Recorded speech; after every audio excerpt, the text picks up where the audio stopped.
softly fires. It's still in here within me. Feels in plain, so indeed. The sultan shape of sea bass. Another shade of blue. Another playful moment that I don't quite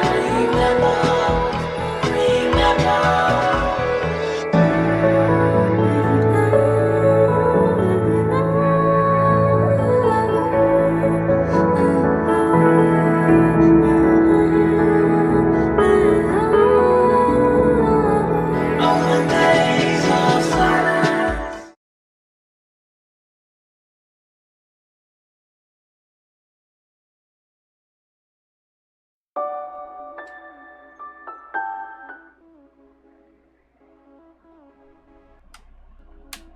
See, is this working? Is the microphone on?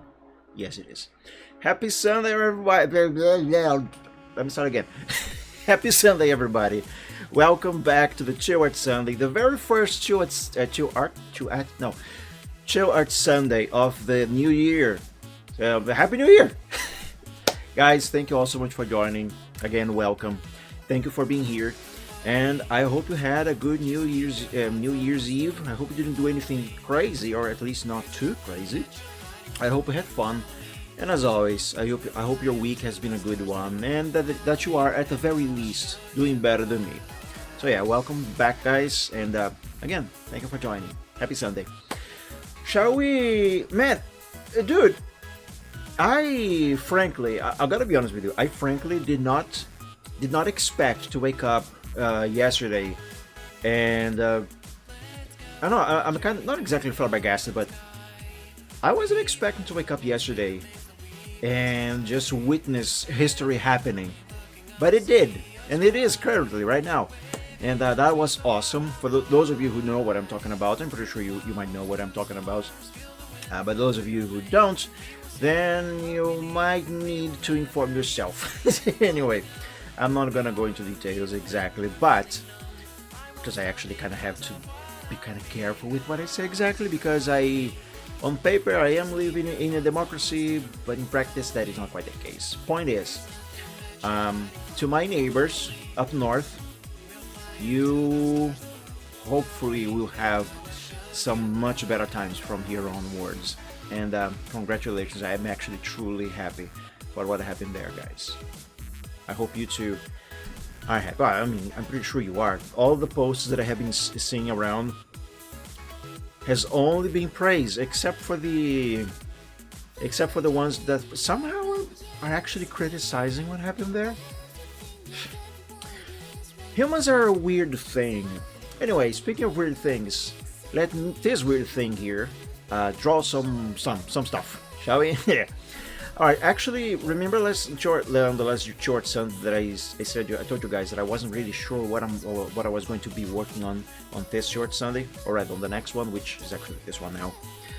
I haven't decided. So what I think I'm going to do is actually work some more on sketching the thing that I was sketching using the programs that I intend to be using on Linux when I migrate over there. So shall we work on that? I might work some more on that other thing that I showed you guys on the last short Sunday as well. But for today, I will focus on that, or at least for now. I might work on the other thing later as well. So let me open the project folder, and let's start. And that's going to be in emotes. Yep, right here. Alright, so I need the workshop file. This here. And also the progress sheet. There we go. As usual, it is quite hot in here, so if you excuse me, I actually need to speed up my fan. I also need to clean this fan. There's a lot of dust and cat hair on it. I mean, they do say you are not actually a cat person and you don't actually love your cats unless you have cat hair everywhere. Or something like that, I don't know. In any case, let me see, where was I? What am I supposed to do next? Oh, hang on a second. I think my tablet is... Yes, my tablet is, for some reason, set up to use both screens. Alright, there we go. Now it's only on the main screen, the bottom screen here. Alright, let's see here. Right, I was trying to fix his face because his face was looking weird and kind of bent also. It wasn't looking very good.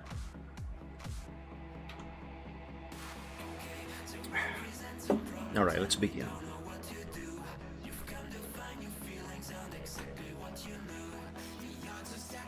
Okay, so let's see. I think last time I was fixing the left side of his face. And I think I kind of got all of that pretty much done. I don't think I really need to change much over here on this part. The horns, they are still not quite correct.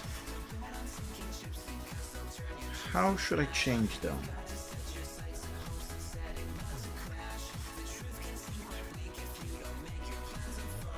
Well, for one, I think the left horn should be pointing a little more to the left over there. Also, maybe make it a little longer. Now, because although this here is... we're looking at this with perspective and stuff. That horn is still a little too short compared to this one, if they were to be side by side. So yeah, I think I'm going to make that one a little longer. But first, let's erase all of that gray over there. I will remember the keyboard shortcut for the color picker without having to look on the tools bar over there. And I think it's S. It is not S. Maybe it's P for picker. Nope, that's for the pencil. Makes sense. C for color picker. Nope. O. Nope. It's not O. I. No. U. No. L. No. It's not gonna be M. Indeed it isn't. It's not Z. Why would it be? No. X? No, X just switches color. I knew that. Okay, I can't remember. What is the shortcut for the color picker? It's K. The one key I was aiming at the whole time and thinking, it can't be K. Why would it be K?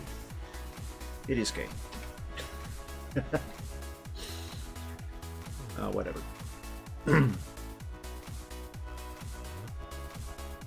Did I pick it?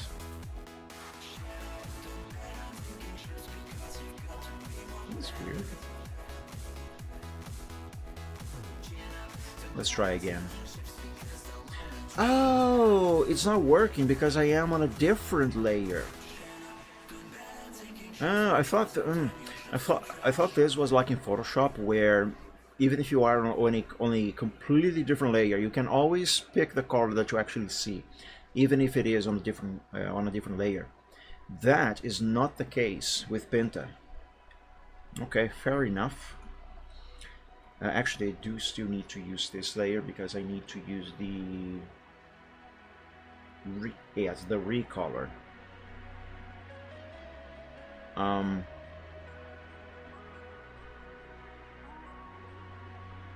Excuse me, what? Tolerance 100.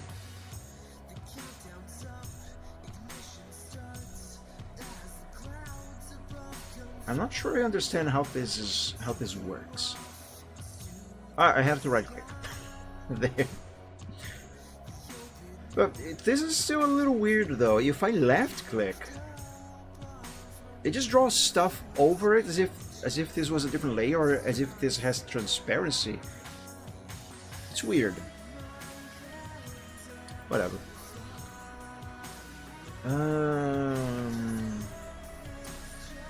There's a bunch of artifacts. Also, is it me, Earth is black, is kinda gray. Oh, I think it just crashed. Remember that? Just remember. Remember last on the last short Sunday when I was googling about. I don't remember what exactly I was googling about Pinta, but I discovered that it apparently does have a bug where if you zoom. Oh yes, I was researching why Pinta is a little laggy on higher levels of zoom, and I discovered that on zooms bigger than 600% and above. Right, that's what bigger means. It kind of crashes. Last time this happened, I was streaming from Linux, and I actually had to reboot the entire PC because of it. Ooh, the music is chopping. Oh my god, I think everything's lagging. Oh my god. Hang on. Task manager, help. Help. Help. Help. Task manager, help. Come on. Show the list. I gotta kill the process. Pinta, kill it. Kill it. Whew, we're still working. That was close. Alright, lesson learned. Do not zoom up or higher than 600% on Pinta. Do not do that ever again. Never ever. Let's restart Pinta.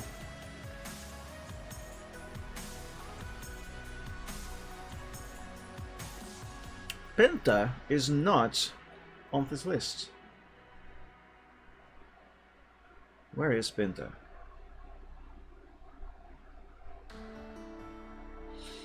It's still not on this list. No problem. I can just find it manually. There it is. Pinta. That's the uninstall exe though.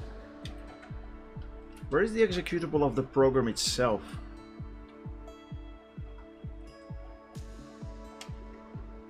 There it is. Hey, there we go.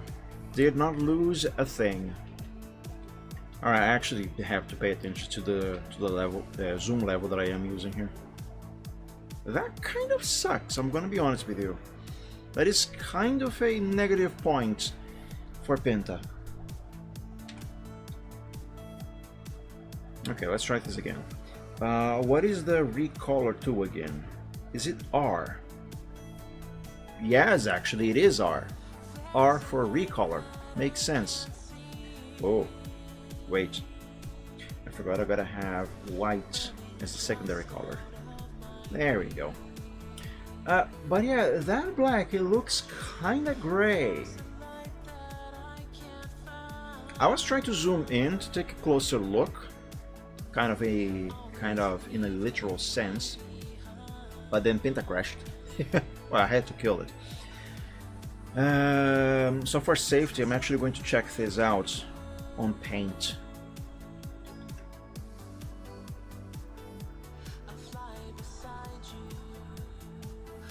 Yeah, it looks gray. Here, the primary color that I have here on Paint right now, that is actual black. Yeah, look at that. Why is it gray? Let me sample it. It is gray. Why? It should not be this way. Not at all. I mean, it's no big deal that it is, but it shouldn't be. I don't know why it happened, but it happened, and that is actually bugging me a bit. Alright, here's what I'm going to do. I will at least try to replace this color with actual black. Oops. Hold on. Oh, stupid. Excuse me. I had the wrong color on the primary. Oh, it is still doing that way. Why? Look, can you see? Yes, you can. I have pure black as my primary color, and I have the gray that these lines are. I just sample from there. In theory, it should now be replacing. I switched them. Now I have the gray as primary. It should be replacing that gray for this black, but it's not doing it. It doesn't matter if I left click or if I right click. If I left click, it just makes everything lighter, and if I right click, it does whatever this is.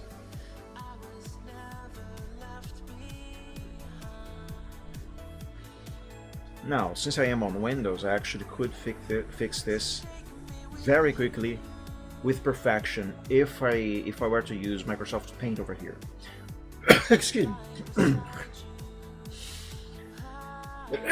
Excuse me again. However, that would defeat the purpose of using Penta for this artwork in particular, because as you might remember, the entire reason why I am using Penta in the first place is to have a real test drive to get an actual real feel of what this program is like to work with, or rather, yes, work with. That is correct. Because again, in case you can remember, eventually I want to migrate over to Linux, and one of the biggest roadblocks that I have always had with Linux was the fact that Linux did not have the art softwares that I am used to, that I use, or decent equivalents to them, like Photoshop, for example, MS Paint for my sketches, etc. Now it does have it, but it's basically still in a very it is still basically in the testing phase, right? So a few Sundays ago I streamed from Linux, where I checked out Penta, Color Paint, Krita, and Inkscape, which would be my replacements for MS Paint, CorelDRAW, and Photoshop. And all of those programs, they seemed very capable to support my needs, you know. But I didn't actually use them to make some actual art, you know. I just checked some of their most basic features. I really loved Krita, by the way. I'm just disappointed that it doesn't support Photoshop brushes, but that's a different situation. So then after that, I decided to give, since at least some of those programs, they have a Windows version, I decided to give them a try on Windows, just to avoid running into a situation where the entire PC would crash like it happened on that stream, which is why I'm using Penta for this artwork. My idea was to draw this thing here from start to finish using only Penta, only Inkscape for the line arts with vectors, and only Krita for coloring. And this issue that I just run into here, that is not a very good thing to work for Penta, if I'm gonna be honest with you, because this is a problem that I'm pretty sure I can solve this in Penta, but I feel like this is going to take a long time.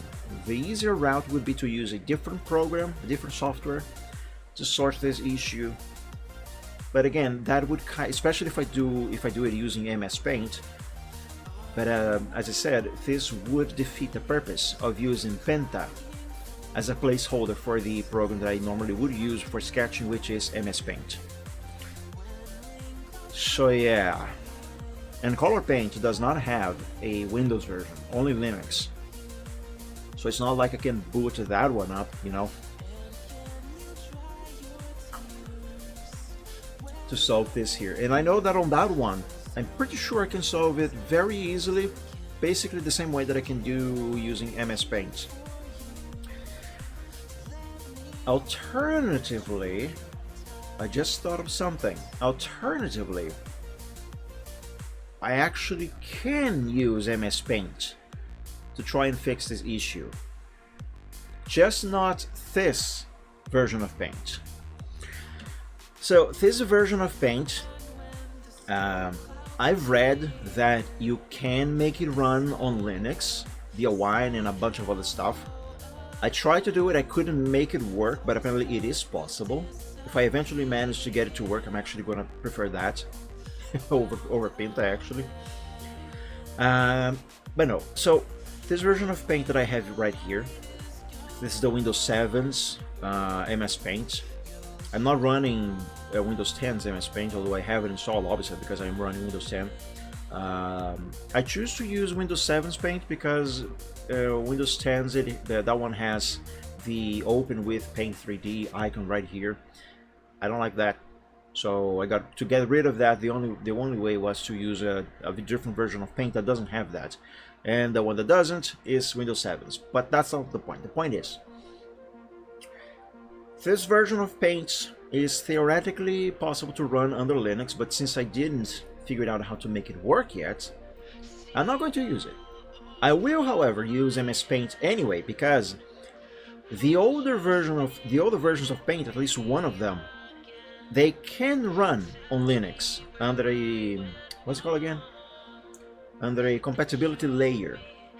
So Paint 2000, exactly this Paint here, Paint 2000. I just named it that way. No, this version of Paint that I just opened here, this is the Paint that I copied from Windows 2000. So if you install Windows 2000 on your PC or a virtual machine and you go to Paint, this is what you're going to get.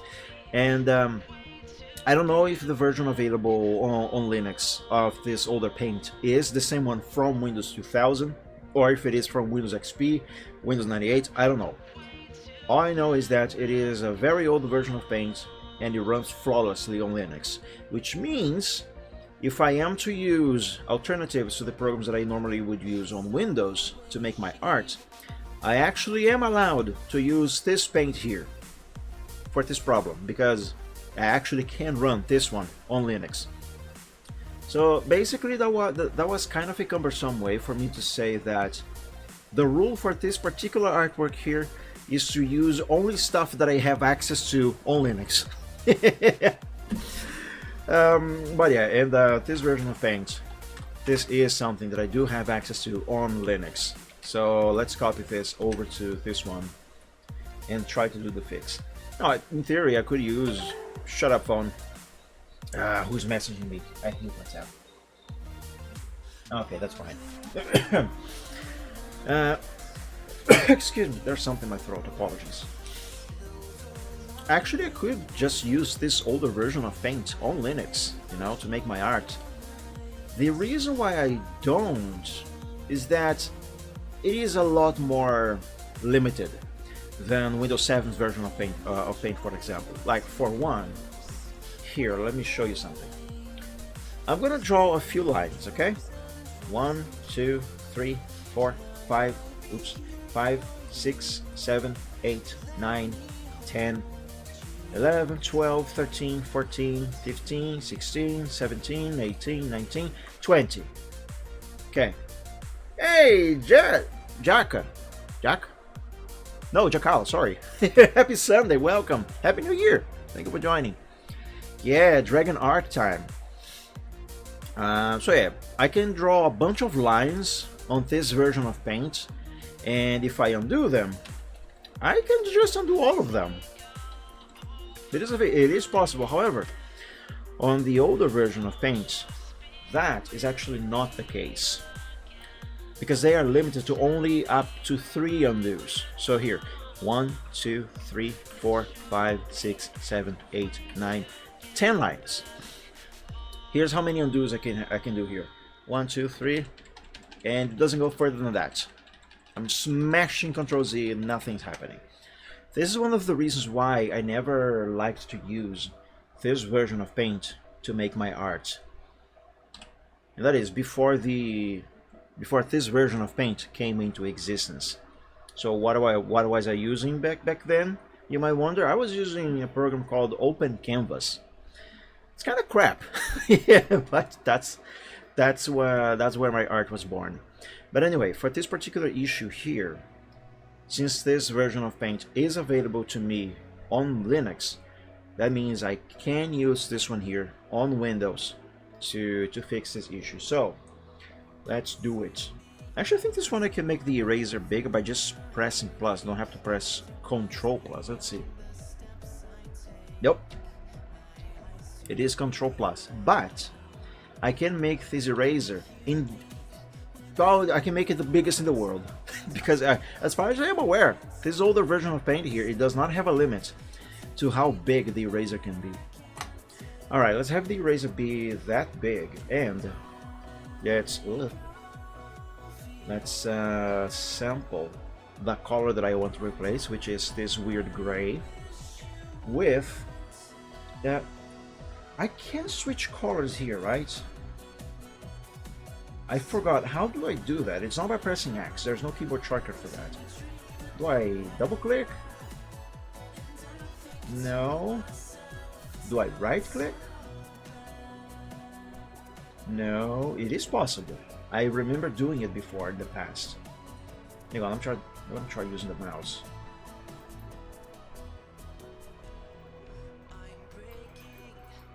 How?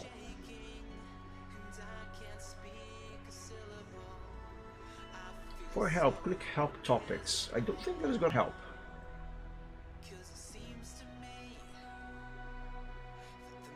Nothing happened.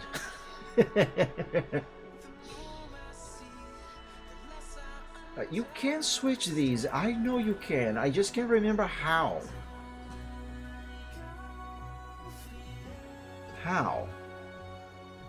Well, whatever. Doesn't matter. The point is, I still can pick the black color black, I mean, as my secondary color there, and that's what I wanted to do. Okay, let's replace this weird gray that should not be there. For the black, it should be. No, wait a second. Is that black on the eraser? I think it is.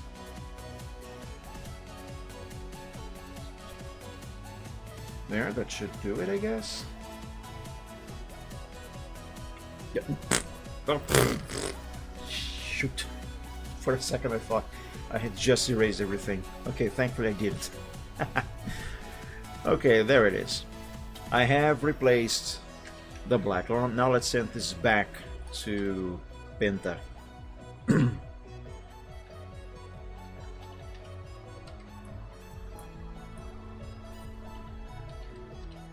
Okay, zoom 400, that is as far as I'm going to go.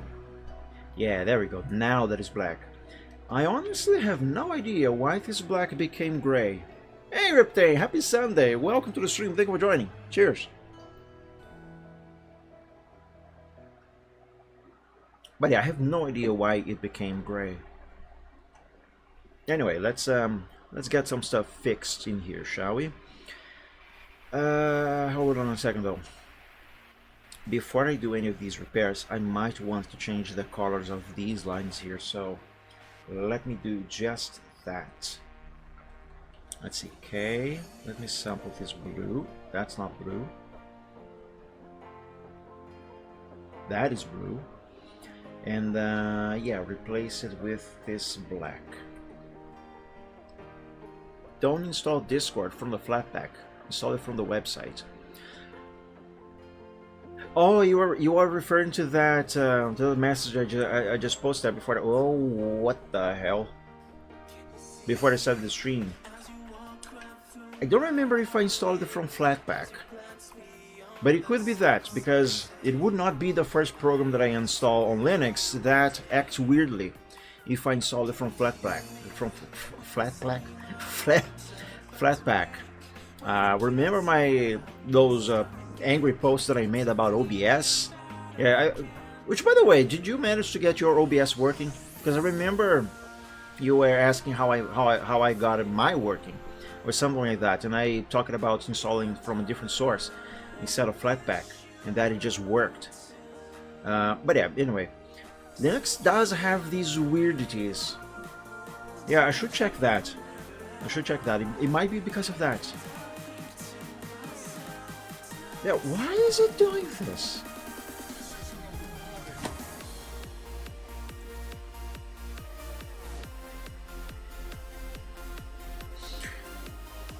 Let me try something.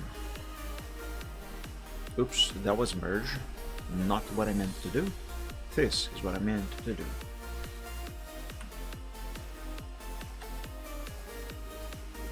No. I'm trying to erase the white. Also no. Okay. I don't know why it is doing this. Maybe it's because, I don't know, maybe it is kind of bugging because I'm trying to edit a file that has been opened instead of being made from scratch. Paint does have a bug in it. That only happens with a picture that you already had saved and that you open in Paint. Could it be something like that? Let me try editing this on a new file here. Let me see what this is going to do. So give me this blue. And yeah, skip secondary color as black. Let's see. No, same thing. I don't know why it is doing this, but this is a problem. Flatpak progs are sandboxed, so they often bug out. Yeah, I wish that was not the case, because I think so far there's at the very least 3 or 4 things that I did not like about Linux. I'm not daily driving Linux just yet, but every now and then, at least for a day, I have been using Linux over Windows. I'm actually really enjoying the experience. I think Zorin OS in particular is a very nice distro. I am enjoying. But there's at least 3 or 4 things that I run into in this experience that I did not like about Linux. And granted, those are mainly just nitpicks of mine in particular. It's nothing that would stop me from using Linux as a daily driver. But yeah, this inconsistency with the source of the source where you install some programs from, where if you install from one place, the program might not work perfectly well, while if you install from another, it will work just fine, flawlessly. Another thing that I don't like about Linux is the way you have to install programs. For those of you who don't know, Linux, most of the programs that the way you install most programs on Linux, I mean, is via terminal. I'm not saying that terminal is hard or anything, but the thing with terminal and installing stuff from the terminal is that you gotta either know the command or figure it out or find on the internet how to install it. But that in itself is not the issue that I have with the installation method for most programs on Linux. My quote-unquote issue is the fact that since most of them can only be installed via terminal with a command, you have to have an internet connection. You know, so if you're trying to install something and you don't have internet, if that something can only be installed via a terminal command, you are not going to be able to install it. So again, this might be just a nitpick of mine, but I would very much prefer if we could do it like it is on Windows, where you download an exe, for example, that already contains the entire program inside of it. You just click run and install the thing, regardless if you have an internet connection or not. There are some programs on Linux that you can install like that, but the vast majority of them you have to install through the terminal. And there's 2 reasons why I don't like that. One, you have to have an internet connection at all times, and the second reason is, being the installation done via a terminal command, that command will connect to a repository, some server somewhere, that will send you the files for the program you are trying to install through that command on the terminal. And you are basically subject to whatever is the latest version of that particular program, whatever is the latest version of that on the server at that point in time.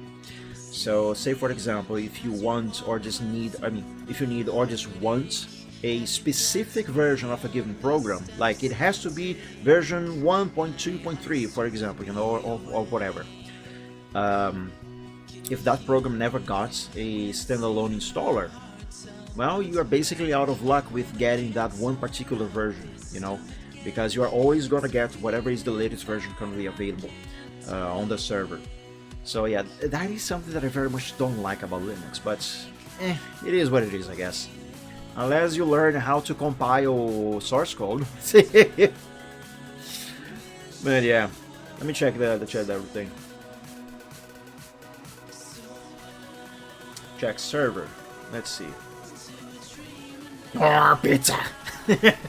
Man, I haven't had pizza in over a year now, literally. But yeah, those are at least a couple of things that I did not like about Linux so far. Again, not stuff that is going to stop me from daily driving it in the near future, but it is something that I'm not happy with.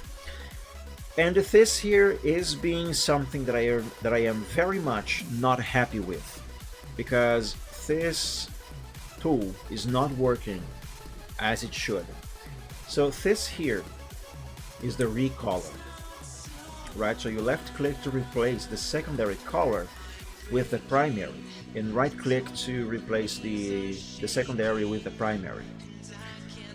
Meaning that all of this blue here, because I have that blue on my primary color and black on the secondary, whether I am right clicking or left clicking, it should not be making everything lighter like it is doing like this when I left click, and it should not, and it should not do this when I right click.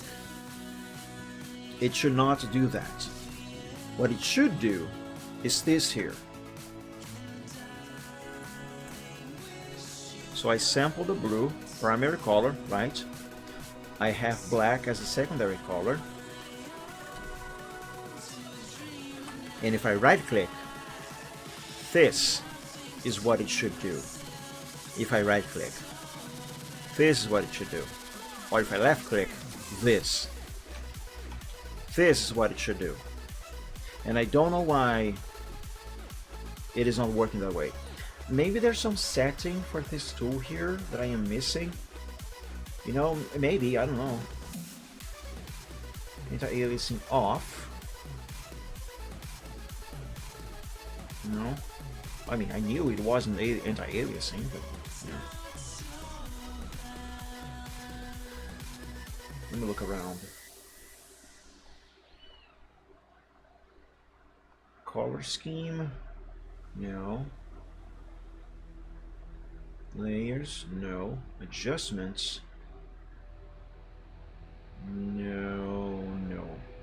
Effects? Absolutely not. Add-ins, I'm pretty sure there's nothing here to fix that.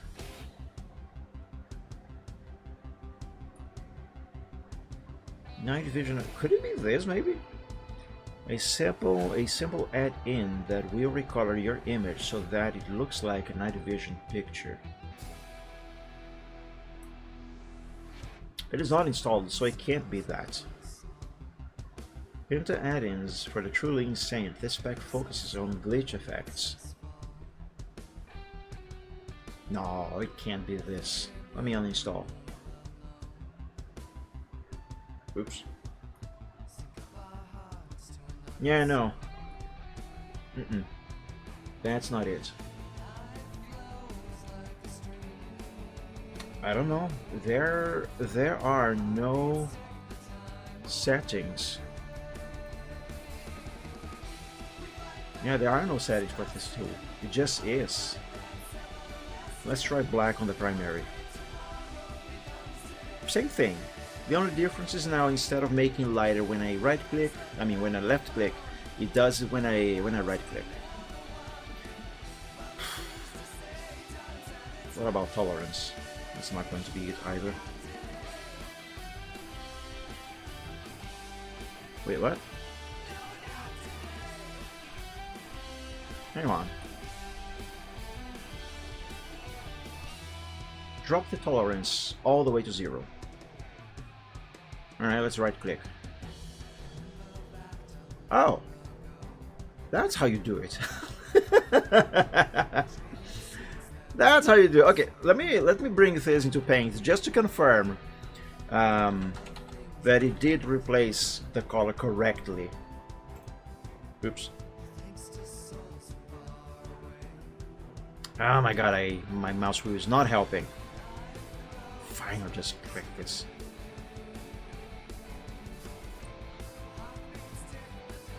Here, let's pick black from the colors box, and let's replace it with this blue here, just to test. If it does turn these lines into blue, this black into blue, then it worked perfectly as it should, and it did. All right, I figured that out. I kid you not, I was ready to ditch Pinta.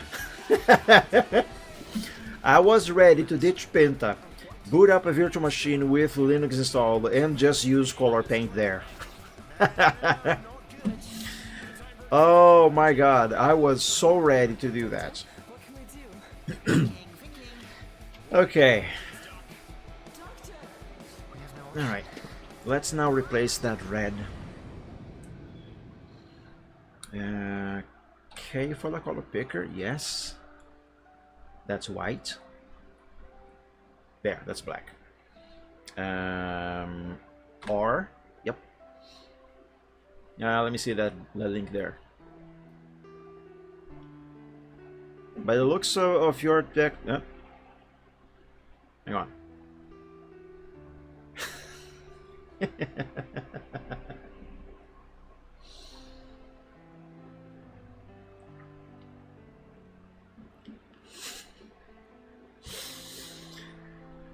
Oh man, like I said at the start of the stream today, yesterday when I woke up, the last thing that I was even being changed his avatar, the last thing that I was expecting to see yesterday after I woke up was to see history happening. Wow, I am amazed by this. Like, it's almost surreal. I never expected that something like this would ever happen. But it did. It is happening. And I am actually very jealous about that. Like, hey, you guys here, there up north, could you could we borrow your Americans for a little while, please? But yeah, man. Amazing. Oops, wrong color. I mean, wrong button. There we go. But yeah, it's amazing. Why can't I replace this red here? Is that a different shade of red? Why? How did that happen? It is a different shade of red. The fudge? Go figure. Alright. Let's move this layer up. And this layer here is where, excuse me, where I'm going to work on the corrections. So let's see here. Yep. Give me white for the secondary color. And let's get started. Oh, actually, hang on a second. I'm going to assume this red is the same as this one, right? Yes, it should be. Yeah, I don't know why some colors here got changed like they did, or like they were. I don't know why, but it happened.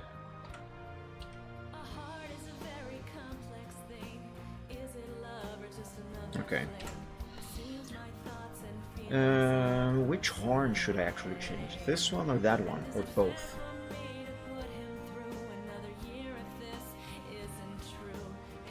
Yeah, for one, I do have to make this one longer. Lasso.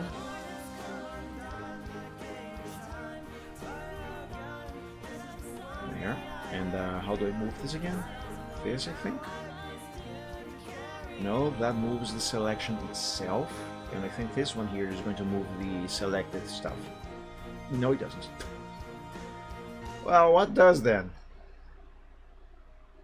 Left click to drag the selection to move the selection outline. Hold Control To scale instead of move. Right click and drag to rotate selection. Hold shift to rotate in steps. No, that's not it. Move selected pixels. This is what I tried first. It didn't work.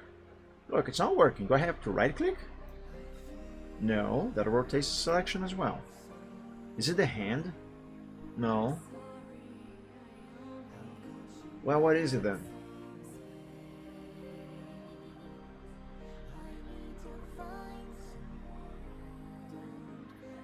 These are the exact same descriptions, different tools, but the same. Oh, I'm stupid. It is this, but on this layer. I was on the wrong layer. Yeah, there it is. See how well things work when you use them right? when you do them right, stuff just works. There's this phrase I read somewhere that says anything and everything can be a smoke machine if you use it wrong enough. Or wrong for long enough or something like that. And it's true. It is 100% true. Okay. So this here is one thing that I did not enjoy about Penta so far. Unlike in Paint, when you move a selection of pixels, you cannot have transparency in that selection unless it is drawn with transparency. Like yeah, I'm going to use this older version of Paint here as an example. So say I want to move these here to be here on top of this eye, you know. See, there's no transparency, but if I do this, now there is. See, as far as I can tell, as far as I could figure it out, such a thing does not exist in Penta. Unless there is some way to do it. I'm pretty sure I have tried this in the past, but let's try it again. Okay, let's try making the selection again, right? What is the keyboard shortcut for unselecting everything? Is it Control D? Yes. It is Control D. Okay. And I should have white with transparency here. Yes, I do. And yeah, no, it does not do that. It does not use transparency.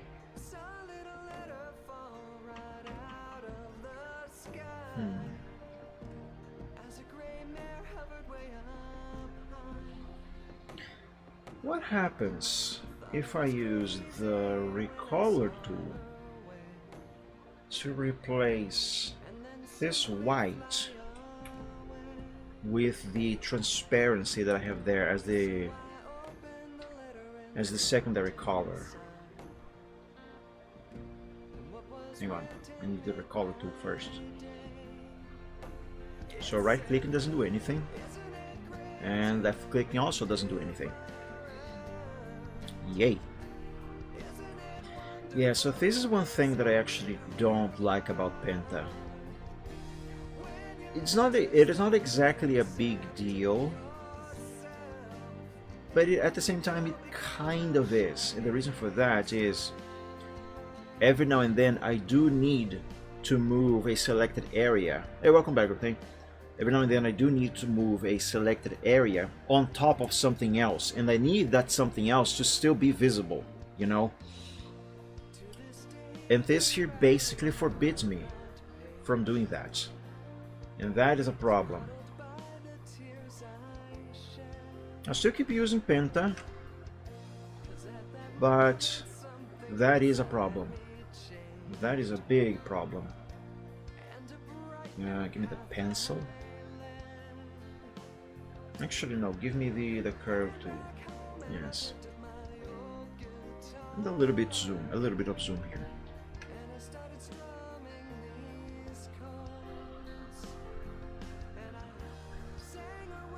Oh, is this anti-aliased? It is. Here, anti-aliasing off. But I'll have to make a new line after I disable the anti-aliasing. Oops. Hang on. How do I stop the line? There we go. Undo, undo, and give me the curve tool. Give me anti-aliasing off. There we go. But oops, that is not what I meant to do.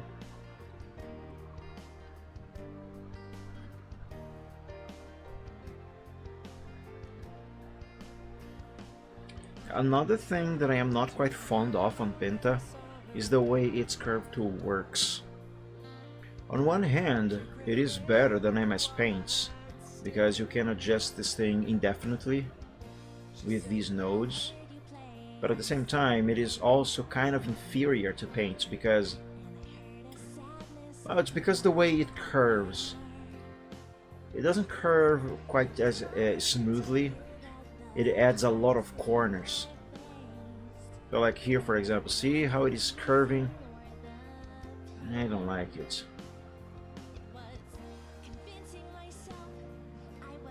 It makes doing some fine adjustments a little bit of a hassle. And I remember toying around with these options here, and that did not help at all. Unless I am remembering it wrong. I'm pretty sure I am not remembering it wrong.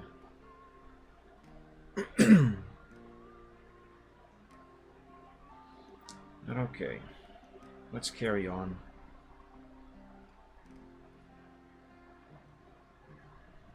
I think one nice thing about this tool here on this program is that I think I can just keep making the line longer. Oh, here's another thing that I don't like about Penta. I'm just realizing it. I don't know if you guys can see it on the stream, but you see these faint gray pixels going around here? That was the selection that I made to move this this tip of the horn further this way. Penta creates artifacts.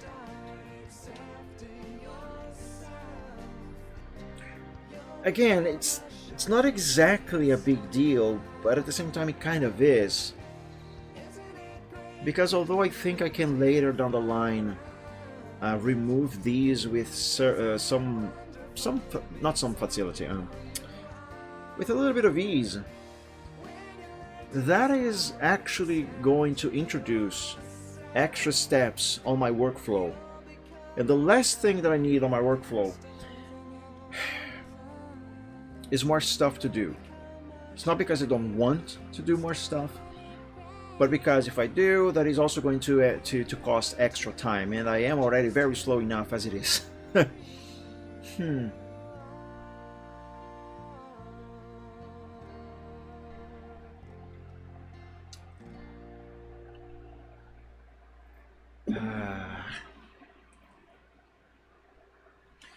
Is there maybe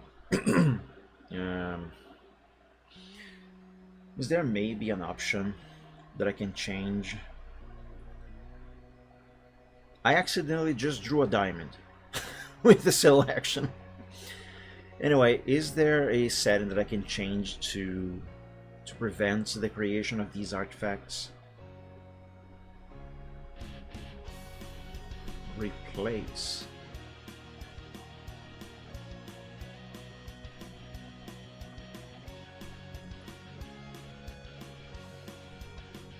What does replace do? Is that replacing anything? I don't know. But no, I don't think there is such an option.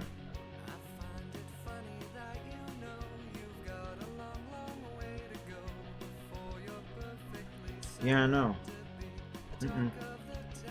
There isn't.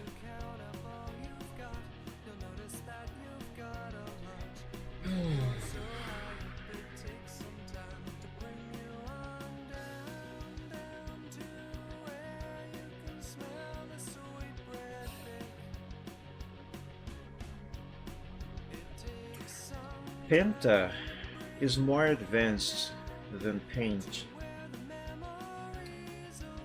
but this is actually a bigger issue than what I actually told you guys. I said it's not exactly a big issue, but actually it kind of is. It kind of is. Out of pure curiosity, is Paint.net available on Linux? And if so, can I actually use it in place of Microsoft Paint? Let's see. Paint.net Linux. Paint.net from Linux on the Paint.net forum. I've been using Paint.net for almost 3 years, after edition the Windows, blah blah blah. Use an alternative, especially with Gimmick support, as there are a number of similar filters to PED and plugins, whatever. Photoflare, GIMP, Krita, nah. GIMP is never the option. Oh, Paint.net download. Let me see. Nah. It's only for Windows. Only for Windows. Hey, Cloudflare is at it again. Just out of curiosity, I'm going to check if it could be a replacement of MS Paint if it was available on Linux. Here, Paint.net. I'm just curious. I'm not actually going to use this. I just want to see if it could be a replacement if it existed for Linux. Alright, let's see. What are your tools here? Shapes. Pencil. Nice, that's pixels. How many undos? A bunch. Oh, Paint.net has layers. Oh, that's nice. Can I right click to erase this? And by erase I mean replacing this color with white, which is in the secondary. I can. Okay, that's nice. Can I move a selected area with transparency like I can on Microsoft Paint though? Let's find out. Where is your lasso tool? Oh, you have keyboard shortcuts. That's nice. Move selection, move selected pixels. Line and curve. Oh, let me try them.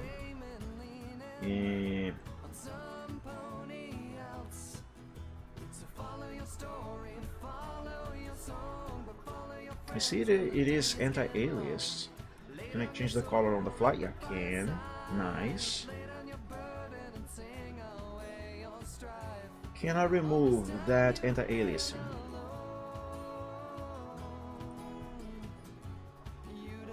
Maybe I have to draw a new line. No, that's not it. Blending mode, no. Pixelated selection quality. No, that is still anti-aliased, but I can move it around.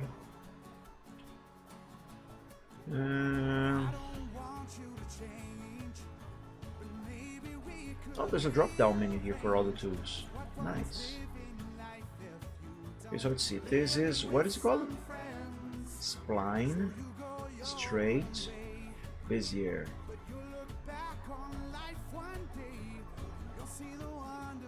Ooh, this here works way closer to how the curve tool works in Microsoft Paint. Oh, I like that. But where is the... Could it be this here? Alias rendering? Oh! Yes. Yes, actually. Yes, it is. Okay, what is good? Okay. That answers my question. Yeah. Yes. Ah. Okay, so it has 3 modes for the curve/line tool. Could maybe Penta have that somewhere that I haven't found yet? Okay, right-clicking this doesn't do anything. No, shape type, open line, curve series. I'm gonna do this on a separate layer just in case.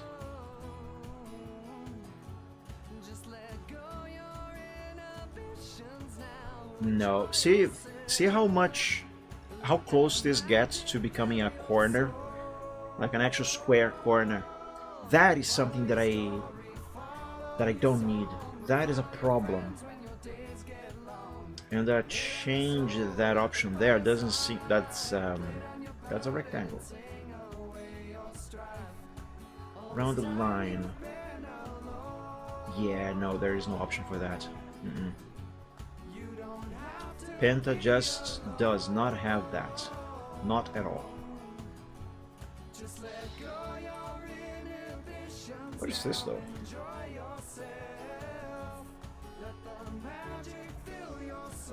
Wait, what? Oh, it just dots the thing? Yeah, it just dots the thing. It's useless. Arrow. That's an actual arrow. No, there is no option in Penta for that. Okay, so that was something that I wasn't looking for, but I like that I found it. Okay, let's find out whether or not I can have a transparency when I move a selected area. Where is this program's? Well, there's a magic wand. Nice. Is this the ellipse? I mean lasso? Yes, it is. Okay, let's see if I can move this here with transparency on the white, so these reds here can show through. Oops. You know, let me reselect because I accidentally removed the selection. Move selection, move selected pixels. Okay. Can I get this white to become transparent? How do I do it? Oh, I can create palette color palettes. Nice. Here, opacity alpha. Maybe I have to make a new selection. Though I don't really think that is the case. Fudge, I'm moving the selection. No, wait, I am moving the... This is the correct tool. Right? Yes, move selected pixels.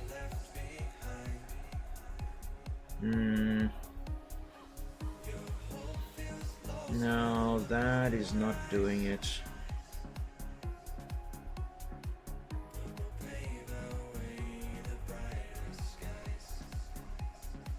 But this is nice, I actually can spin it. Okay, that's cool. It can be useful in the future, but... Oh, there's a little preview thing up here. Can I move it? No, I can't. Alright, what is this? Rulers.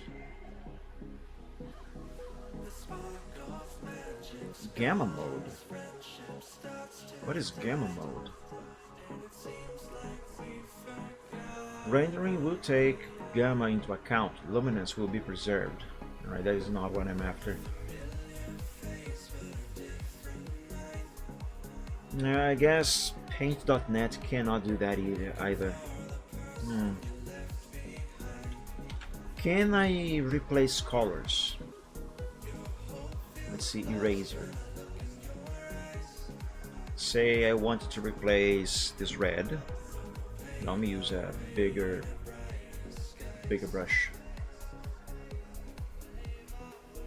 What if I right click? Ooh, I think I can. So let's see here. Let's replace the secondary color with blue. Oh, that's a primary. Let me get black on the secondary. Oh, I left click to select the secondary color and right click for the primary? Okay. Okay. So let's see, what if I left click on this black? Is it going to become blue? No, that just erases. So if I, okay, that also erases. Well, what if I switch them around then? That's also erasing. That's also erasing.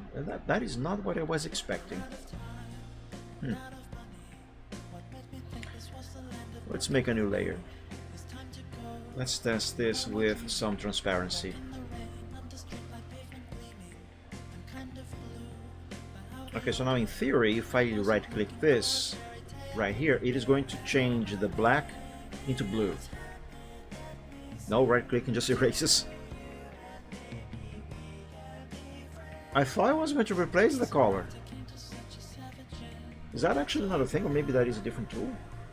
Ah, it does have a different tool for that. It does.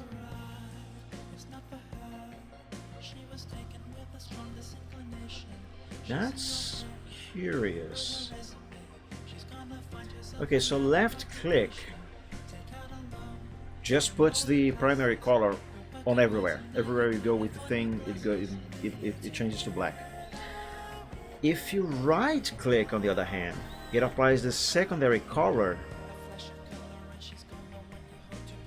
to the transparency. What if I do this on this layer here that does not have transparency? Let's see, left clicking. What if I right click now? Okay, so this is replacing. Why can't I do any further? I don't know. Anyway, so this is actually replacing with blue everything that isn't black.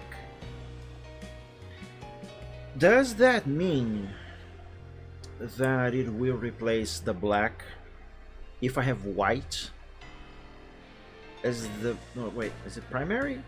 Hold on.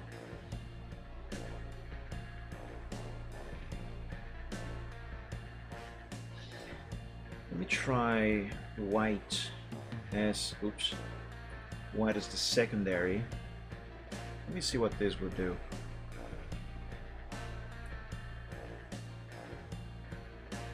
Why is there alpha?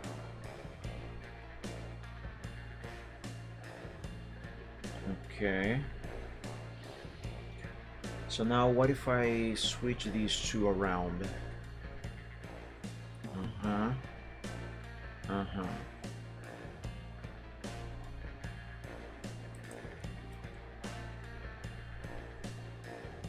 How do I replace those black lines with some other color?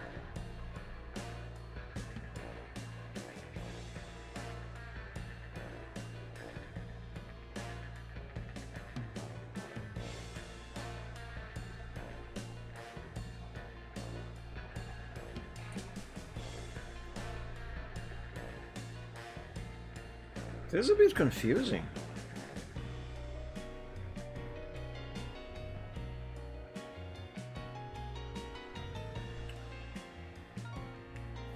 What if I pick white as the secondary? Oops.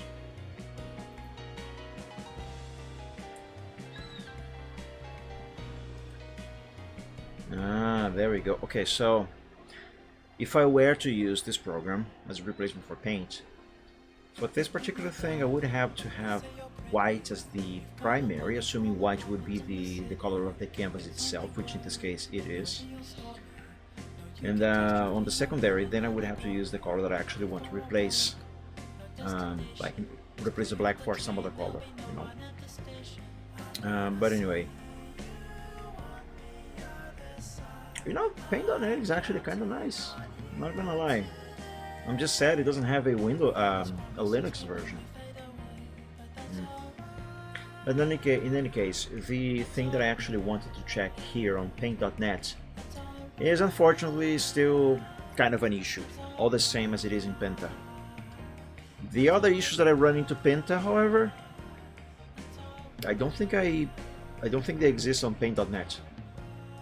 Yeah, I don't think they do. Let's close this without saving.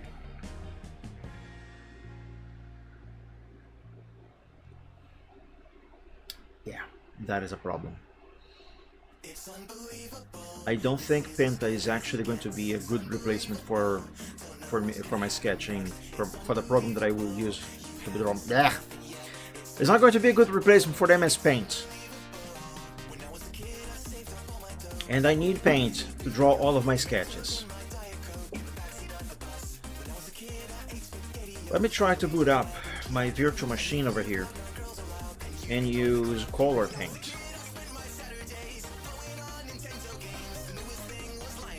It starts.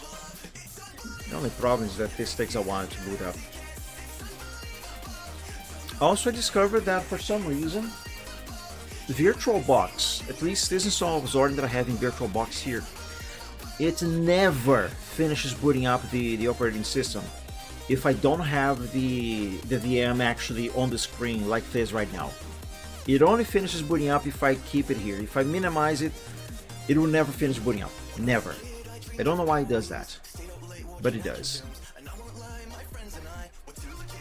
So let's wait a moment here, because this might take a couple minutes.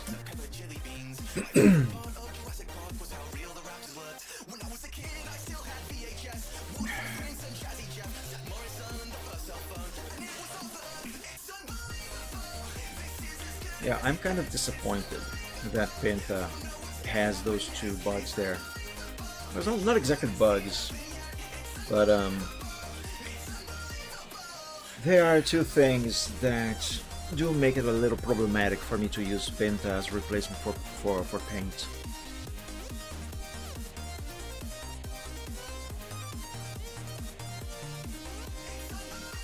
Color Paint, on the other hand, I didn't use much of it on the last stream, but the much that I did use, I think that actually would be more suitable as a replacement for MS Paint than Penta. I think so far the only thing I did not like about Color Paint is the way its curved tool works. It curves the line the way I am used to on Paint, but I can't change its color on the fly, and I cannot move it around after I am done curving it like in Paint. So either I get the line done right on the first try, or I'm gonna have to redraw the line several times. Anyway, let's open Color Paint on this VM.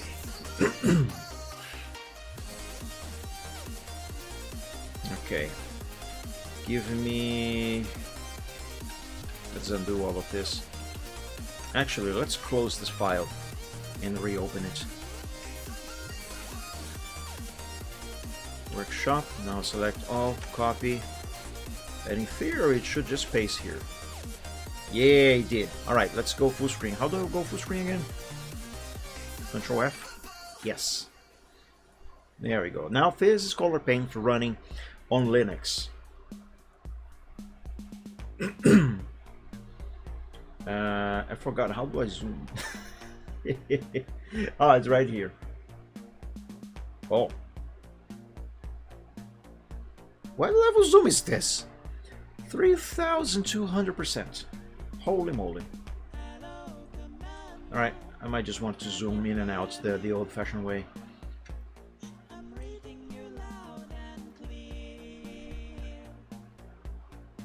Okay. Yeah. Let's sample this blue. That's white. Are there keyboard shortcuts? Yes, color picker is C. And let's replace the blue with black. Right? Okay. Eraser, or does this one also have a color? anything. Yes, it does. Color eraser.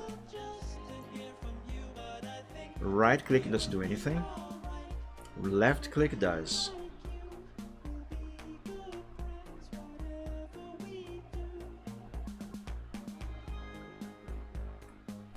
Okay.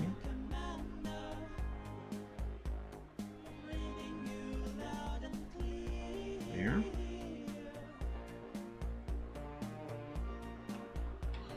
Now the red over here.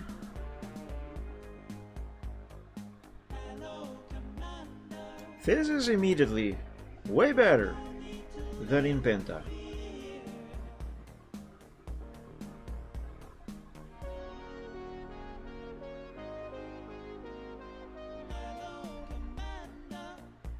And here's another thing that Penta does that I don't like. For some reason, somehow, it did replace some of these colors. I mean, the colors technically kind of stay the same, but it did change some parts of it to a different shade of that same color. Also, my phone is just done charging. Let me unplug it, hang on.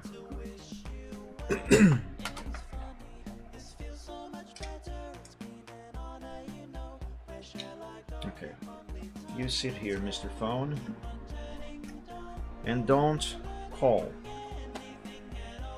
Don't call. But yeah, it for some reason it replaces some chunks of these pixels. Okay, next. Is there a keyboard shortcut for the lasso? It does. Selection, freeform, M. Ooh, and it does have transparency like in Paint. Check this out. So this should be no transparency, right? So if I do this and then move it around on top of something, it will block that something like Penta and like Paint.net. But if I click this, there it is, the selection that I need. Yes. Well, I don't need this now, but eventually I will, because I always do. But yeah, okay, so this is another +1 point for color paint. Okay, let's use its curve tool here. Now this is one thing that I should give a -1 point, or rather take 1 point away from color paint, because unlike on Microsoft Paint, Penta, and Paint.net, I cannot change the color of this line on the fly. And what I mean by on the fly is I draw the line and then I click on a different color here. Yes, it actually works. Okay, so this bit here does work, but I can't move this line somewhere else once I am done curving it. See, I can only just draw another bit of it. So this is something that deserves -1 point. But this is not exactly a big deal, but yeah, that just means I would still need to add at least one extra step to the workflow.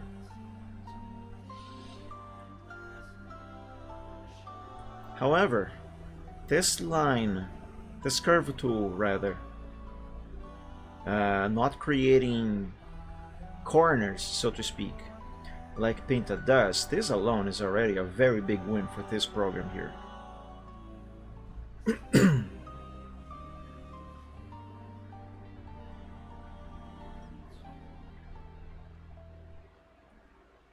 Yeah, see, if this was on MS Paint, I right now would use the keyboard keys, I mean the arrow keys on the keyboard, to move this bit here just 1 or 2 pixels down, because I think it is a little out of place here. But I can't, because this program does not have that feature. But again, it's not exactly a big deal. Just means I will have to redraw some of these every now and then.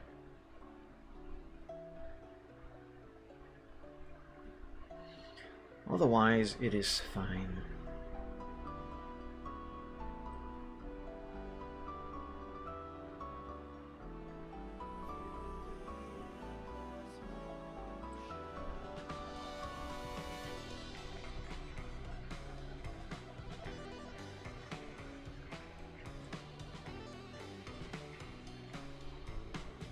could be a little better over there, but it's fine.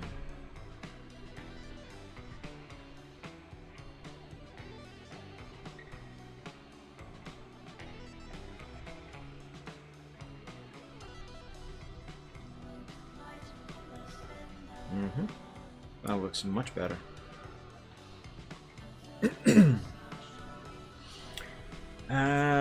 Hold on a minute. Can I access my network from this VM? Because if I can, that is going to save me a lot of time to save this file. Why aren't you opening? Ah, I had to double click. I don't like double clicking though. I don't like it. Where's the option to single click?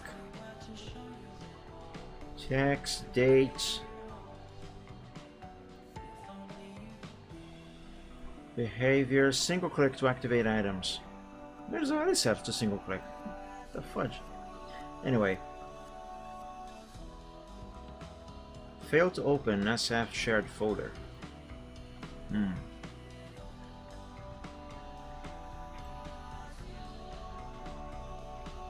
Let me see, where's the network settings?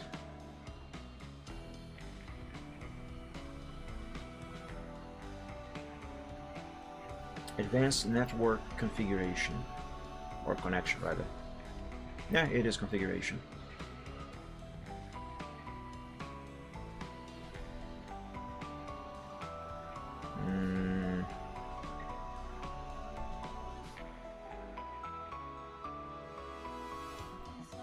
IPv4 settings. Let's see. 10.0.0.103, I guess. Netmask.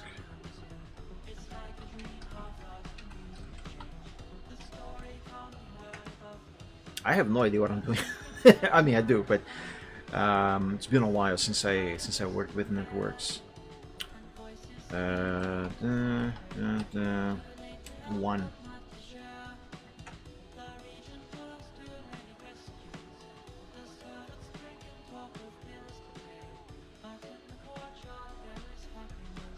Yeah, let's try that.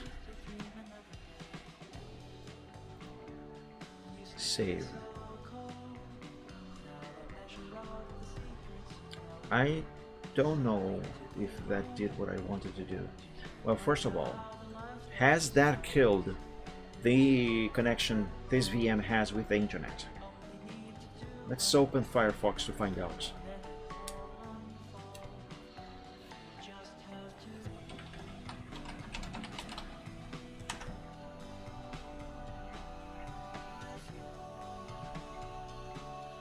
Okay, it still has an internet connection. That is good. In theory, it is now on the same network as my PC. Let's see if it can access the network. Windows Network. Alright, nothing shows. Not unexpected, because my PC is set to be invisible on the network. Ryzen 5 files. No, I don't think that is going to work. Ryzen 5. I don't think this is working either.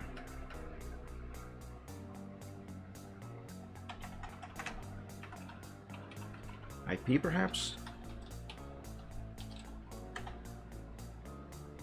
No, I don't have much experience with networking on Linux, to be honest with you guys.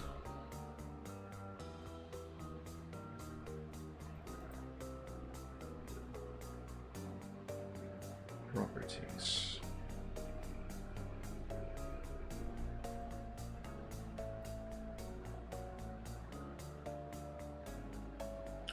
Yeah, shouldn't it just work with the IP?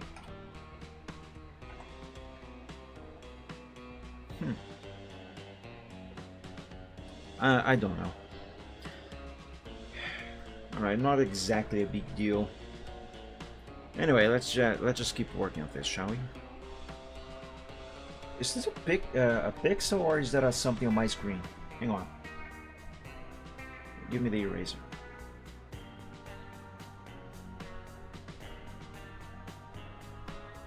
No, that is definitely something on my screen. No, that is a pixel. What the hell? It was a pixel. Why wasn't the eraser removing it then? Why?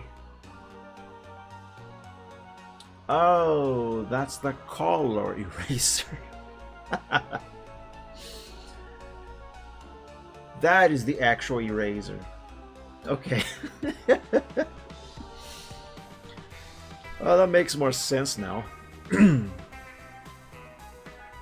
Alright. I think that other horn there is kind of fixed. What about this one? Do I actually need to make any changes to it?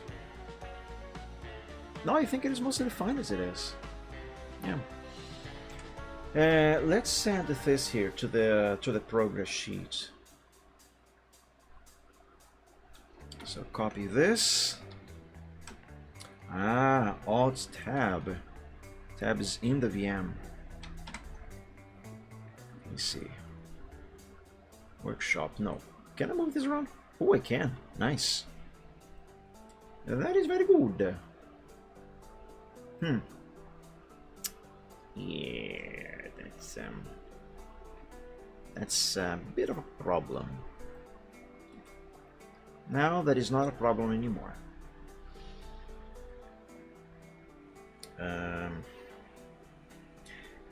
Can I apply a transparency on this black by just right-clicking with transparency as the secondary color?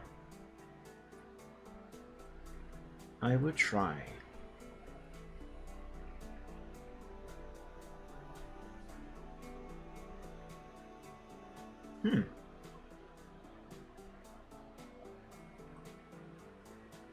I can.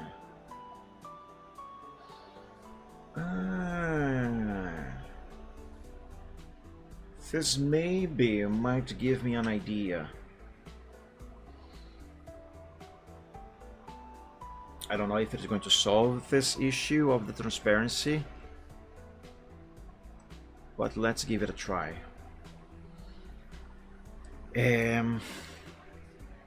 Okay, so here on Penta I have transparent white as the secondary color, but what is the transparency here? That is pure white.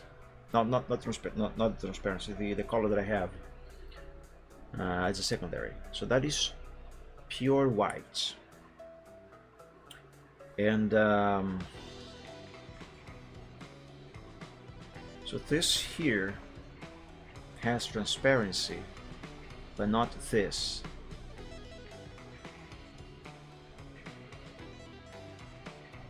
Where am I going with this?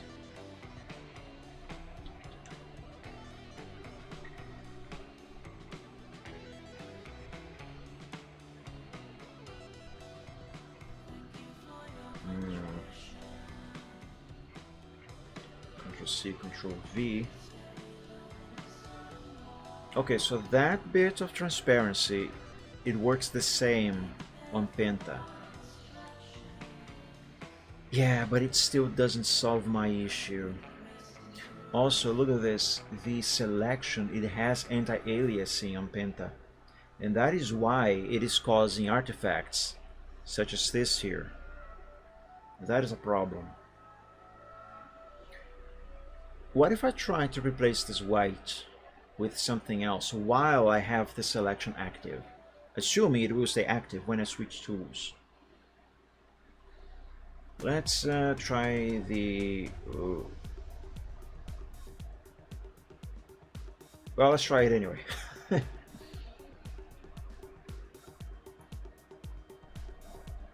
Nothing's happening. Nothing's happening. Let's change this transparency to, say, red. It replaced the white with red. What if I right click? It doesn't do anything. Okay, what if I have white be transparent? What about that?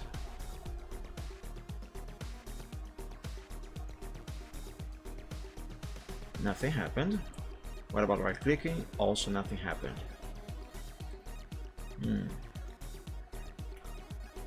What if I change this to blue? Left click, nothing. Right click, also nothing? Seriously? That I was expecting would actually change. Unless this red is not that red. Yeah, that might actually be might actually be the case. Oh, that is 100% the case.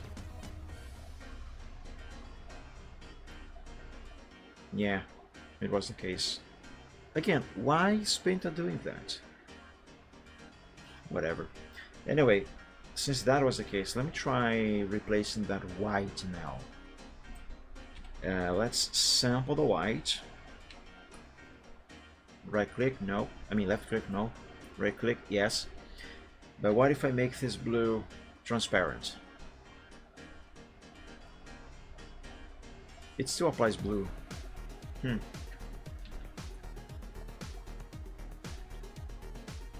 Yeah, the way this works in Penta is not ideal. It is not ideal at all. Not one bit ideal.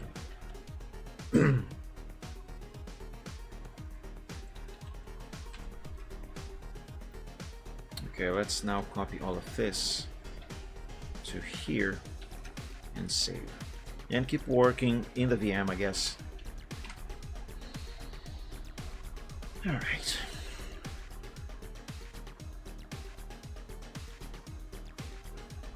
Maybe. It might be still sleepy. Yeah.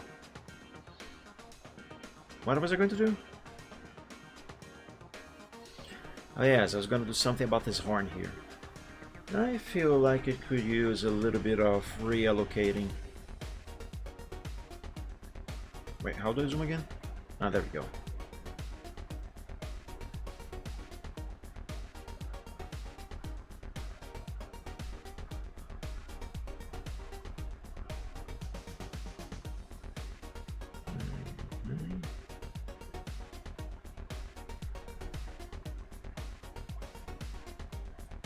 Can I still keep the selection if I zoom out?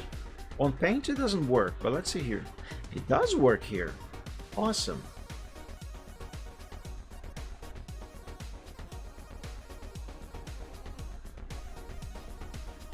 Yeah, I might need to make the left horn a little longer.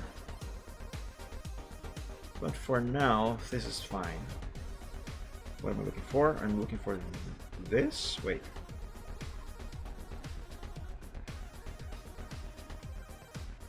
Zoomed out?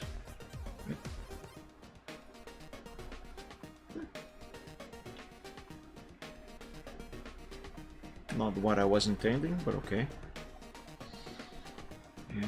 Pencil.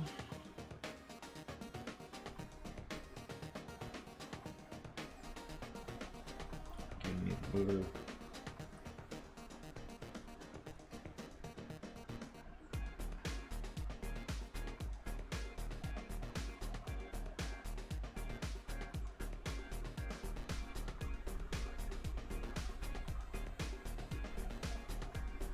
I'm kind of having second thoughts about this here.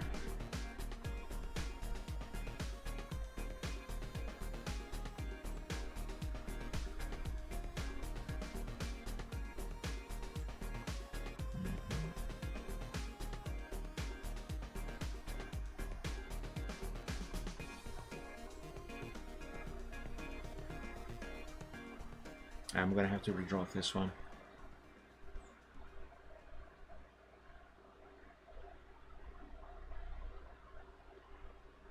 There we go. I keep trying to go back to the tools box there and pick the magnifier like I do on MS Paint. My muscle memory is so strong on this. keep forgetting that this program has keyboard shortcuts for its tools, unlike in Paint.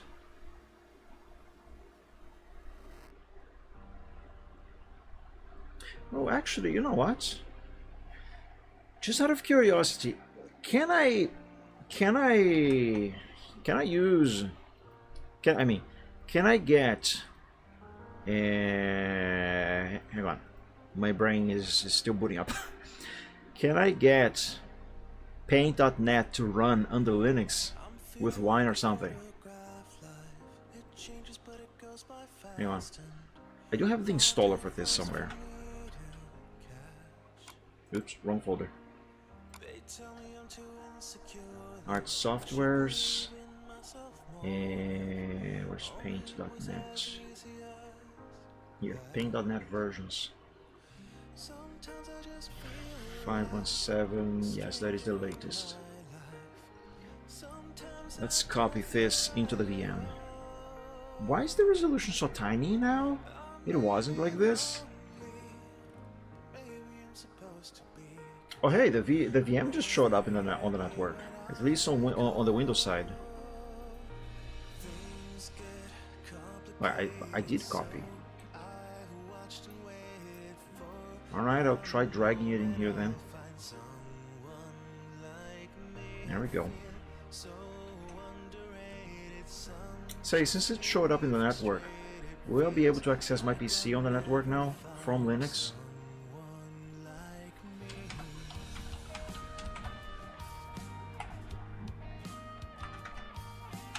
I don't think so.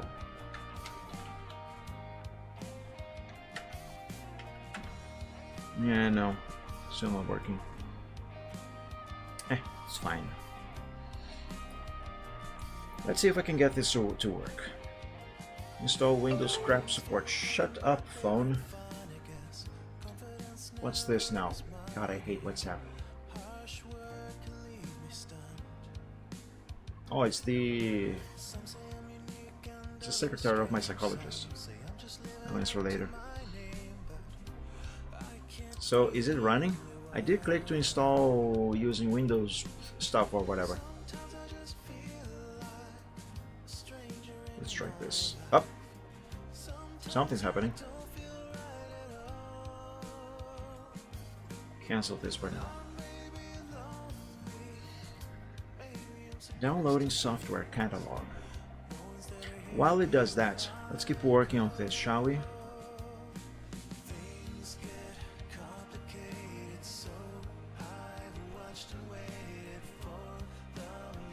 What am I doing? That is not what I actually want to do. This is.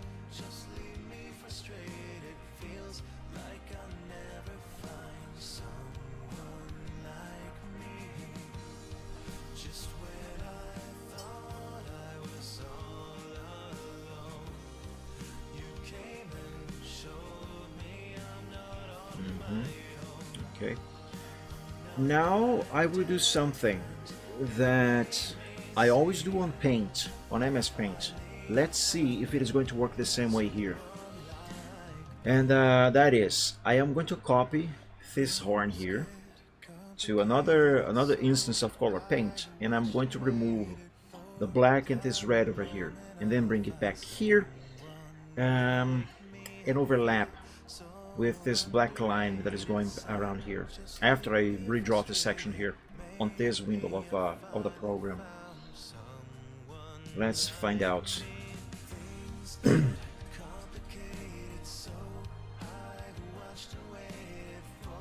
Okay, now copy. New window.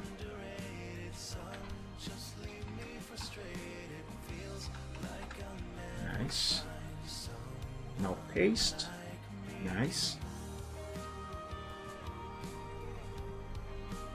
Now give me the recolor tool and yeah, black. Perfect. That's not right click, it's left click. On Paint it would be right click, but on this one it is left click. Okay. Okay. Very nice.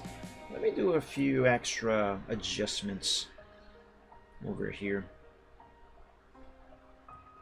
Just a little bit of tweaking.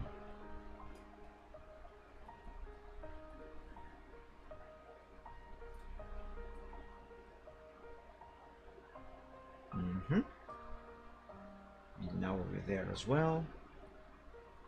And here too. There we go. Select all, copy, and let's work with this line here. Curve. Let's use orange.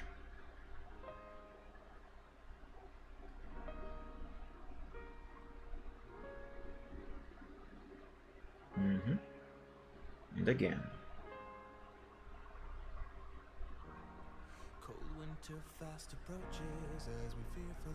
Yeah, that looks fine. Now let's remove. Actually, let's not remove anything just yet. Let's just put this in here. There. Now I can remove stuff. Let's remove the black. Because these old lines, they are not needed anymore.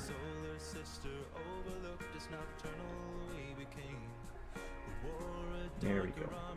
Now let's replace that. What? Ooh!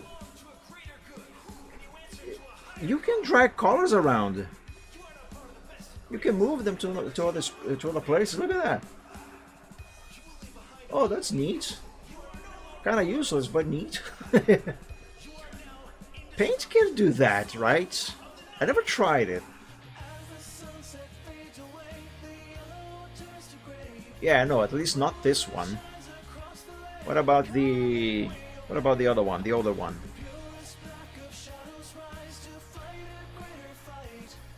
Yeah, no, that is not a thing on the older one. Okay, but hey, this is fun. I don't think it is useful, but it is fun. Now I forgot what I was going to do. Oh yes, I was going to turn that orange into black. Oh yeah, but first, I haven't finished cleaning this up. There we go. Oh, actually, no, I don't really need to do that, because this bit here is going to be replaced. Well, that actually means I should probably send this to the progress sheet now. First, let me see if this here is doing anything. Oh, I gotta install this first. Alright. My password. Don't look, guys. Don't look. I'm going to type my password. You are not allowed to look, okay? My password is dot.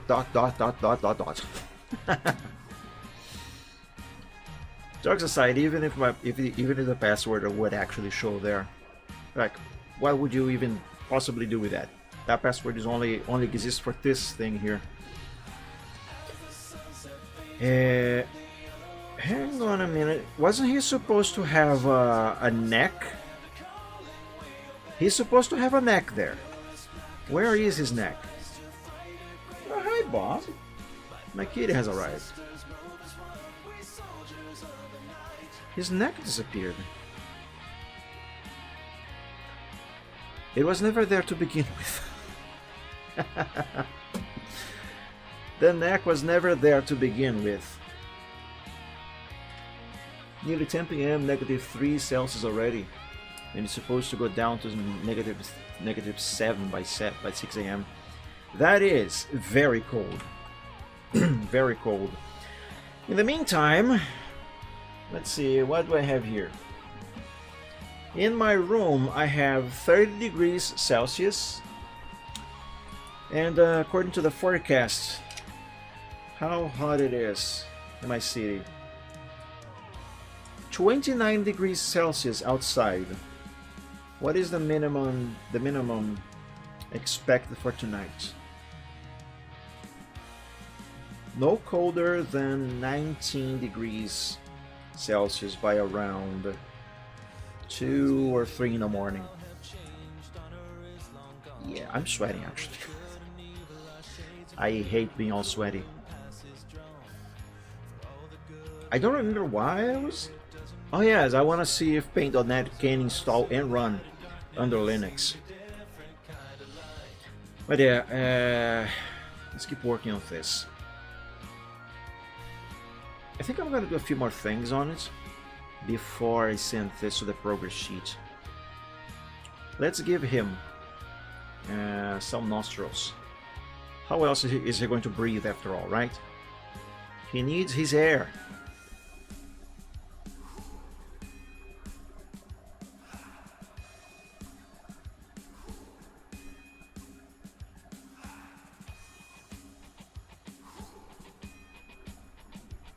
Let's begin with something very simple, maybe even ugly. Let's just make it exist first. Can make it look pretty later.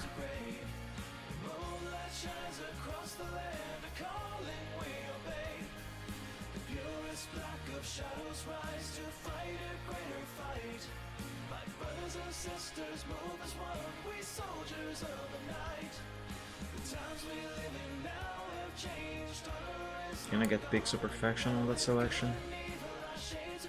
Yeah, I missed by one. No big deal. Actually, I'm going to redraw that one. Both of them, but first I need to get them in the correct place. No problem, Retain. Have fun there. Okay.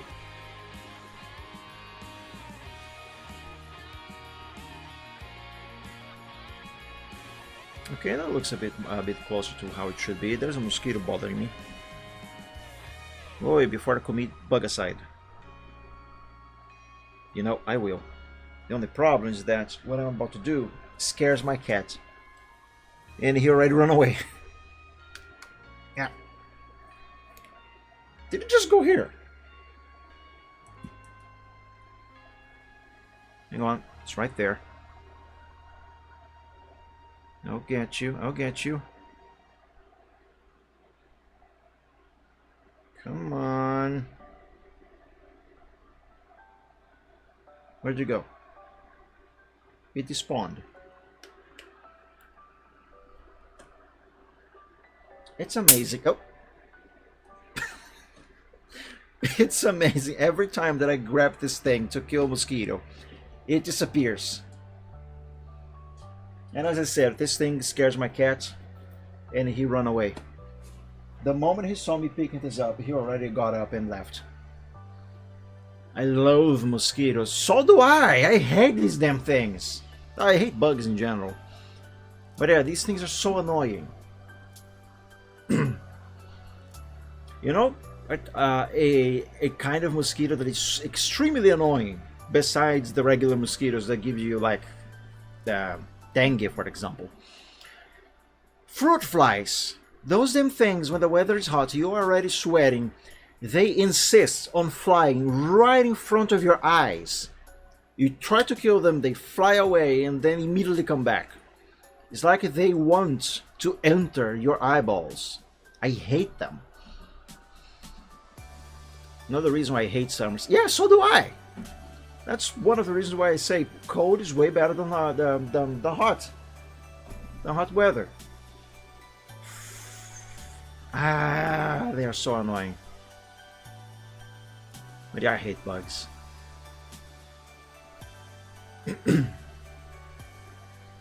Always keep your food closed. Yeah, I have to. I cannot even throw away banana peel in the trash in the kitchen and just leave it there until I throw it away, because like half an hour later there's going to be a whole horde of fruit flies flying everywhere. It's super annoying.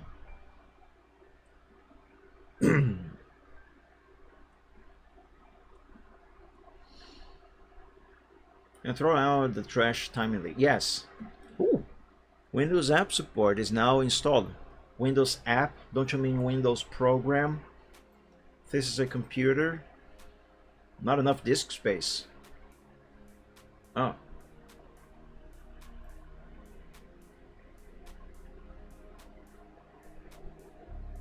What is taking up so much space on this? This is just a virtual machine. The only extra thing that I installed here is color paint. No. No, no, Reptane, you are wrong on that one. I mean, I think I did try to download something. I think I was trying to Yarhar a game that Crappy Games stole from me. Have I not deleted it? Actually, no. Why would I do it on this VM if I have Linux installed on another hard drive? Research material. Let's see. That's the flatpak for Collabora Office. That is super light. That should not be weighing down anything. Oh, there's nothing here. No, that's the wallpaper. That's not even a megabyte big.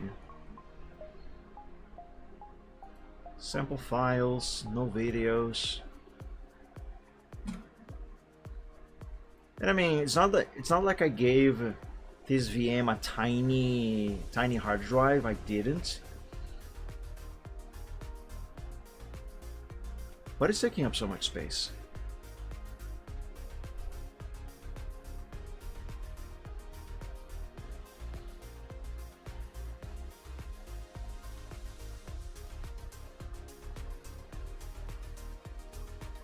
It's under 24 gigabytes.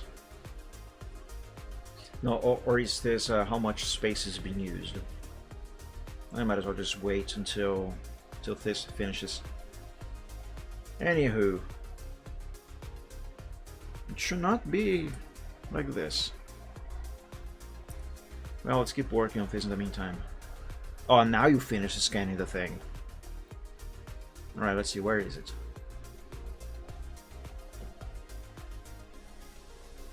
Where is it? Ah, there it is. What is taking up so much space? Let's see, this here is... This is confusing. Alright. What do you mean, Windows?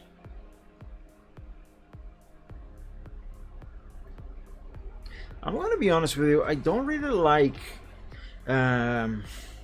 these graphs that Linux has to show how much space is being used on the disk. It may be just because I am used to how it works on Windows, you know. But I don't know. I find that a little confusing. Okay, maybe this hard drive is not the biggest one, but it still should not be completely full like this. Okay, so this here seems to be what is taking the most amount of space. What is this? 6.9 gigabytes of lib. Nice. What is this? Icons. Share. User.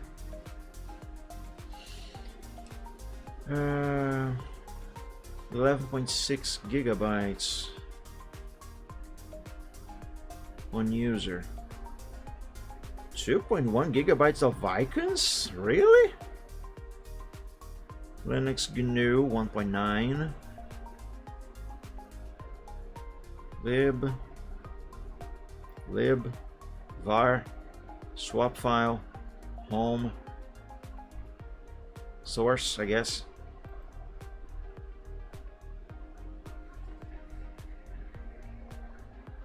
Lib, Flatpak, repo. There is just the OS itself. Wow. This is the light version of Zorin OS. I was not expecting it would take up so much space on the disk. Wow. Okay, let's not. Yeah, this is not going to install if I don't free up more space, which I won't. I'll just make the drive bigger. But first, let me finish some stuff here, and then I'm going to do that, because for that, I will have to reboot this VM.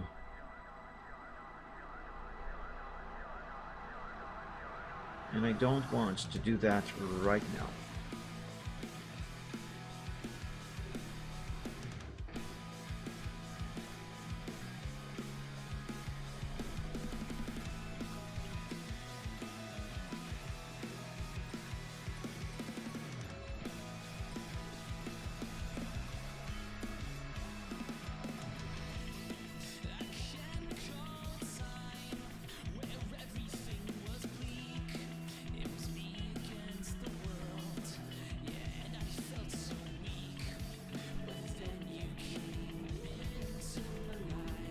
I am almost getting this nostril right.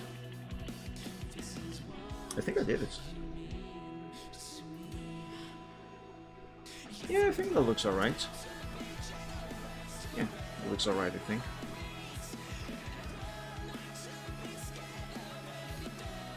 I'm gonna try to do some cleaning on these artifacts that Penta caused.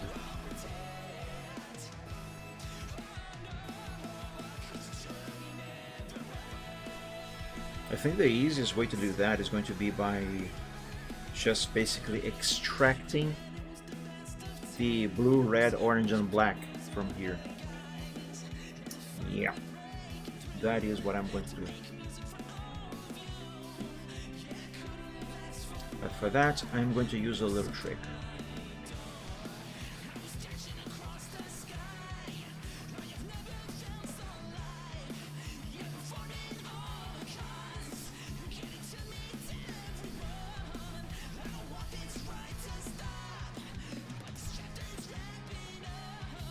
Very soon you will see why I am drawing these little plus signs in different colors.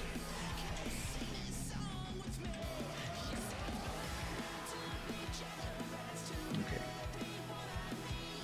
Copy this. And, let's paste it here. Okay.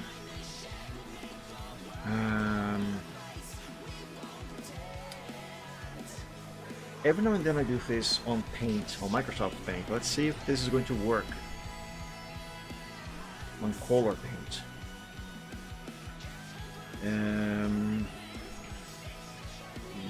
Yeah, select all and delete.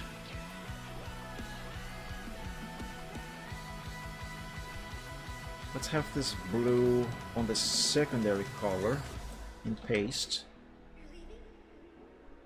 Oh, wait, no. What am I doing? No, hang on. I'm not doing this right.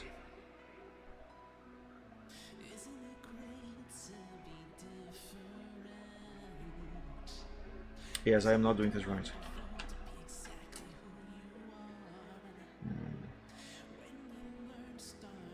Hang on. I haven't done this in a while. Let me try to remember how this is supposed to go.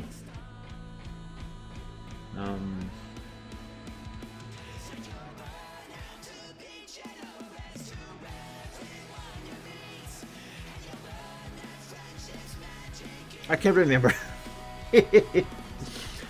Oh my god. It's fine. It's perfectly fine. Oh, since I have this selection in place, let's send it to the progress sheet. There.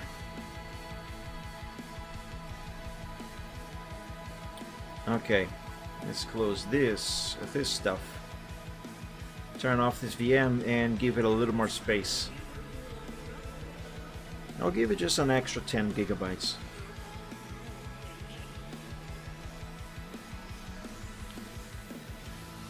But yeah, I think I am at a point now where I can say with some certainty that Penta is not really going to be a good candidate to be an MS Paint replacement for me on Linux.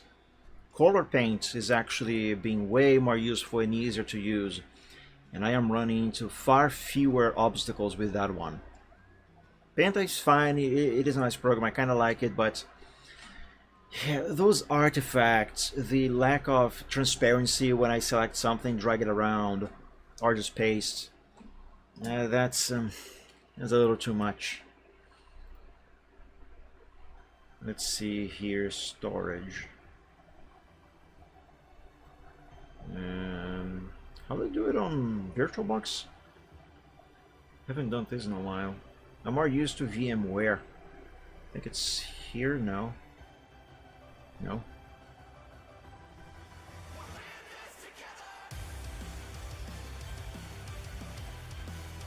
I can't remember.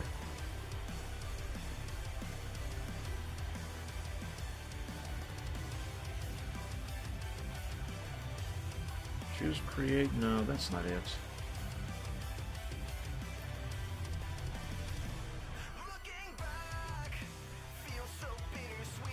Medium factor. No. Dude, I can't remember how to expand the drive on VirtualBox. The fudge?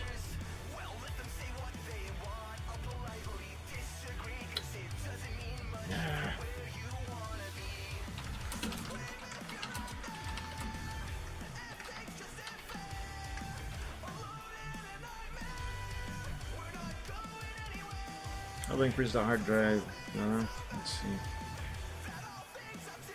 I've done this before. I can't remember.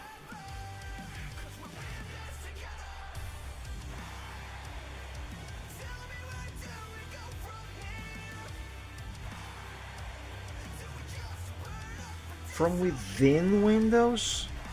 Seriously? That can't be right.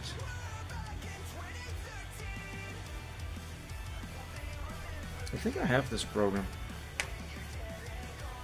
Huh. So expand this thing straight from here is actually not possible? For real? I could swear it was possible. Unless I'm actually just thinking, I don't know, that my memory is saying that it is possible on VirtualBox, but it is actually thinking of VMware. Because here on VMware, that is actually quite simple. All I gotta do is click here, edit virtual machine, here the drive, and you just click expand and select how big you want this thing to be. Super easy. Granted, you would still have to go into the operating system that is installed on that drive to expand the drive there. Actually, no. No, that is no longer necessary on VMware. I don't know. It's been a while. I can't remember. But in any case, I am disappointed that that cannot be done on VirtualBox.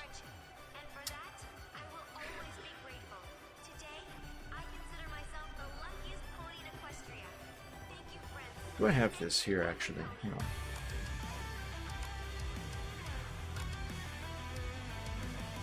I do. Is US Partition Master. But wait a minute. Nah, I'm not going to fiddle about with any of this stuff. No.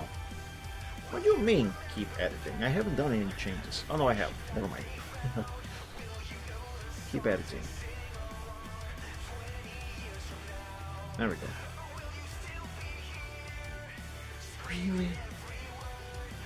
I can't believe that cannot be expanded.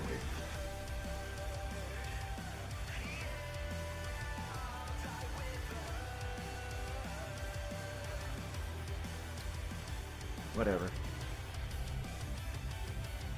Now what does this do?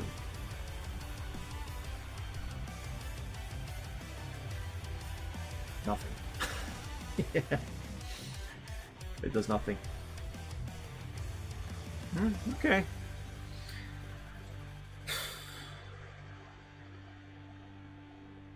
I will look into this some other time when I'm not streaming.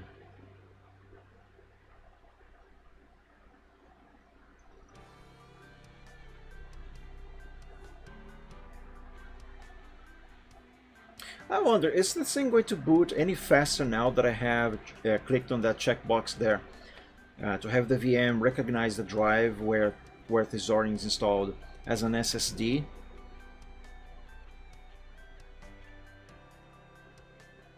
I have no idea if that is how it works. Probably not.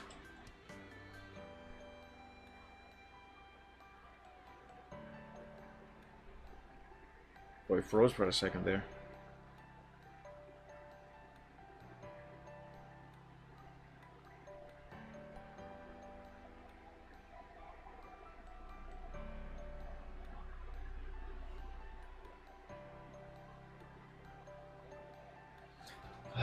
This is taking so long.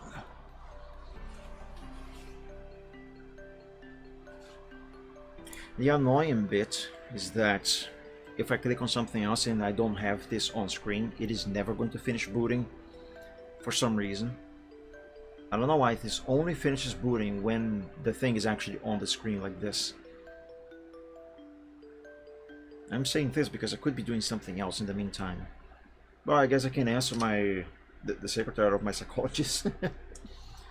Let me do that real quick here. When you feel it's hopeless, when you think that you lost, oh, I will take your hand and we'll rise up from There. the dust. Oh, here we go. She's just asking if she can schedule me for this week. Don't be afraid to show what we're going for. This is what we know. Here we come back to life, we're still breathing, standing up, everybody. Is it me or this is taking longer than on the previous boot? I feel like this is taking longer.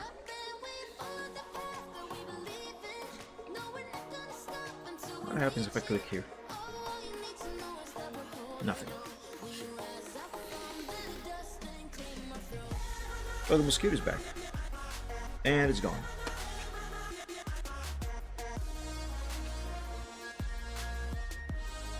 But going back to talk about Penta as a replacement for MS Paint, this program is actually leaving a lot to be desired for me. I don't like these little issues that I have run into so far. I really don't. And I don't think this is going to finish booting.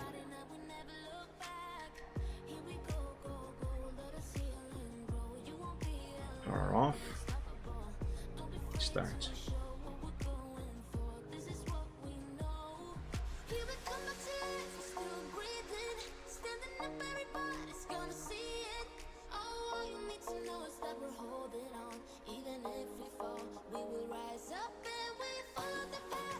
I'll come back in a bit, guys. I'll be right back.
as you walk on by. I can clear the sky in 10 seconds flat. Well, how about that? Well, how about that? I could be sitting here on a cloud, watching the sun as it starts to go down. The only thing missing is you by my side.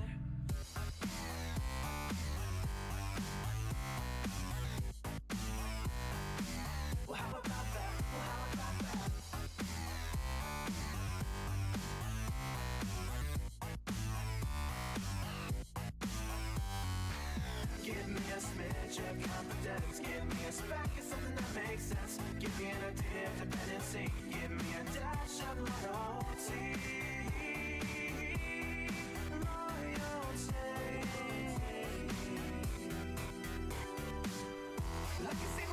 Alright, I am back. And I see it still hasn't finished booting up. You know, I think that setting that I changed, that SSD thing, I think that is causing this. Let me undo that selection. Where was that again? Storage. This, yeah, here. Undo it. And you know, I was just thinking, since I have already decided that yes, I can use Color Paint as a replacement for Paint, but right now during the stream I can only use it under the virtual machine, and I'm having some troubles with that right now. I think I'm going to finish this sketch on Paint, even though I said I was going to do that only on the alternatives.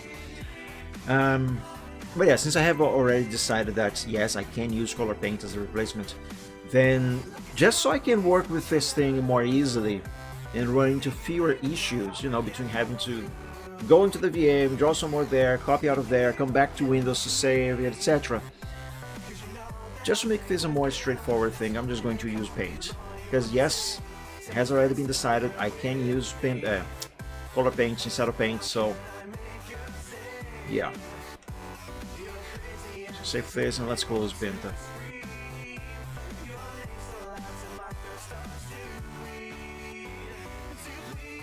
Here, open workshop and the progress sheet.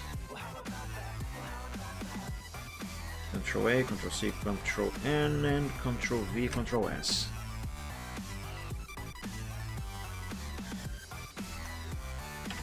And replace workshop. Yeah. So yeah. Again, I said I was not going to be using Paint, I was only to be using the alternatives.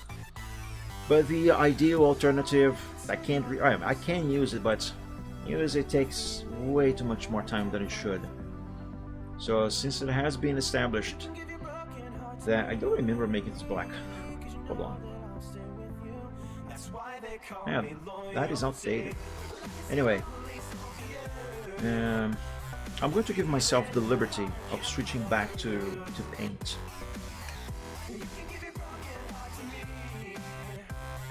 So in a way, it's as if I was still using Color Paint right now. It's just going to be MS Paint instead.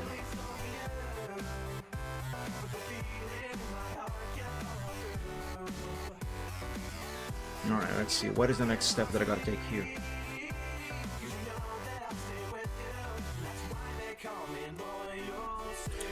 Either this horn is a little too long or that one is too short.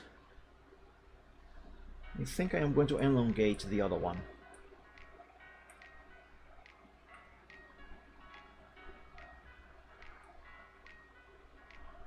Actually, no, hold on. Give me this here.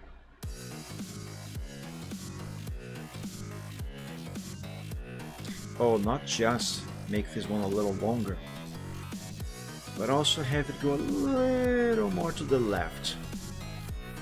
Just a little.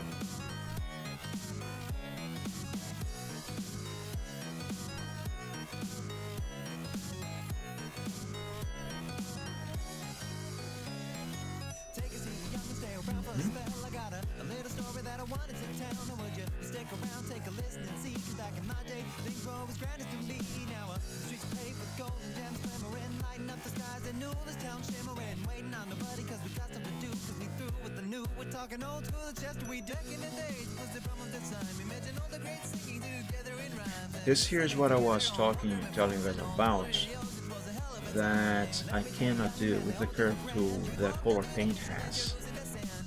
And that is, after I finish placing the line, you know, doing the curving that I need, you see it gives me a selection around this, so now I can move this around if I want to. This is great for getting the line in a more proper place, you know, make some small adjustments to where it's actually supposed to go. I have this available on Paint, but not on Color Paint. Okay, that is in a good spot. Let me just add an extra there.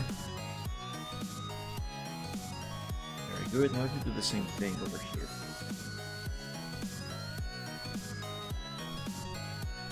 Balls.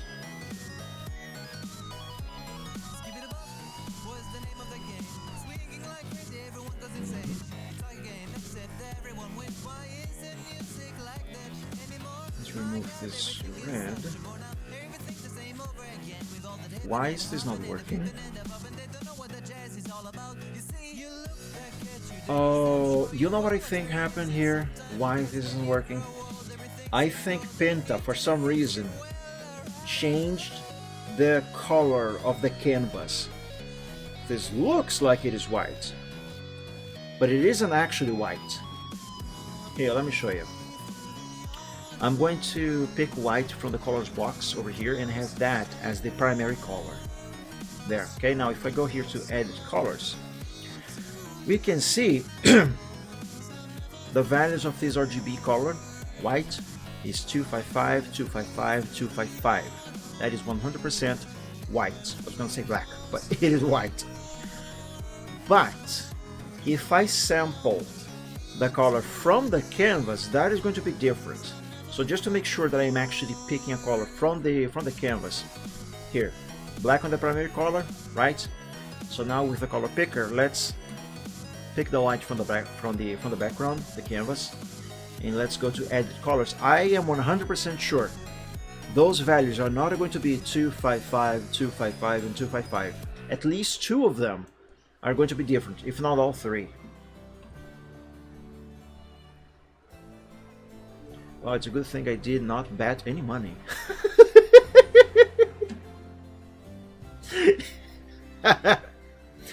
There you go. No, wait a minute. What's this zero? What's this zeroing on? What if I pick one of these? Yeah, it was zero. What the hell then? Why isn't this working? Oh, I know why. I am stupid. The problem is not the white that is a different shade of itself. It's the red. I am thinking that red that is in there, it is this one from the colors box. So these values here, 237, 28, 36, but no. This is a different one. It's a lighter one. There. It's completely different. God, I am stupid sometimes. There we go. There we go.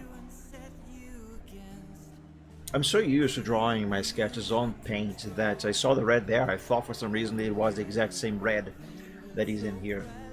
But no, it is a slightly different one. Different enough for it to not work.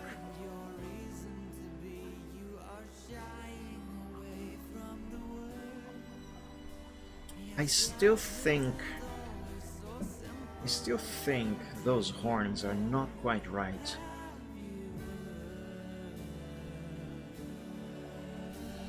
Whatever it is, I will figure it out. For now, let's just send this to the progress sheet and save this here.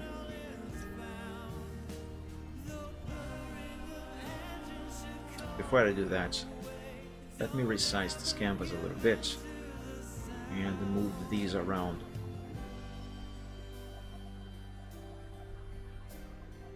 Okay, now this is kind of way more space than I need. Hold up. Wait, what am I trying to do?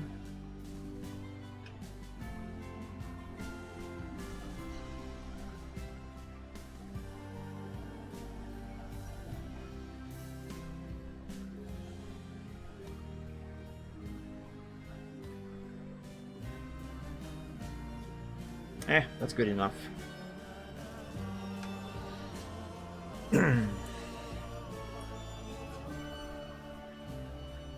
Okay, next, let's pick this orange, that is white. Let's pick this orange, that is still white. Let's pick this orange, and third time's a charm. And erase it from here. Same thing with that blue over there. Ooh, actually, no, hang on. Undo all of this. Give me this bit over here. And redo. And let's open a new paint window.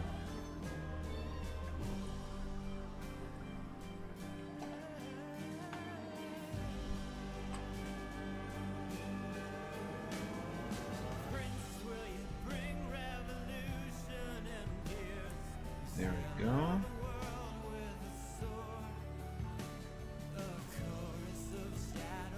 There. Let's select all of this, copy, and let's put them here. Just like that. So what I just did here is make this dark blue overlap the light blue over there. You see right here with the pencil, right here, if I undo, we can see some of the blue going over the darker blue, I mean the lighter blue going over the darker blue, and I don't want that. There, now it is how it should be.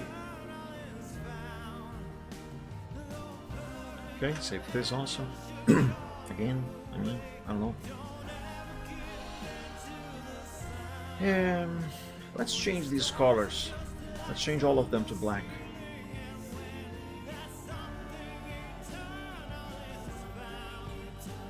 Oh, hang on a second.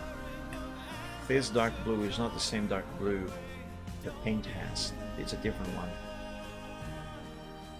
Same thing with this orange.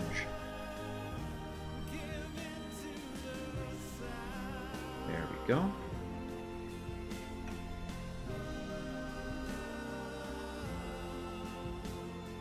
You know, maybe these horns, they are actually fine as they are. I got them right.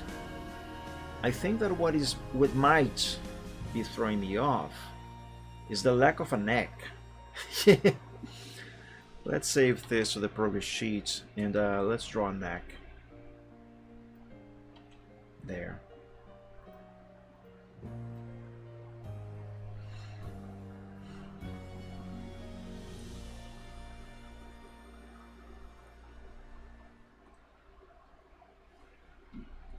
Actually, a little bit less zoom. We're out of time and out of money. What made me think this was the land of milk and honey? It's time to go, no more dreaming. Walk in the rain under street like pavement gleaming. I'm kind of blue, but I'll be okay. I wasn't looking for a fairy tale anyway. Hello, my name is Happy. I should probably have drawn this with a different color just to make it a little easier to erase this. Peace and love to keep But this is some minor stuff. It's fine as it is. It's alright, it's not for her. She was taken with the strongest inclination. She's in your head, you wrote her resume. She's gonna find herself another occupation. Take out a loan, enroll I in missed it. classes. One. There we go. Got it. You can't afford new glasses. Maybe together we can break it down and build something. Now I will likely have to redraw all of that, but that is a problem for later. Right now I just need the neck to come into existence.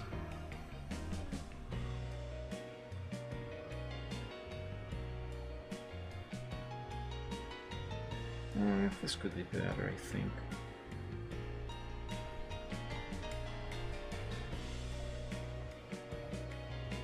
Actually, you know what?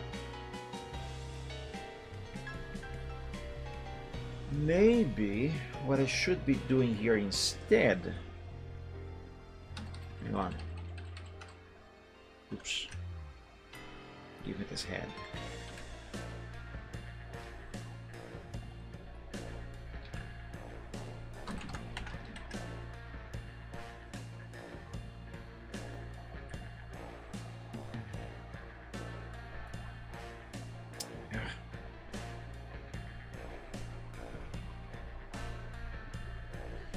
Okay, give me this head now.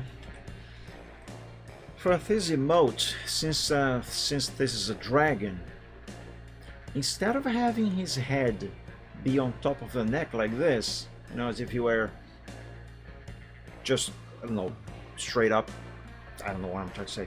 Anyway, maybe I should have his head like be a little down, closer to the ground, you know. So instead of having the neck go like this here, where then it will connect to the chest right here, and then his back over there, a leg here, etc. Maybe what I should do is actually have this neck go like this here, as if he is leaning down a little bit, and then right here would go his chest, you know, the back would go there, there would be a leg here, etc. See what I mean? Maybe I should do it like this. Yes, I think that is what I should do. That is definitely what I should do. Have I saved this head to the progress sheet yet? I have not. So let's do it and then redraw the neck completely. Save. Let's do it.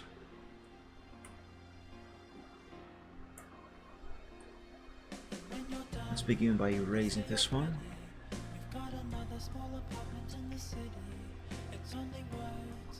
Here. Actually, hang on. Undo, undo, undo, undo, undo, undo, undo, undo. One more. There we go. Now I can erase this one.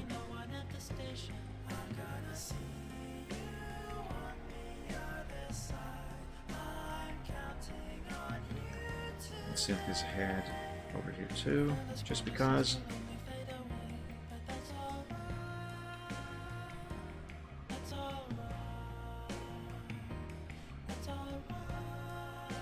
That is not the curve tool. I do that so many times when I am working on paint, where I think I am going to be drawing a line and I have the selection tool enabled, or in use rather.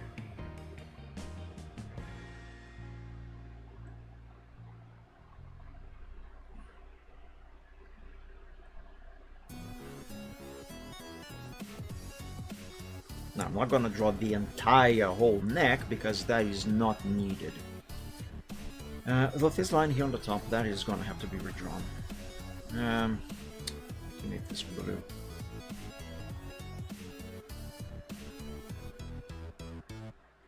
Actually, should probably start that one like here.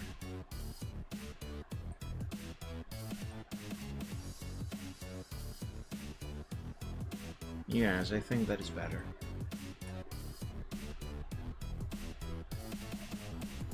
Let's make this line a little thicker.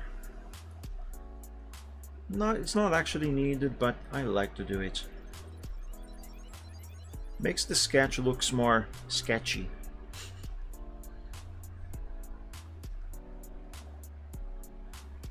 But yeah, this is not necessary, I just like to do it.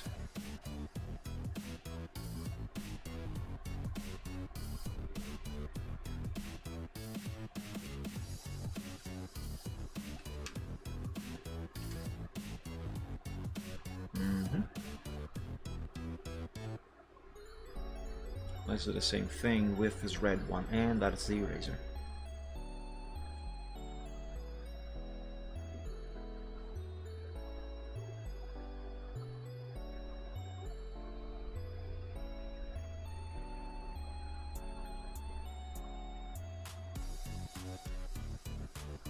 Now I'm gonna have to draw a couple here. Just one is not going to do it. There. Most of this neck is going to be erased later. But I'm going to be doing this here anyway.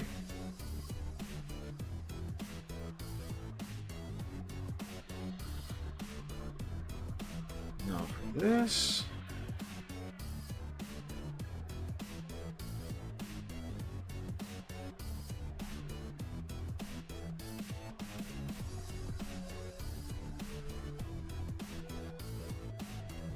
Yeah, that can be better.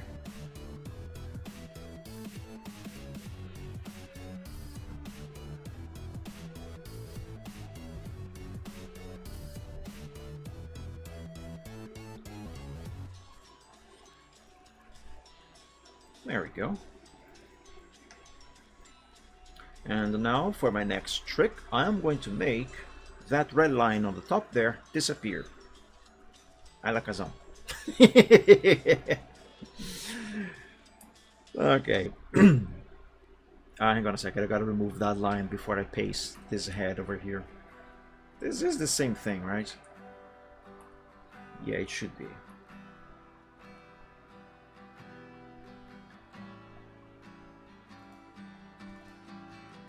That mosquito just landed on my arm.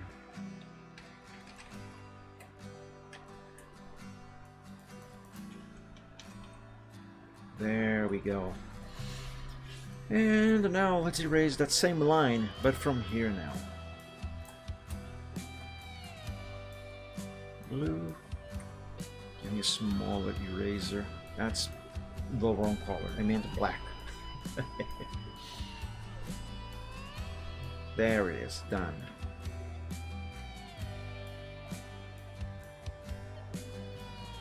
Okay, now this is starting to look better. Much better. Copy this, paste it here, and save. Also save this. And actually, for this bit here, I don't need the eraser. Just this here is good enough.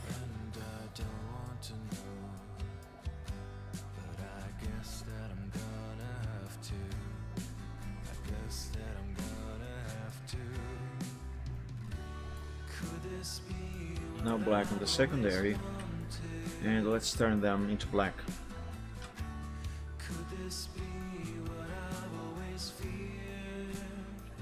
Same with the blue. And one more save here for good measure.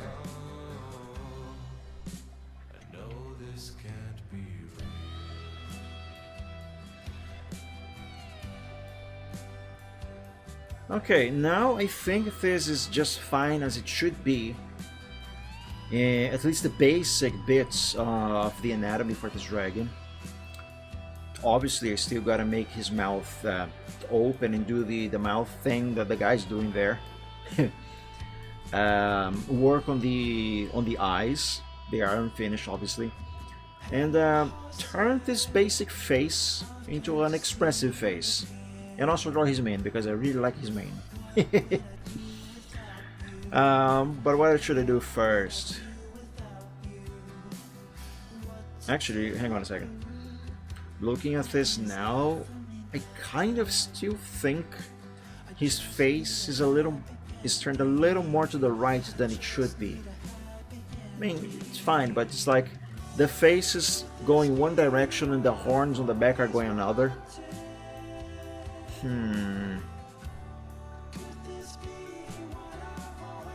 Am I going to fix this if I move this eye forward a bit? I guess that helps. It helps a bit. Let me undo and redo a couple times to see. Yeah, that does a little bit of a difference. Does make it a little difference. His left horn is going to be mostly, if not completely, obstructed. The view of it, I mean. And it's going to be almost fully obstructed by his mane. So hopefully maybe this issue is going to be lessened a little bit more. What if I move his right horn up a bit? Here, put the eye back where it was. And let's try moving this up.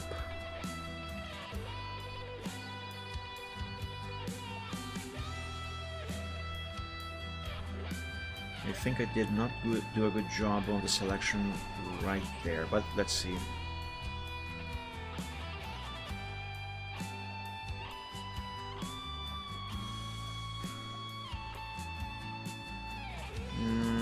Yeah, that helps a little bit. But what if I bring it forward a bit more as well? Let me try.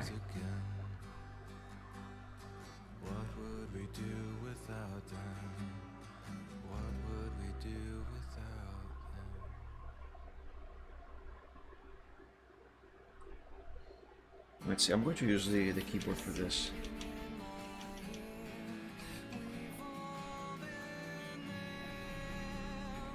No, this just makes it look even more like his face is going one way and the horns are going another.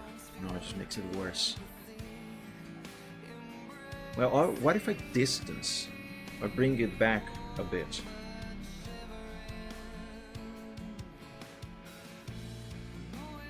Doesn't help much. Nah, it's the face.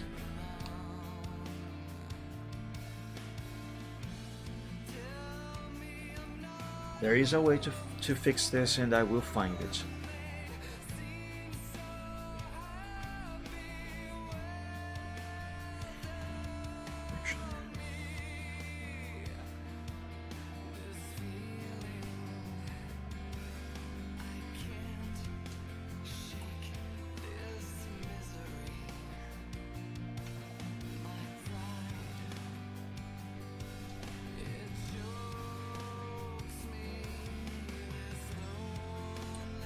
Yeah, I guess.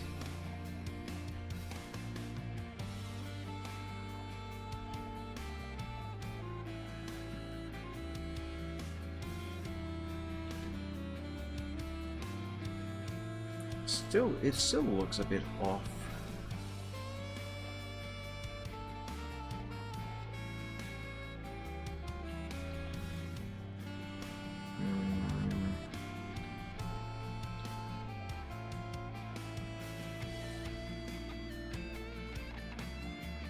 Let me redraw this here completely.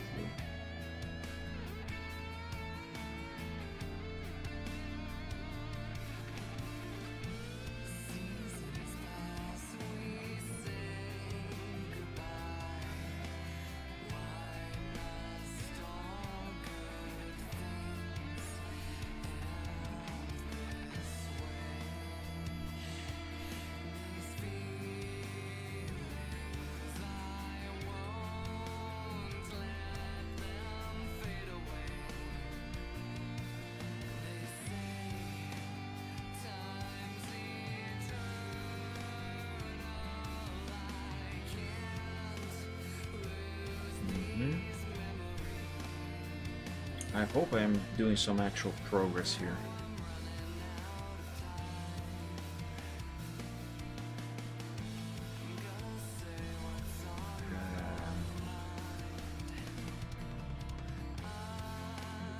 His chin needs some rework as well.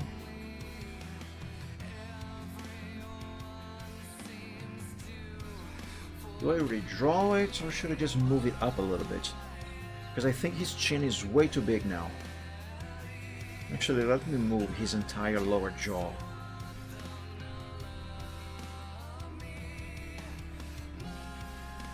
I think I gotta do both things. Move it up and also redraw it.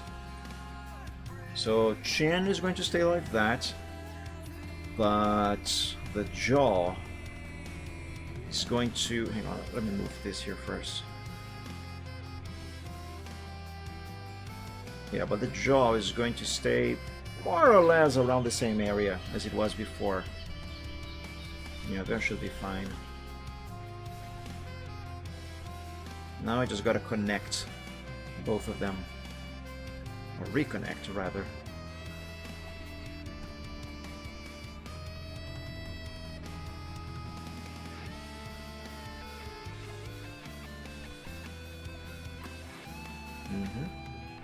That is going well.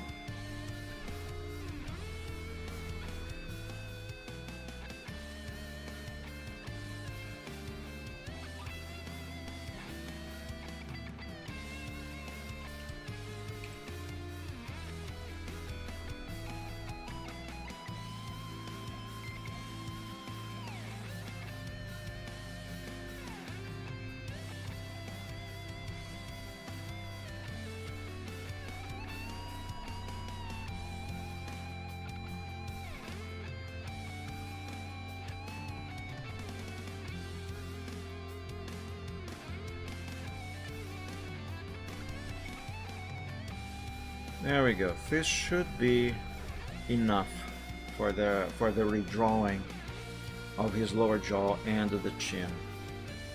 Let's just reconnect his neck to the head and do some cleaning up.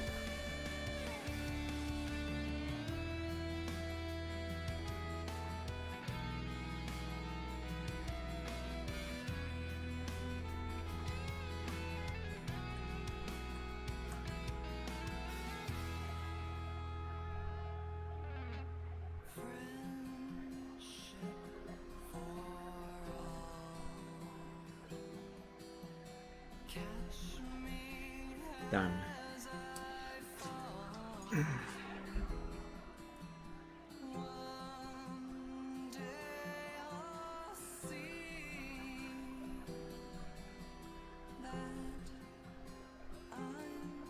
There we go. Hang on. Michael Braveheart, you seem to have something on your mouth right here. Let me get it for you. There you go. There we go. Oh, actually not. This bit here. This should come forward a bit more. More technically speaking, more to his right. I mean left. Also known as the other right.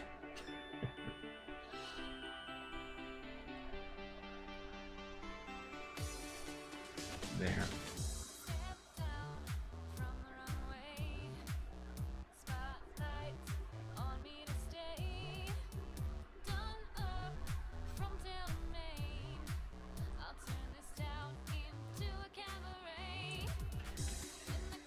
How much better or worse is this?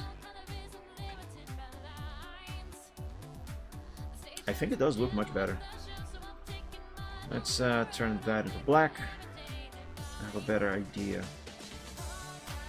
His right eye will probably have to be moved around a little bit. Maybe even redrawn. Even though it isn't finished. But yeah, now it is looking much less like his face is going one way and the horns another. This is looking much better now. Thunder Lightning, happy Sunday. Welcome to the stream. Thank you for joining. Long dark neck, yeah. I mean, dragons, most dragons anyway, they do have neck somewhat long. My eyes itchy for whatever reason. But yeah, no, most of this neck is actually going to be erased later. This is just for me to have basically anatomy reference perspective, something like that. But yeah, no, most of this is going to be erased later. After all, this is going to be just an emote, so I don't need all of the neck. I still kind of feel like this horn here, it either needs to be redrawn or moved to some other spot a little bit. This is still not quite right. Let me save this to the progress sheet. And let me try to work some more on that particular horn.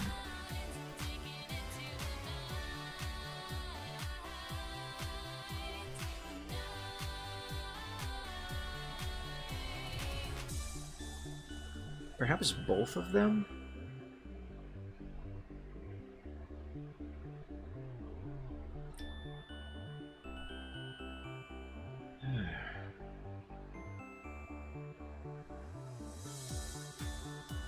Yeah, maybe.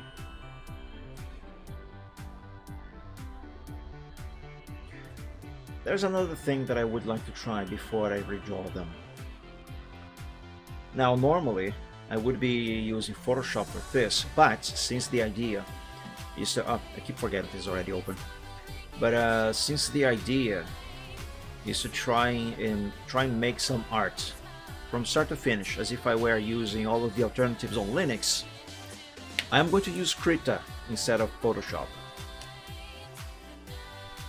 New image from clipboard, yes, create. Give me a new layer. I always then age dragon, one whole neck with legs. Technically speaking, yes. That's a noodle. I mean, they are mostly called noodles there. Yeah, very long. But no, this is a Western dragon. I'm just drawing. This is going to be just the head actually, because I'm turning the Pog. Where is it? I'm turning the Pog emote into. I mean, I'm draconifying the Pog emote, so it's going to be just the head. But I put the neck there for basically reference to see if I'm doing the horns right, the face right, etc. But yeah, let's wait a sec. Yes, this is no. Wait, what is this layer? Okay, that is all blank. Perfect. Give me pure white. Fill this one up. Put it down there. Now let me remove all of the white from this layer here. Now in Photoshop this would be done with the Magic Wand tool. How do I do that on Krita?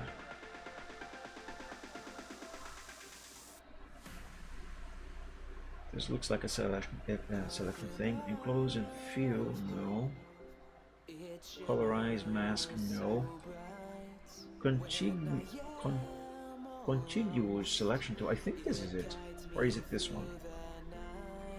Nah. Seems like it is this here.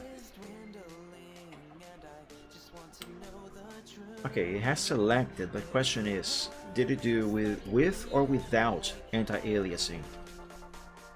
It did it with anti-aliasing. So that is wrong. Because all of this is pixels, so if I use anti-aliasing, it is actually going to break everything. How do I disable the anti-aliasing in Krita for the selection tool? Choose workspace, no. Set eraser mode, no. Preserve alpha, no. Reload, no. Would it be size? Actually, yes, I think it is size. I just gotta type a 1 there. Let's see. No, I don't think it did it right. Yes, it didn't. It's still anti-aliased. No, that's not it. That is not it. It can be done. I remember doing this when I was exploring Krita, when I did that stream from Linux. I just can't remember how, but it can be done. 11 PM -4. You mean it's still anti-aliased? Yeah. Didn't I say that? I could swear that is what I said. In any case, there is an option somewhere here to disable the anti-aliasing on this tool.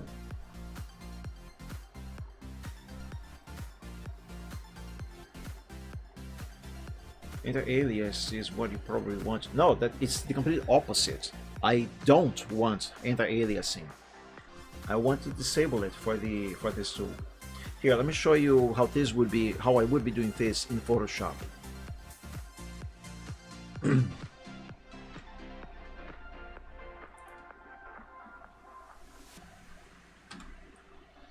No, give me RGB, please. Thank you very much. Okay, so this is how I would be doing this in Photoshop. So Magic Wand, and then I would go here and disable anti-alias and set the tolerance to 0, and then make the selection. And if we look close, if we look up close here, every single pixel got selected perfectly where the limits are. So if I were to just delete all of this white on the background and leave just the black, and now put another color on this layer beneath it. There, see? Now if I zoom in, there's something in my eye. There are no remnants of any white pixels here. This is all just the black lines. This can be done on Krita. I just can't remember how. Though now that I looked in Photoshop, I think I might have a clue. It has to do with the tolerance, I think. if I can remember where that is.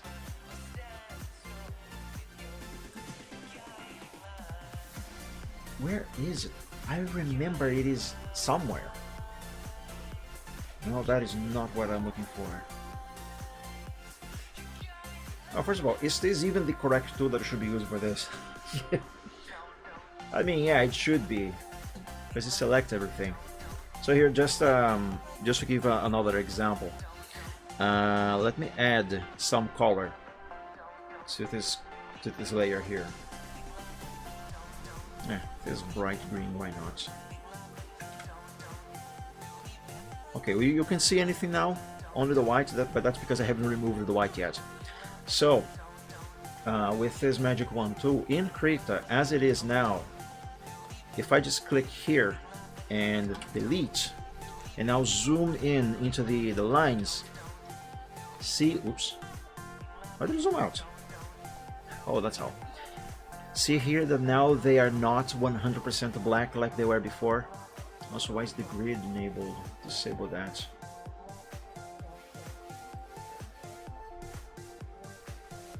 Wait, show. Didn't I just remove the grid? Why is it still here? Ah, there we go. Just needed to refresh. Anyway, see that now these black pixels, they all got anti-aliased. They are not anymore 100% just black. That is what should not happen. That is what I'm trying to get around. It should be how it is in Photoshop. I just can't remember how to make it like that. Let me see, what options are here? Oh, what is all this stuff here? Tool options.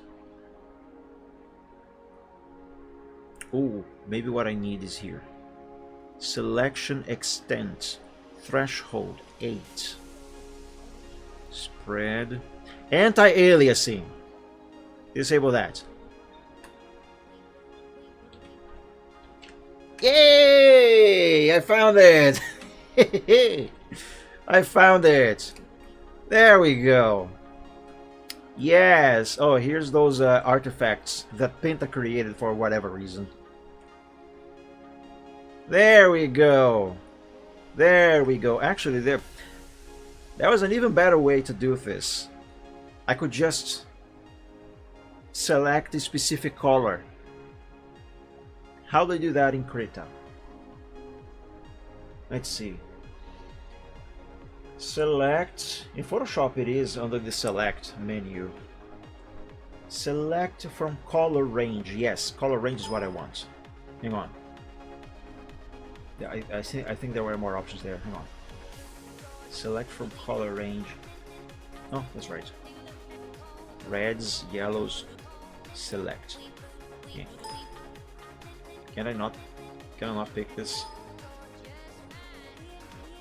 Do I have to do it from here? There's no white here. This select. Select. What am I doing? Okay. Hang on. This is selected. Let me unselect and try that again. Select. Ah, okay, I see. It did select the color that I wanted. In this case, white. This is just different from how it is in Photoshop. Here, to give you another example, let me show you what it's like in Photoshop to do this. I'm gonna use the same image, the same sketch. Here, let me replicate the steps I just performed in Krita. Okay, so tolerance 0, no anti-aliasing, select this, boom. White is gone except on the eyes. Yeah, see, no anti-aliasing on the black lines, right? Let me just set this back to the original default before I forget.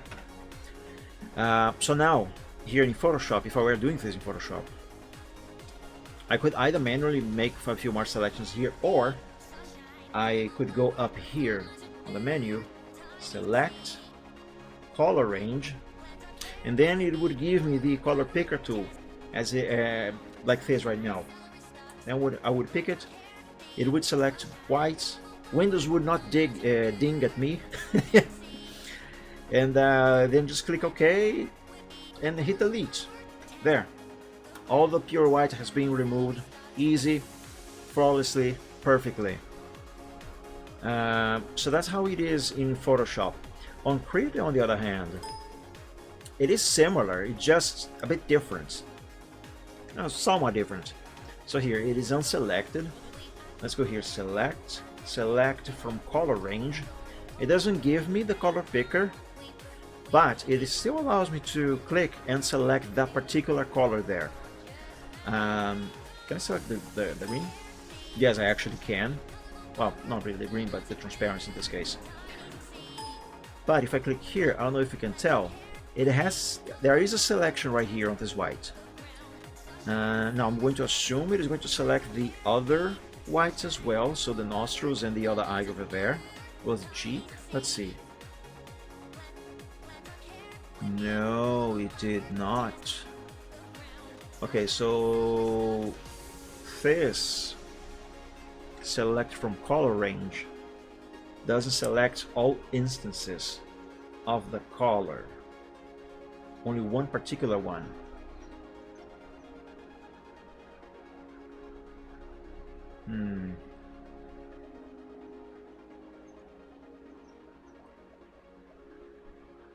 What if I try this option here? I don't think that, yeah, no, that doesn't do anything.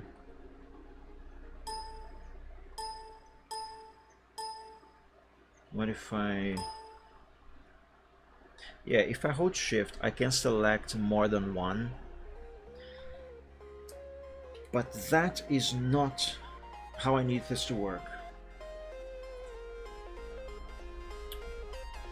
There's gotta be a way. If not with this particular tool, somewhere, some other way.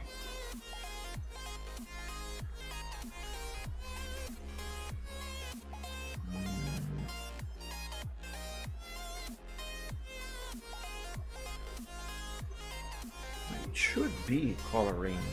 Should be. What if I drop this fuzziness? Yeah, that doesn't do anything, as I expected. Can I just type back the original value? Yes, I can.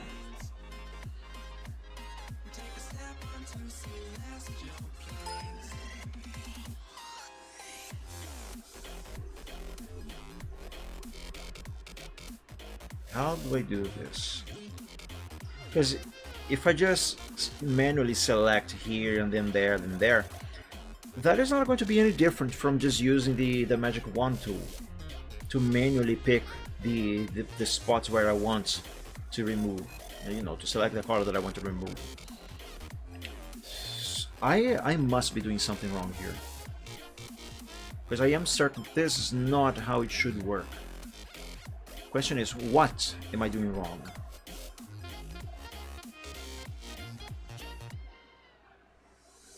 What am I doing wrong? Because again, if I just select the left eye, for example, just hit OK and then delete, it deleted just that one. But that is in no way any different from me grabbing the magic wand tool over here and then clicking there and holding shift and clicking here as well to select both eyes and then doing this. See, it's no different from doing it this way. And this is exactly what I don't want to do, because the only way I can get like the nostrils here to have the whites selected as well and therefore deleted is by zooming in, then going here, holding shift and click, and I click the wrong spots, undo, and then click again, you know. It's way too much work. And not have to do that kind of thing is the whole reason why select a color range even exists in the first place, at least in Photoshop. But being Krita a program designed to focus, designed, tailored to do for digital art creation, it should be possible to do that as well. But how?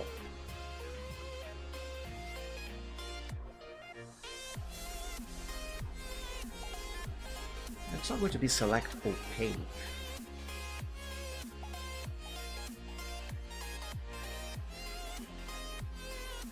Yeah, it should be color range. And sure, you could say, Mike, stop trying to do that, just use Photoshop. You showed us how easy it is. Again, remember, the whole point of me not using rather, MS Paint instead of using Painter, later on use Inkscape for defining the line art with vectors, and then Krita for coloring and stuff, is to properly check out how possible it is for me to make my art on Linux, because these programs, they are available on Linux. Photoshop is not available on Linux. MS Paint is not available on Linux. CorelDRAW, forget about it. So if I open Photoshop here to do just this one thing, I'm going to be defeating the purpose of this experiment, you know? Because let's say one day in the future, I am using Linux only. I don't have Windows installed anywhere else, not even on a virtual machine. And I run into a situation like this here now where I need to select all the colors. But let's say Krita cannot actually do it. Meaning that I would have to install Windows somewhere, then install Photoshop somewhere, just so I can select all the colors and remove them. You know, so in other words, let's say in the future I am using just Linux, but there is one thing that I need Windows for. So I go back on Windows to do the thing and then come back.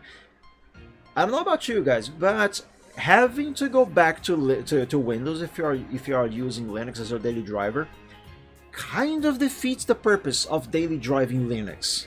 You know, I hope I am making sense. I don't want that. The whole purpose of this is to check out how possible it actually is for me to use just Linux to make my art. Oh, Mike, but you are using Windows now. Yes, I am. Excuse me. I could be using Linux right now, making the stream from Linux. But you have to remember, my current install of Linux, and I'm not talking about the virtual machine we just saw a couple hours ago. I have Linux installed on the PC itself. When I turn on the computer, I can boot into Linux with instead of Windows. I have that install of Linux running on a mechanical hard drive, so it is slow. The boot drive for Windows is on an SSD, so it's super fast. I don't have any issues with performance and stuff, but because Linux is in a hard drive on this PC, I do have issues with performance on that one. And as it was proven on the one stream that I did from Linux a few weeks ago, it can get so slow at times where the entire PC freezes and crashes. It happened on that stream that I streamed from Linux. I had to reboot the entire computer because of that. I don't want to run into that issue while I am streaming, which is the reason why I am on Windows for this stream. And what was I going to say? Although I am on Windows, the programs that I am using to make the art are the same programs that I would be using on Linux, with the exception of Color Paint, which, as you saw, I booted up a virtual machine with Linux so I could use Color Paint. I am pretty sure any doubts that I had about Color Paint being the perfect replacement for Paint, or at least a decent replacement for Paint, MS Paint that is, I'm pretty sure I don't have any doubts regarding that. I'm pretty sure that it is quite clear that yes, I can use Color Paint instead of MS Paint on Linux. So technically speaking, I don't need Paint. The only reason why I am using Paint right now is because, well, go using the virtual machine to use Color Paint is just a bit cumbersome. So since it's technically about the same thing, either Color Paint on Linux or Paint on Windows, I'm going to be sticking with Paint for now, since, well, Paint is actually kind of annoying. But for the line arts with vectors, I will be using Inkscape on Windows, which I can also use on Linux. There is Inkscape for Linux, and same thing with Krita. Now, the idea with Krita is to be replacing Photoshop. Krita does not support my Photoshop brushes, but that is a different situation. At least for something as basic as just putting a color here and doing maybe some basic shading, Krita should be perfect. I will only know when I actually get to it.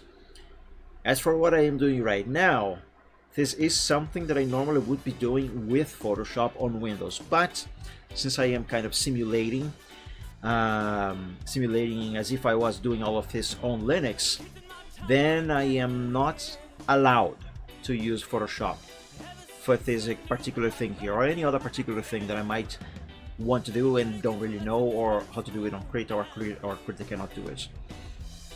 So for the sake of this experiment, I am not allowed to use Photoshop to do anything. Yes, I did open Photoshop a few times, just it did something, but I was just showing you how I would have done it if I were using Photoshop. Notice that I didn't keep any of the things that I did on Photoshop here on Krita. But yeah, so if I did use Photoshop here, it would be, simulation wise, it would be as if I was booting Windows either on a VM or on the other PC on the side here. And that would defeat the purpose of using Linux as a daily driver. So yeah, for the experiments, since I am simulating using Linux to make my art, I am not allowed to use any Windows program to do stuff. Paint is the only sort of exception, but again, as I have already explained, Color Paint on Linux is just as good, or at least decent enough, to basically be kind of the same thing as Paint. So because it is cumbersome to use Color Paint on Windows, virtual machine, etc., I'm just using Paint for now. But if I were on Linux, I would be using Color Paint, because I have decided Paint. I run into way too many issues there. I mean, not way too many, but I did run into some very significant issues there. So yeah, question is, how do I get the color range in Krita to work like it does in Photoshop? Well, not even necessarily as it does in Photoshop, but to select all instances of the same color all at once.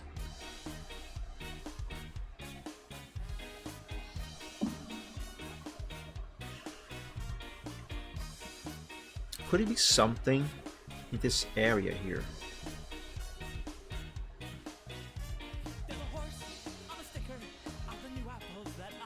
Now, these settings here, they should only be affecting the magic wand itself, or contiguous selection tool, as it is called in Krita.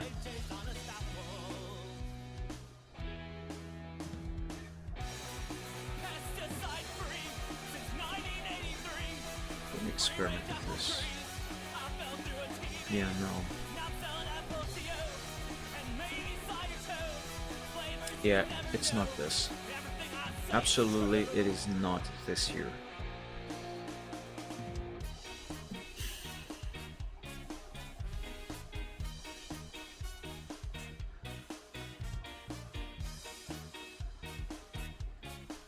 It should be color range.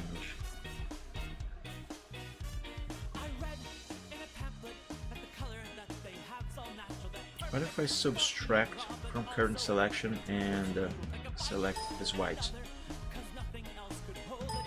It does not select. Yeah, no.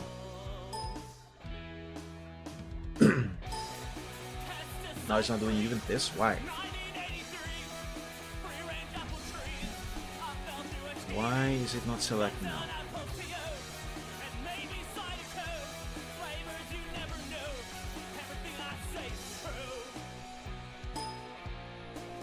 That's weird. It's not selecting anything now. Why?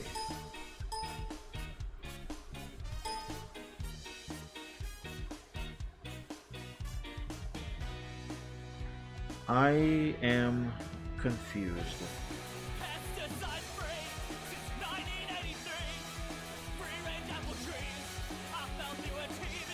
I am quite confused.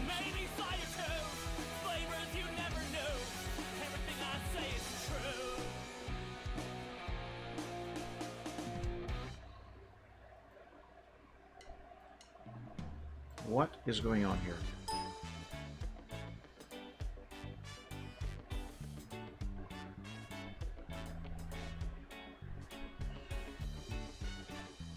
It's not working. Why is it not working now?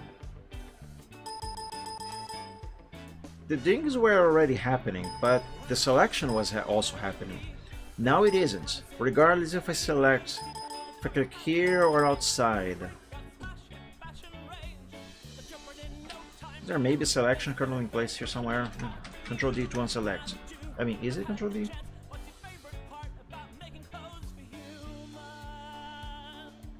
Control Shift D. No, Shift D is to reselect. Okay, Control D is to unselect. Yeah, so there's no selection in anywhere here right now.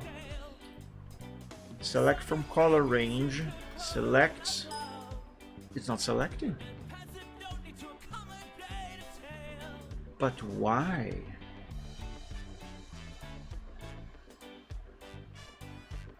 It was selecting just fine. It's not doing it. Why is it not doing this?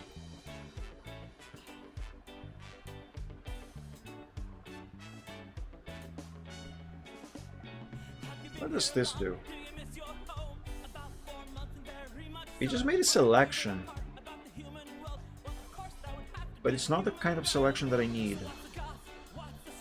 Let's try select opaque, add. No. Select opaque, subtract. No. Select opaque, intersect. Also no. Yeah, that's not it.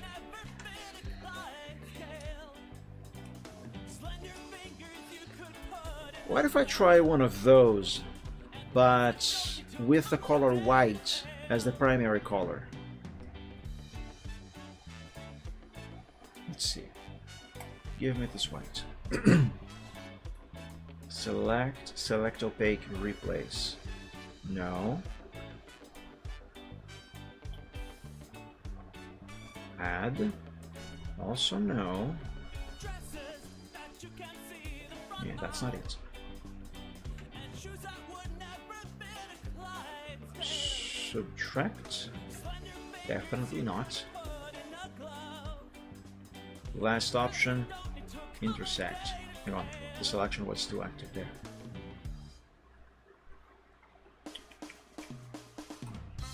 Unless it goes by having the colors reverted, so white on the secondary and the black on the primary.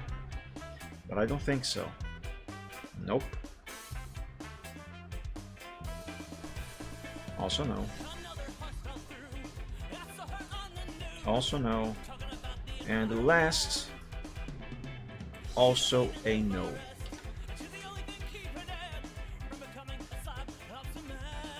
Dude, what the fudge?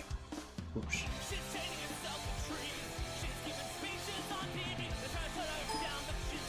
I am so confused. Why is it not selecting anymore?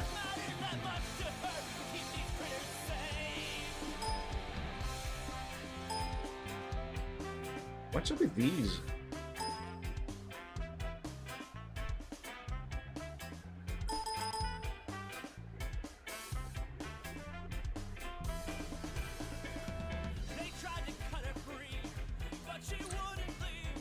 There is a way, and I will find it. I just don't know what the way is yet, but I will find it. What is this? Choose workspace. Nah, that's not what I need. No, none of those are what I need.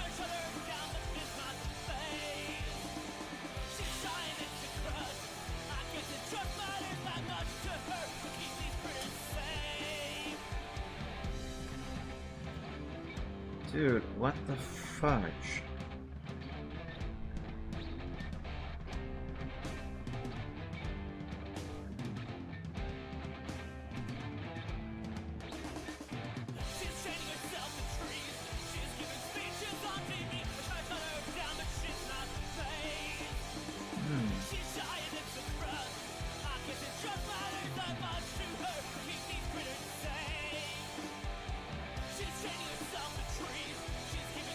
What is this? I don't know what that is, but let's not use it. Let's not touch that again.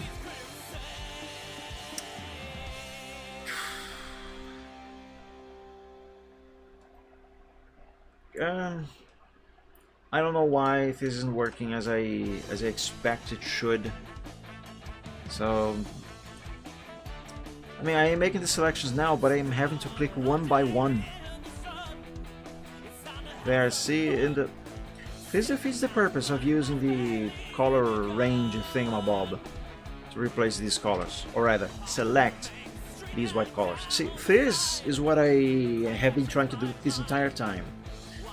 But for some reason, at first, Krita was only selecting one area that has the color white instead of selecting all areas that have the color white. But then not even that it was selecting anymore, and I don't know why. Also, there's one white pixel over there that also needs to go away. And don't even get me started on these imperfections that Penta created.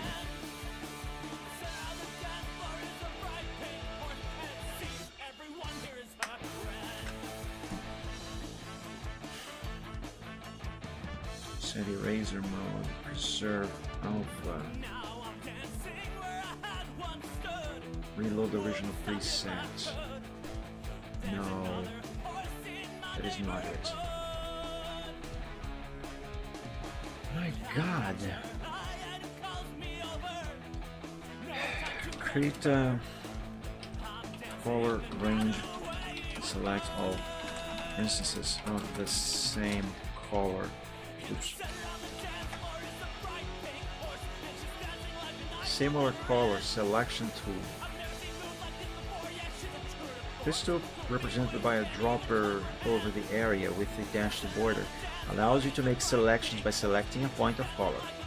It will select any areas of a similar color to the one you selected. You can just adjust the fuzziness of the tool in the Tool Options dock. A lower number with selected colors close to the color that you choose is in the first place. Are you telling me that this entire time I was using the wrong tool for the job?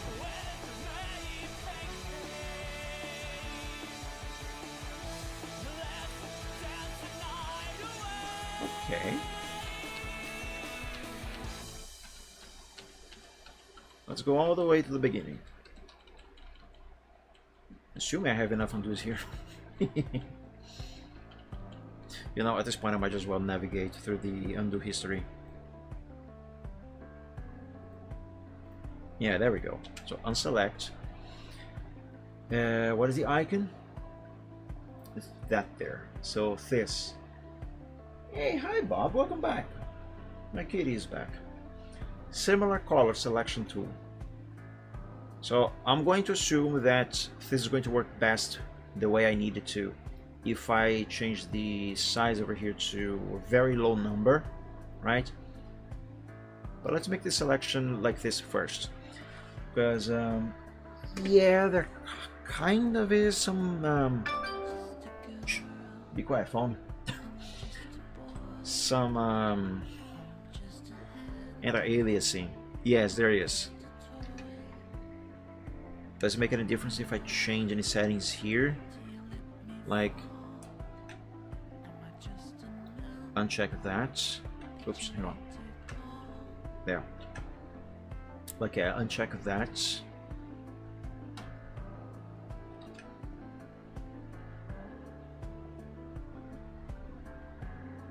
I mean, yeah, it looks fine without the anti-alias. Well, let me try with this fuzziness. Let's drop it to the minimum value possible. 0.01. Anti-alias is also disabled. Delete. Let's take a closer look. Oh my god, that is it. It is a different tool! Not only it is a different tool, it actually got the job done, but it cleared out most of those artifacts that Penta had created. Look at that! Oh my god, I think I am in love with Krita. The Photoshop brushes aside, I think I am liking Krita a lot. I think I am. Wow. Also, I was being really dumb about the tool. But I mean, come on. On Photoshop, to do the thing that I just did here, I would have to be using the color range feature, you know, the color range tool. Krita has a color range thing. I thought it was the same thing. And I mean, technically speaking, it is. The difference is that while Photoshop selects all instances of that one particular color, Krita does not.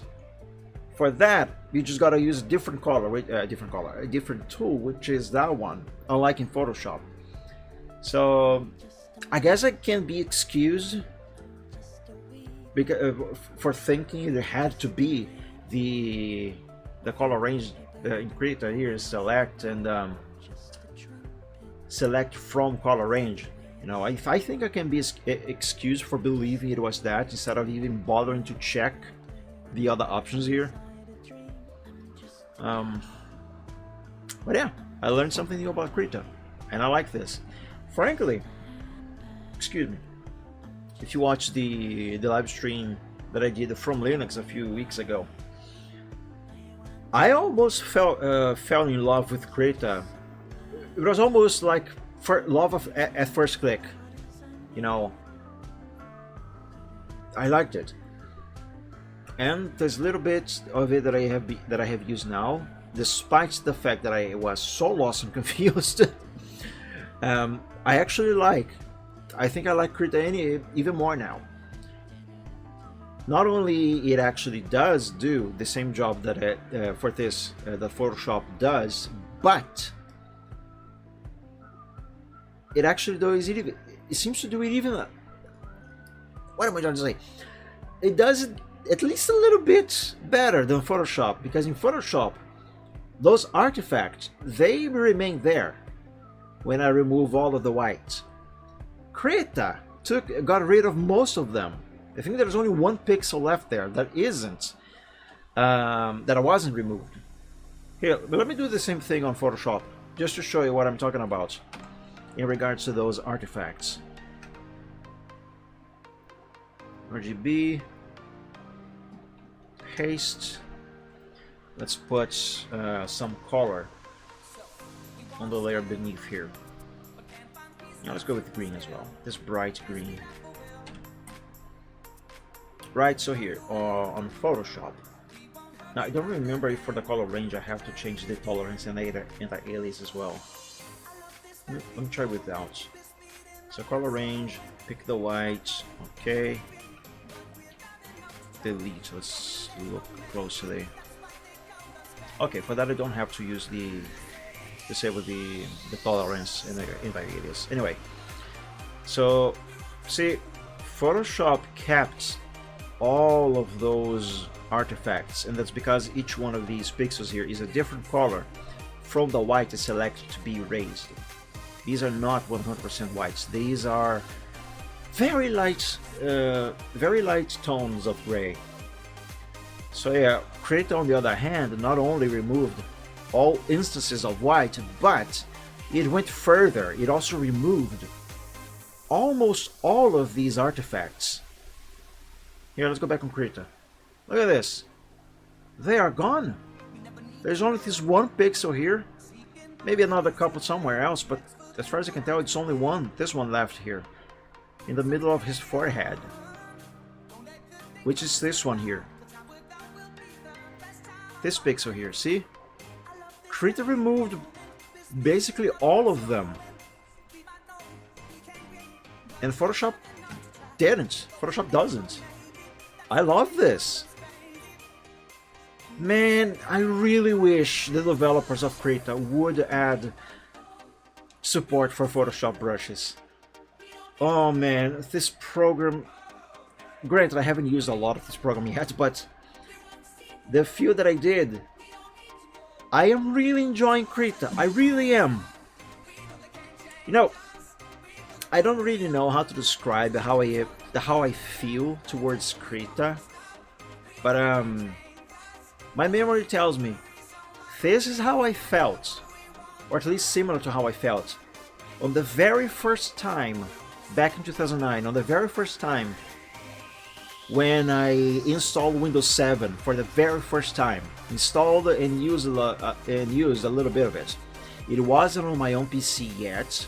I was working as a computer technician at a computer repair shop. One of our customers brought in a new PC, or actually no, I think he bought the parts with us for us to also build the PC. I was in charge of building that one PC in particular, and he wanted Windows 7 installed on that. You gotta remember, at that time, Windows 7 was brand new. It had just been released.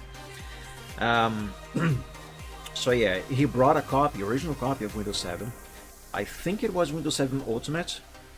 Anyway, I built a PC, I installed Windows 7, and I kid you not, it was love at first click.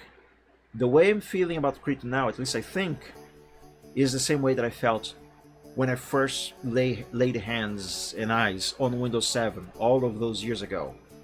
Windows 7, it was like they put XP on steroids. It was everything that was good about XP was present on 7, but made better with even better extra features added on top of it, and it was beautiful. It runs super smooth. It was so incredibly practical. Everything you needed, everything you wanted, you could find them so easily. Workflows on that OS were so good as well, because especially if you disable the window grouping on the taskbar like I have here right now, you would require so fewer clicks to perform certain actions. It was also beautiful. The interface was amazing. I miss the Aero UI or whatever it was called. It's Aero something. But anyway, the way I feel about Krita is at least similar to how I felt about Windows 7 on the very first time that I used it, you know, to set it up on the new PC. I skipped Windows Vista. I still think Vista looks beautiful, but to use it, not as much. And I'm not even saying that it is because, oh, Windows Vista is a bad Windows. It really isn't. The thing with Vista was that it was a little way ahead of its time. It didn't run well on most computers because most computers did not have the proper system requirements to be able to handle Vista. Also, Vista did have a few issues with some stability, but that was patched in time, and Vista actually became a good OS. The problem is, when Vista finally got to the point, the damage was already done. You know, public opinion was already formed. No amount of patching was going to change it. You really want to open this file? I mean, 7 also has that. Windows 10 has also that. The difference is that you can disable it. You could also disable that on Vista. But yeah, so by the time that happened, Microsoft was already convinced they should move on, so they dropped Vista, and they focus on all of the issues people run into with Vista, and basically that's how Windows 7 was born. And 7 was magnificent. I still think 7 is a magnificent Windows version. The very best Windows there ever was. I just don't put Windows XP on number one place instead of 7 because, in my opinion anyway, as a technician, IT guy, and as a user, I say that 7 is better than XP because 7 not only looks nicer, but it also took everything that was good in Windows XP and made them better, and added also so many other very good features alongside what it took from XP. So 7 was essentially a turbo mode XP, if that makes any sense. Just to make sure you really want to open this file. But yeah, I think I would die of old age saying that Windows 7 was the best Windows there ever was. Windows XP just being second of it, again. But yeah, don't get me wrong, Windows XP is amazing. I love XP. But I do think 7 is way better. And not just on a visual point of view, but also on a technical level, because, you know, it supported newer hardware, etc. But yeah, that aside, the way I feel about Krita is basically about the same, or very similar to how I felt about Windows 7. So yeah, I skipped Windows Vista. By that time, I was still running XP as my daily driver on my PC at home. The PC I had at the time actually could not really handle Windows 7. The system requirements, they were quite inferior, although I did experiment with installing it on my PC on a separate partition, and it just didn't run well. It was very slow because, again, my specs at the time, they were not adequate. But that was the moment I decided, hey, I gotta have a better PC, and I want to use Windows 7. Because when Vista came out, I was installing it at work. Actually, I was mostly uninstalling it from PCs that came with Vista. People didn't want Vista; they wanted XP instead. Man, I got so many computers that were brand new that came with Windows Vista, and the owner said, "Hey, this has Vista. Can you please install Windows XP instead?" But yeah. So that was when I decided, you know, I want to use this new Windows. This new Windows is awesome, so much better than XP. I want this on my PC, but I need a better PC. And that was when it actually took me almost an entire year to raise enough money to buy all the parts I needed. But that was when I built my Generation 1, first generation Core i5 760. That's a model of that Intel Core i5. Originally, I started with 4 gigabytes, but eventually I upgraded to 8 and then 16 gigabytes. And well, long story short, I installed Windows 7 on that PC, and it was amazing. I kid you not, I never had any issues with Windows 7 ever.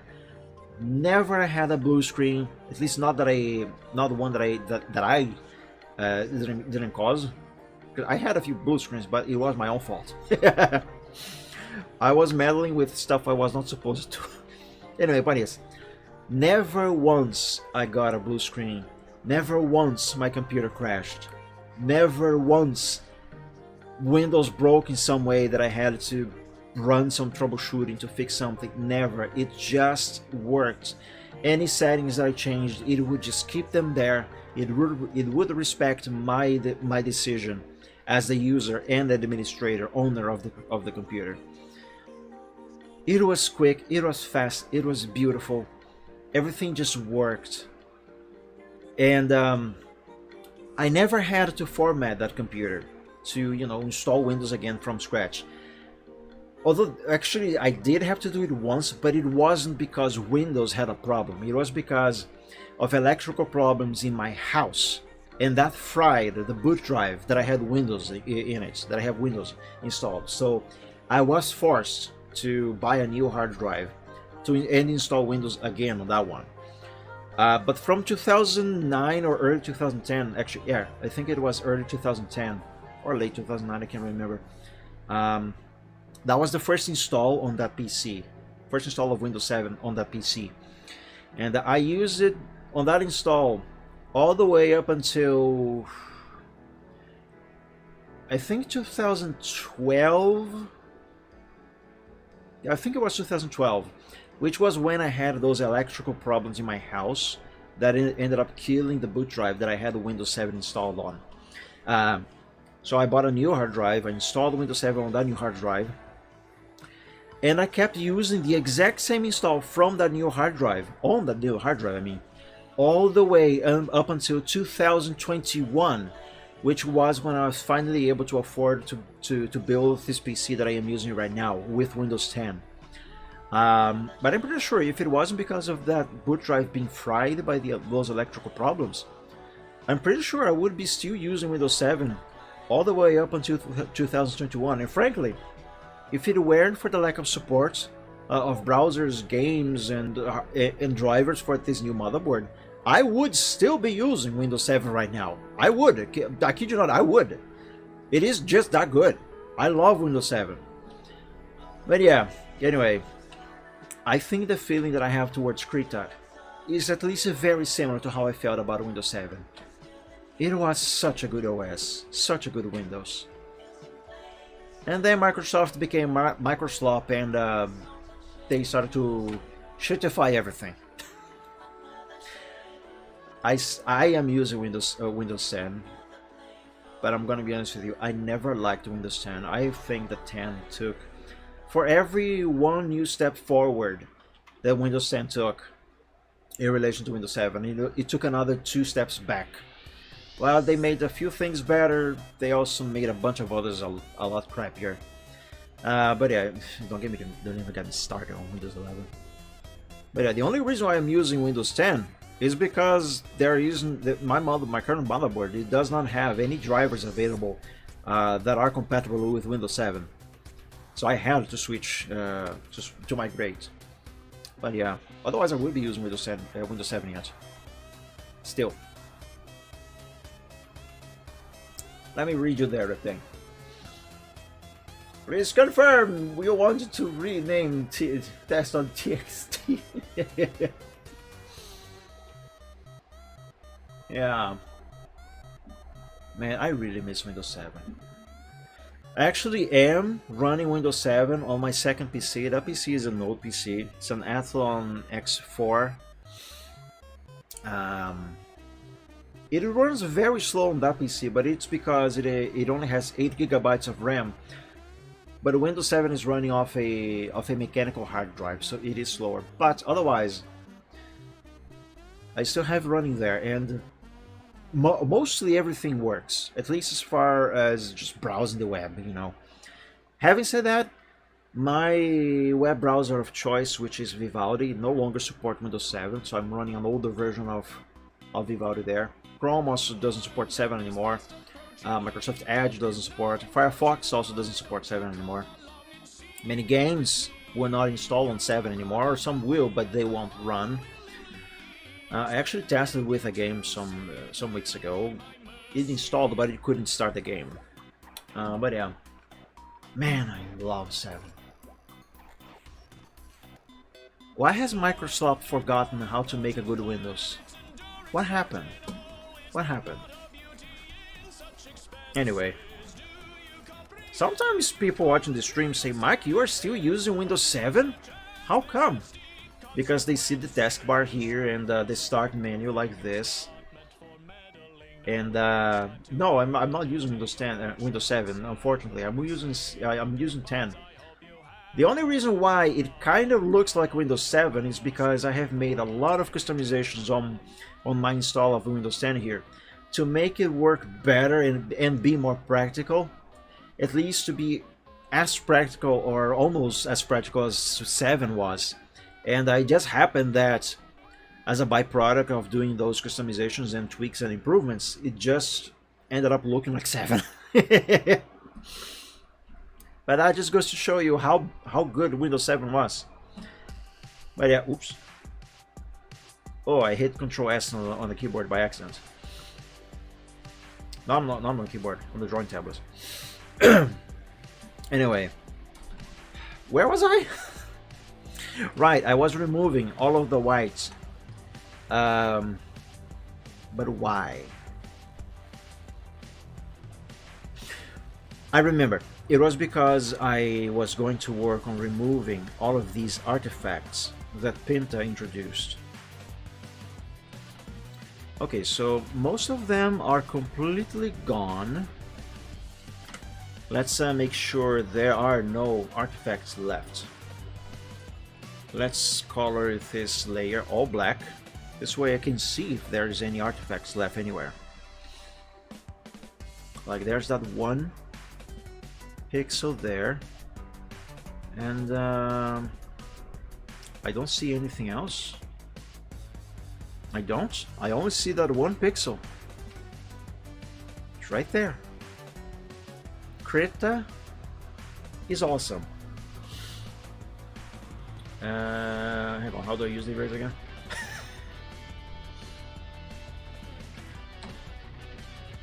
Oh, I see. I can still be using the same. I mean, I can be using the brush, right? So you just gotta make it small. Okay, so this here turns the brush tool, or whatever the other tool I am using, like a pencil for example, it turns it into an eraser. So I can just do this and it's gone. Sort of. There is either opacity or anti-aliasing with this eraser. Let me look around.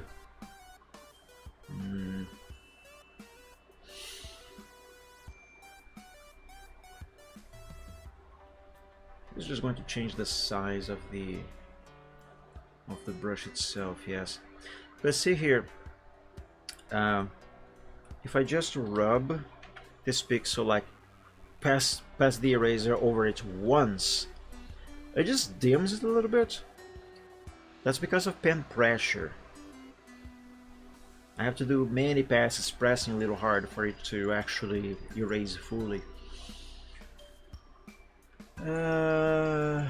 Is there another tool that I can use in Krita to erase it all at once? Photoshop, I can switch between a pencil and a brush, paintbrush. And the pencil will do what I want right away.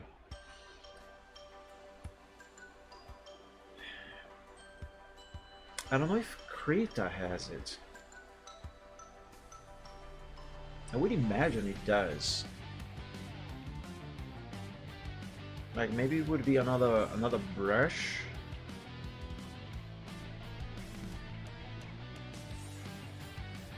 I don't know. Krita has some very awesome brushes, but well, I could use these pixel brushes that I downloaded, I guess. Anyway, Krita has some very awesome brushes. Now the result is the same, but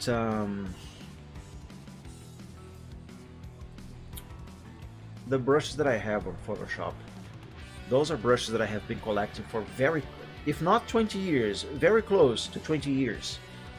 I have many incredible brushes there, some of which allow me to make some very specific effects and stuff like dragon scales, for example.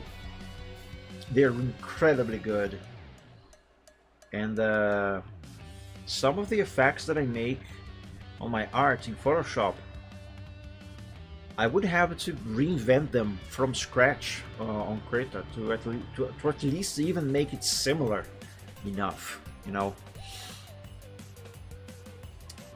So yeah, I am really liking Krita a lot. You have no idea how much. But the brushes, oh my god, the brushes.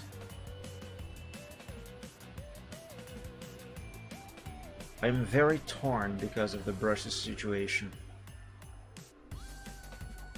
What if I just pick one of these erasers? Make it small. Is it fully gone? I will find out if I use the magic wand. It is fully gone. Awesome. Okay, so all of this that we are seeing is a selection all around the sketch black line arts. And I am not seeing a single straight pixel anywhere, which means Krita is indeed awesome. Now, just for comparison, there is that one straight pixel there, it's back, and that we can see selection around it, but not anywhere else. Look at this. Oh my god, I am so liking Krita. Oop. I pressed the wrong thing. Oh my god. Yeah, oh dear. Can also delete it like this instead.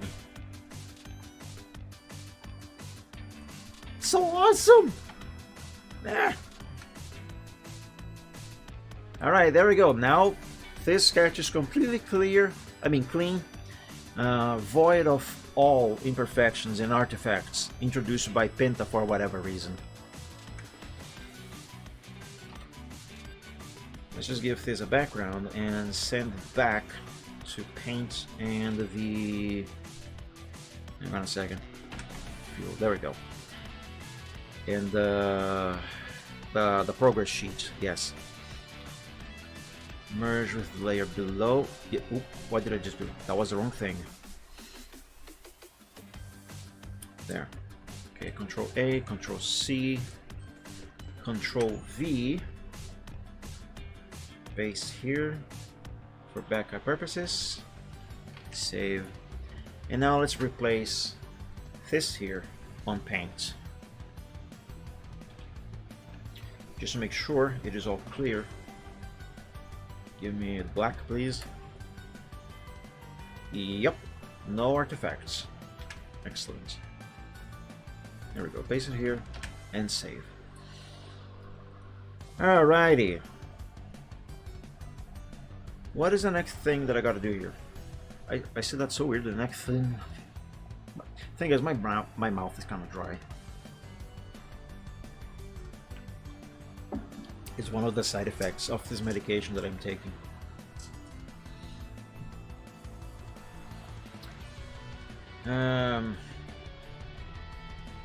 Overall, I think the basics are all in place. I don't really think I gotta do many changes here. Well, this eye. Yeah, this eye is still not as good as it can be and should be. Like, for one, this here should be a little more angled. You know, after all, his face is not a square. His face is not like this. It is like this. This, the way I drew this eye here kind of implies his face is like a square like that, you know? So here's the eye, that in this case. But anyway, let's fix this eye.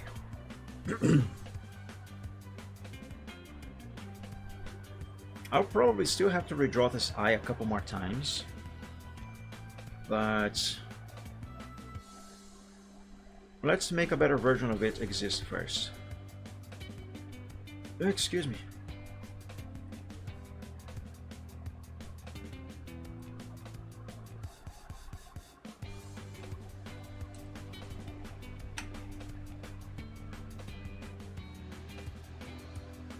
No, this can be much better. Actually, you know what I'm gonna do? I'm going to change this here to a light gray, so I can still see it to use as a reference, but it is not in the way. So now I can use another color to draw the new eye on top of it.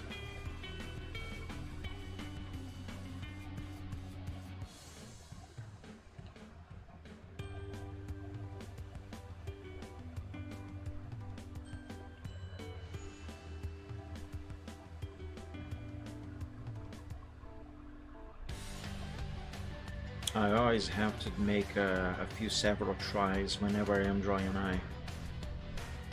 And never manage to get it right the first time, or the second, or the third, fourth, fifth, and so on. I do find solace on the fact that, thankfully, I am not the only artist who has this kind of issue with some parts of a body or whatever it is being drawn. Don't even get me started on drawing hands. These things are impossible. Humans are a weird bunch, aren't we?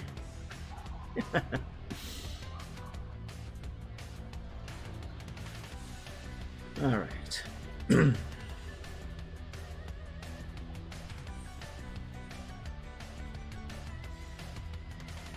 Okay, that should be good enough, I think.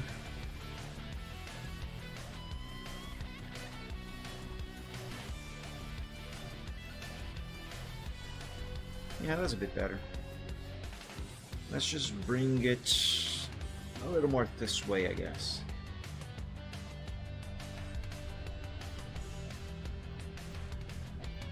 Yeah, right there.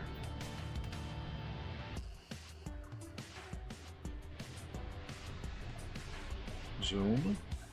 That's zoom out. I meant to zoom in. Please, mouse wheel, help me here.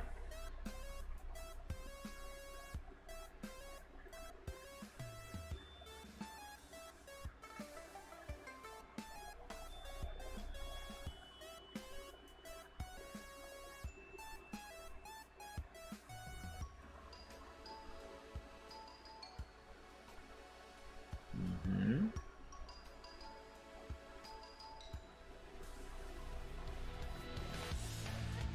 Nice. Okay, the new eye is starting to take shape.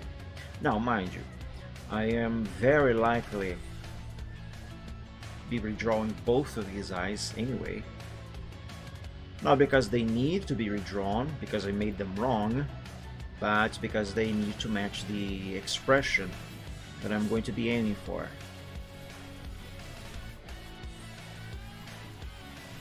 And the way that I'm drawing them now, well, they're just a neutral expression, no particular expression. But anyway, point is, in art, as it is with the case with many other things in life as well, you first need to make it exist first. It may look crude, but make it exist first, make it pretty later.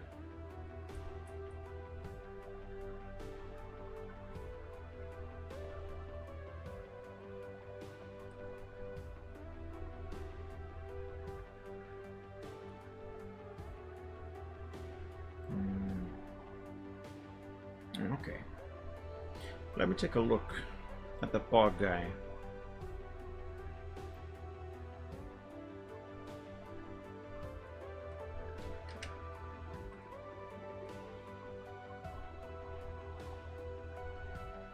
I think I am at a stage where I actually can begin drawing the expression. Hold on. Oh, that horn. That horn still needs a little bit of TLC.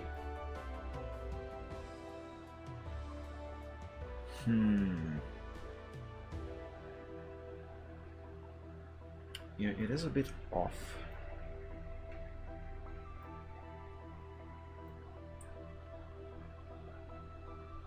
Like for one,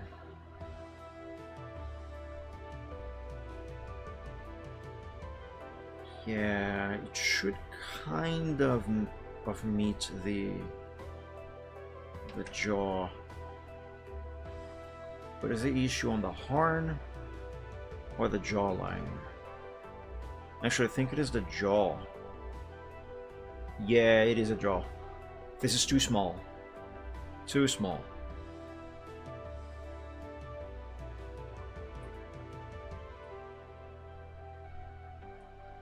No, that can be so much better than this. Let me save this to... No. I was going to say, let me save this to the... Yes, actually, let me save this to the progress sheet, because I did just change the eye. Because what I was going to say is that, now I already have this on the progress sheet, which is this one right here. But I forgot. I had just changed this eye here. And though that is a very minimum change, it is one nonetheless. A rather significant one.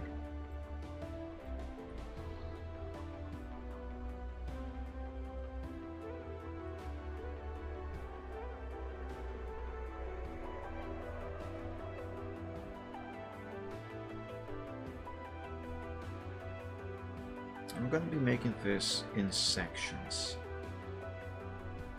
They are not all going to match each other at first, but again, first make it exist and then you make it look nice.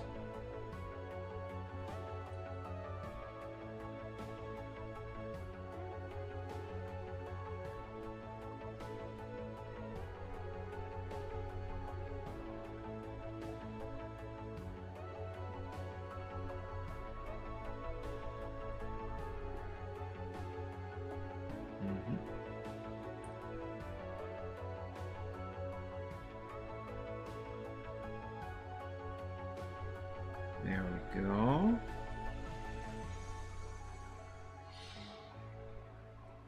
Now with this, I also have to redraw some of the neck over here.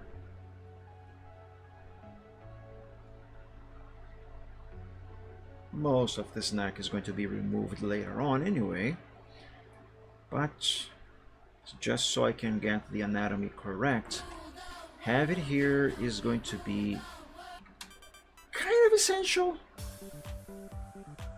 but not really. Does help me getting most of the things right anyway. Okay, now here, this goes like this, and like that. And just because I like it, let's make these two lines a little thicker and more sketchy.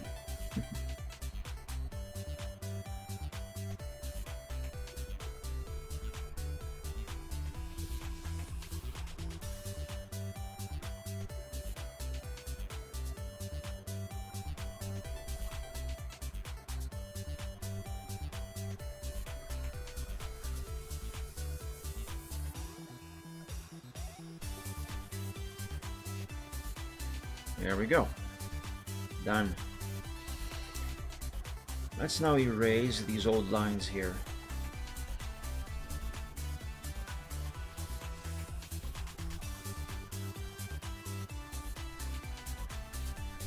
There we go. Make these black. And let's take a look from afar.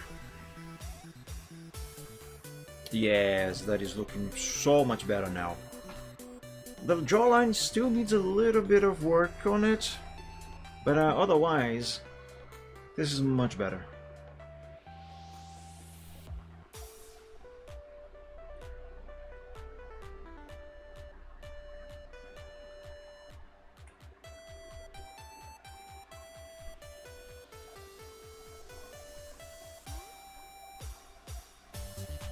There we go.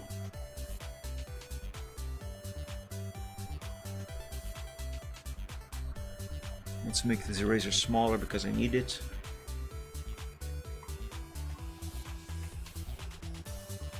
There it is.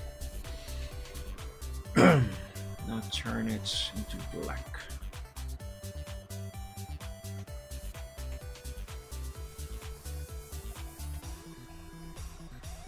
Oops. There we go. Oh, I forgot, this is not Penta or Krita or Photoshop. I was pressing Control negative to zoom out. I forgot, this is Paint. That doesn't work here. Alrighty. Shall we put a couple of eyes on this dragon head, eh? Let's do it. Again, just a blank expression at first. Let's put the eyes here just to get started. And because he's a dragon, his eyes should be like this.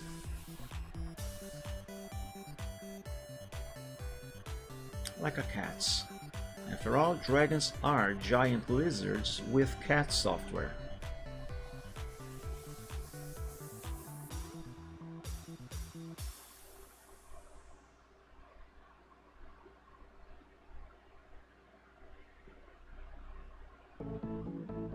Oops.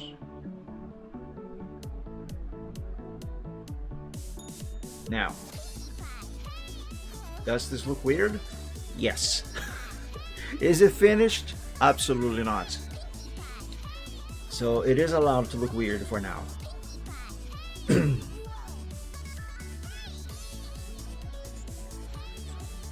I was going to press Control minus again.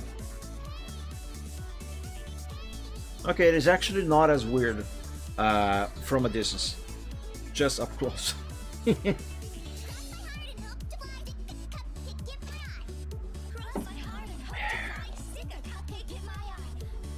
Should I draw his mane first or should I go with the expression first? because I still gotta open his mouth to then draw the, well, the expression with the mouth. And that means redrawing this entire jaw here, actually. Why did I just do it from the get-go? Again, basics first. First make it exist and then make it look nice. And I always begin any character that I draw, I always start them with a blank expression, serious-ish, mouth closed. All of this is just so I can have everything in place, everything be proportional as it should be, and etc, etc, etc. But yeah, oh, actually I'm missing a couple of details on his forehead. These are not eyebrows. These are just a piece of his cranium, I guess. You know, some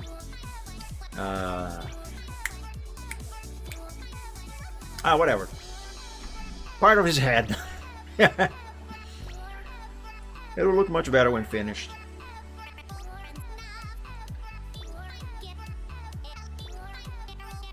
Oh, check this. Oh, dragon! Oh, that was stupid.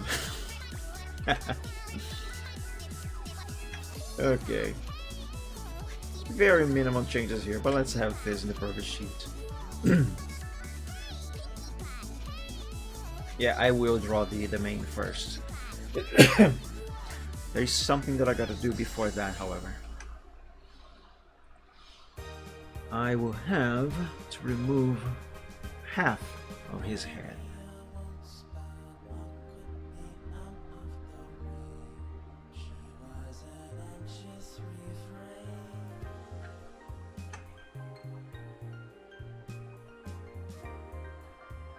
There we go. This is enough. More than enough, as a matter of fact. Should I remove this line here too? No, I will not. Now, why did I do this? Well, it's because I'm going to draw over this, not neck. I'm going to draw over this horn.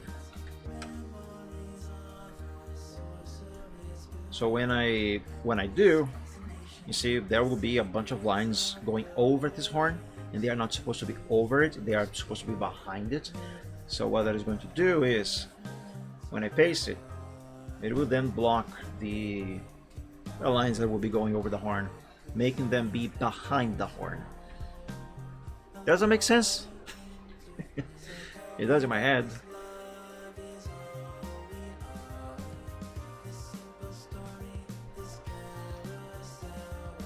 Alright, let's begin here with essentially his hairline.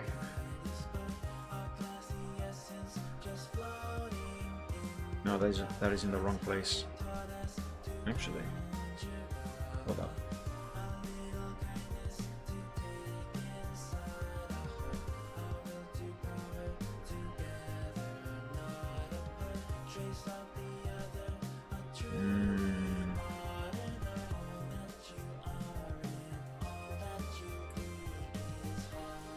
Okay.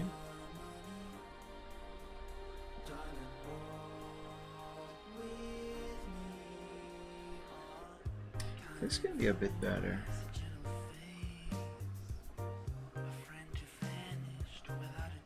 When you are drawing, it doesn't matter what you are drawing, you should always bear in mind certain things such as perspective. Actually, no such things, actual things. You should always bear in mind perspective and proportions.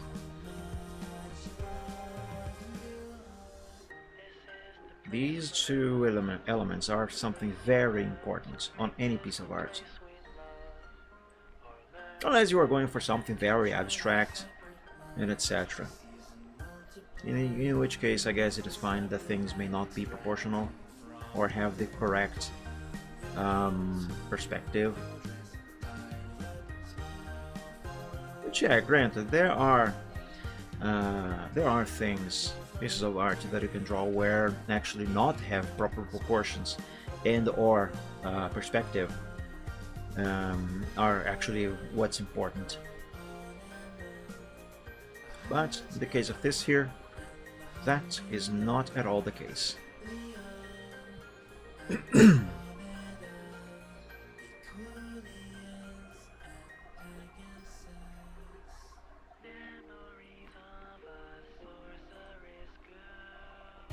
Yes, the line here needs to be redrawn.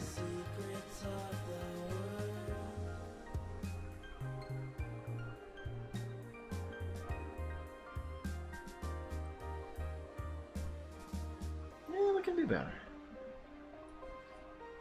Actually, I should start here. Yes.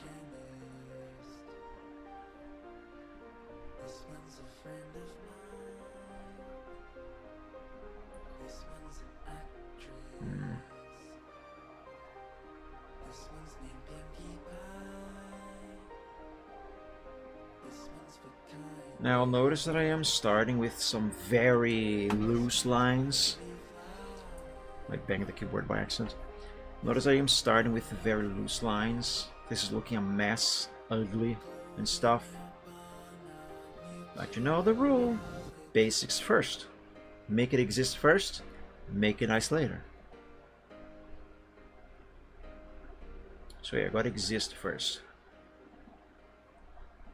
Once it exists, then I'll make it look pretty, look nice, correct, and natural.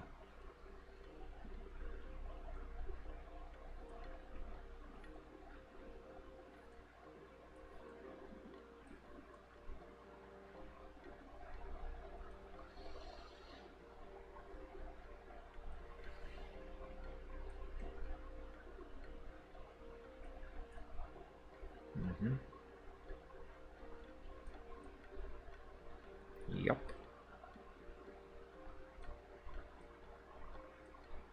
That's good.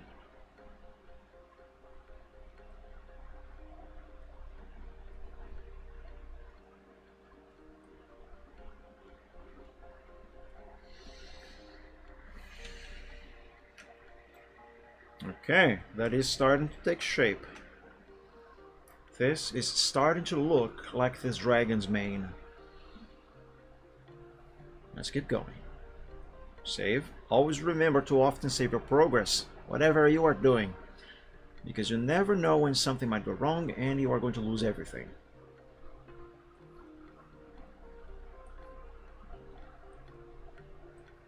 Now, if memory serves me right, he has about 3 chunks of his mane pointing forward, or is it 4? Ah, fudge, I forgot. It's 3 or 4.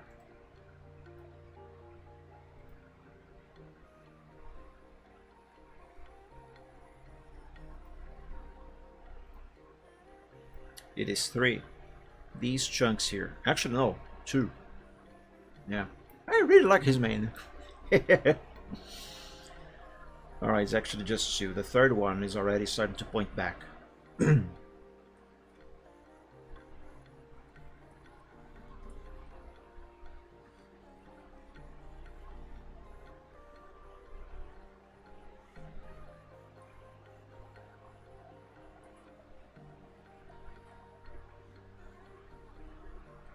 Okay, this should be pointing forward, just not as much. Okay, now here we start having these point back.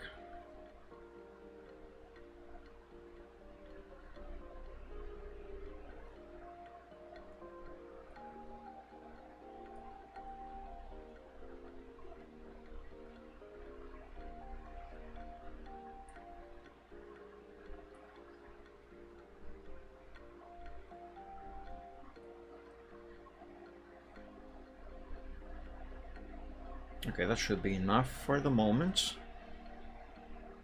Oh my god, the mouse, the wheel on this mouse sometimes, seriously. Nice. Let's send this over to the progress sheet and start to making this mane look nice. It exists, let's now make it pretty.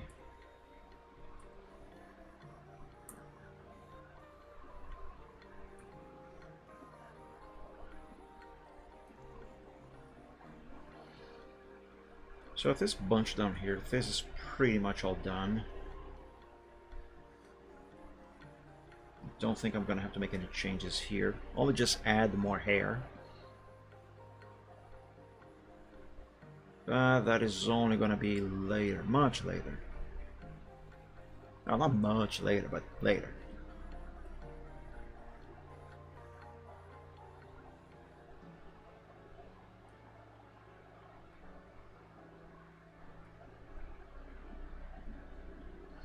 So now, all of these blue lines, they are going to become the final line arts on this sketch.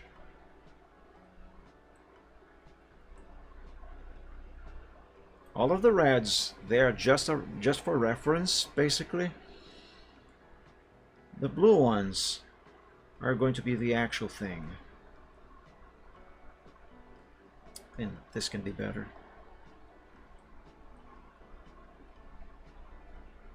Yeah, there we go. I might still need to redraw this a couple more times or more, but let's roll with it for now.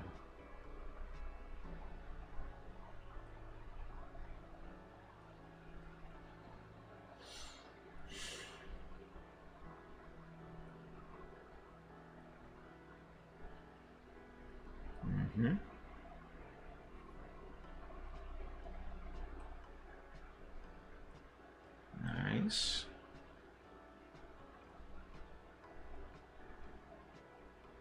Is the music still playing? I can't hear anything. Oh, how ironic that this one is called Days of Silence.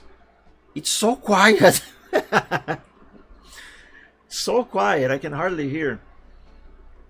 Actually, I can't really hear because I have the noise of my fan, but if I turn it off, then I will hear. Yeah, I know what that song is. It is just that quiet.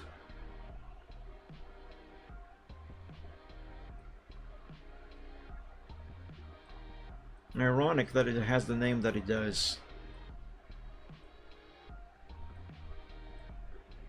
This one is not too good.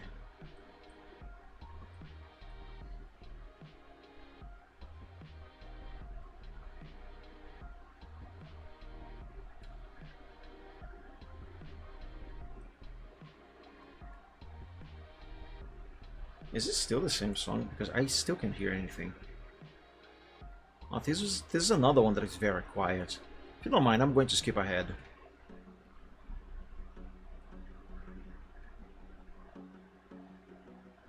And if you do, well, too bad.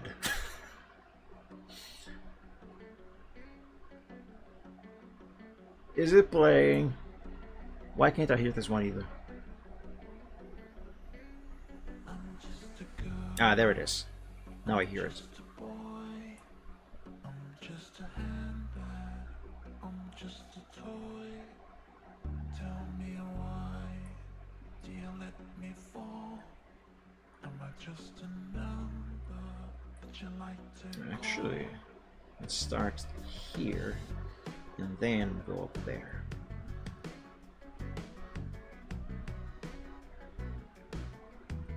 Yes, yes, yes. Looking good.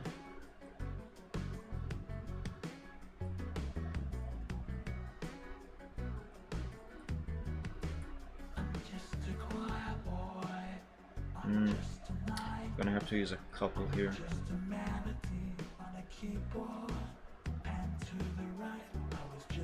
I could do it with only one, but that would require a little bit of extra effort to get it right. This way is easier, even if I have to give it more clicks, which is fine.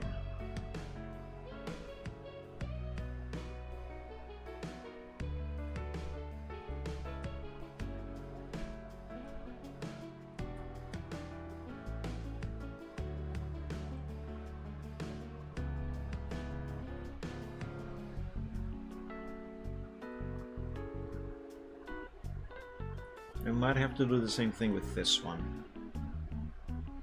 Yeah. I can make it right on the first attempt. Well, not the first attempt, but it would require a few attempts. It doesn't help when I start the click, or the line rather, in the wrong spot, to be quite honest.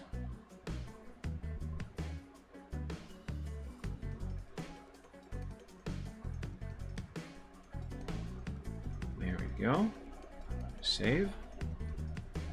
I'm just a mouse. I'm just a weed.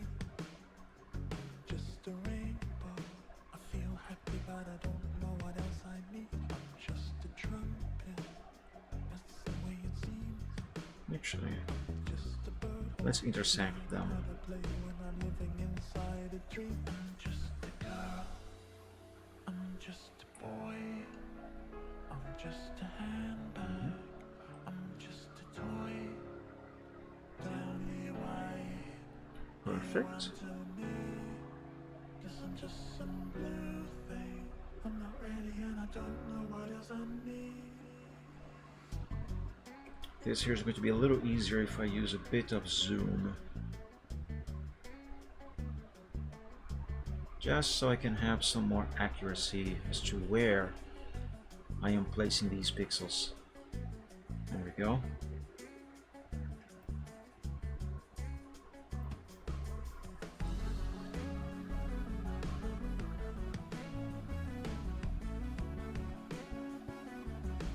Perfect.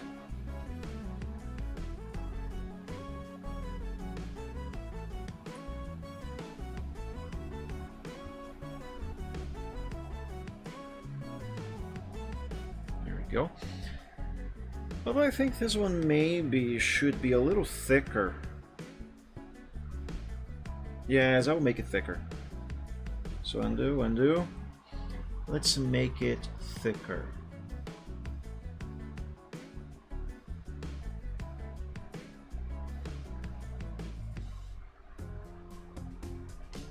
Yeah, this way it is also a little more proportional.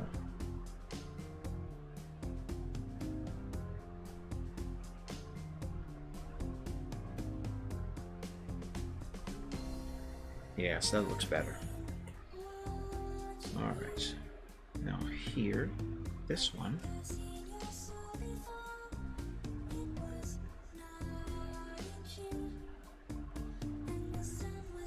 I maybe might want to draw this one in sections. So like do this first. All the way like that, curve like this, and now we change the way this curve goes, so like this.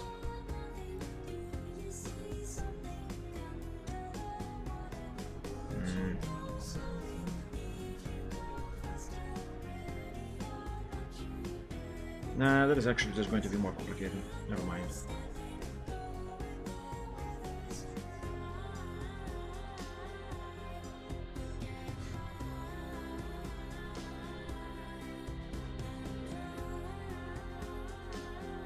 Okay, let's start with this.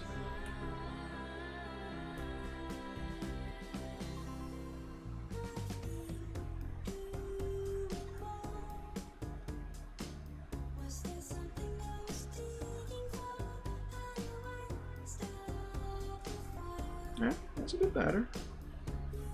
That's a bit better.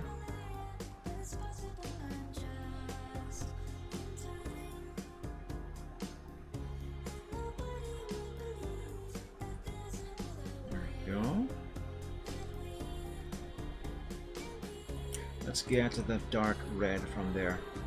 Let's get it out from there.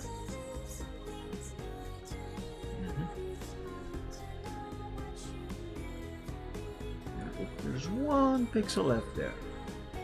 Now I erased one too many pixels. Oh, that had been erased before. Never mind. So redo, and let's just close that gap. Now let's do this here, and this should be the last chunk of main that I'm going to be drawing here, because actually very possibly this entire area here is actually going to be removed later. But let's have it here for reference at the very least. reference for proportions, etc.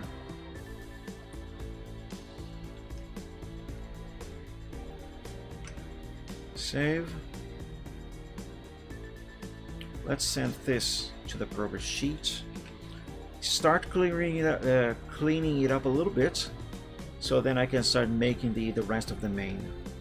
Because now all the basics for this main, they are now in place. Alright, for this I will need the color red and a bigger eraser. That is as big as it will go on this paint.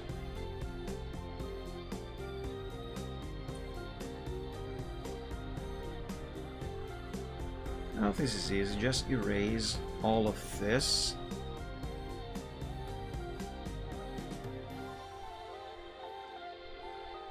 There. And that stuff there, that one can stay like that because that is in place as it should be. I don't think I need to make any further adjustments to it.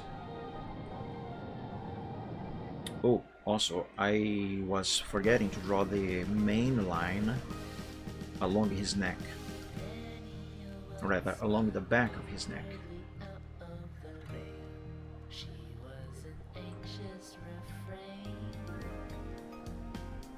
There. This will probably be useless to be drawn here, because I will likely remove this as well. But again, reference, perspective, proportion, etc. Basics first. First make it exist, then make it pretty.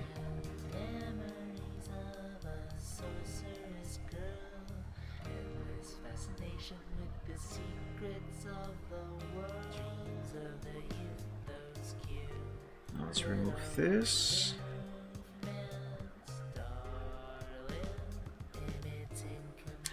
I'm not going to patch that as I normally would, because now this is when we introduce or reintroduce this section of his head. Actually, from this I only need the point itself, I don't need the muzzle. Nor the muzzle, nor the snout. There it is. Perfect. Just in case, I'm going to leave a copy of this over here. Yes.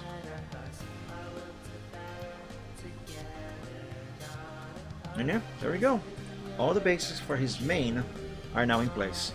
All I gotta do is draw the rest, like this here, this little thing here, that one, and so on and so forth. To, you know, make it actually look like some kind of hair. Because just this, it doesn't really look like some kind of hair. Also, I might want to make this line here go like here. No. Like this, well, not quite like that, but like this, and remove this bit here. But that is something that I'm gonna be doing some other time, because I just checked the clock on Windows and now on my watch. It is almost 8 in the evening, and I need to use the bathroom also. So I should probably wrap up here for today. Besides, I also have to speak to my brother about tomorrow. Uber has finally approved my application to become an Uber driver, so hopefully tomorrow I will be going out with my brother to rent a car so I can start driving around as an Uber and hopefully be able to afford surviving. But yeah, I'm gonna be honest with you, I like driving and stuff. I know many areas in the city. I am, however, a little nervous to be doing this job. But everything, if God's willing, is going to turn out alright. But yeah, let's date this as I always do. Oh my god, we are already on January 4th. Oh my god, what's gonna happen next? The 5th? Yes, actually. Yeah. 26 now.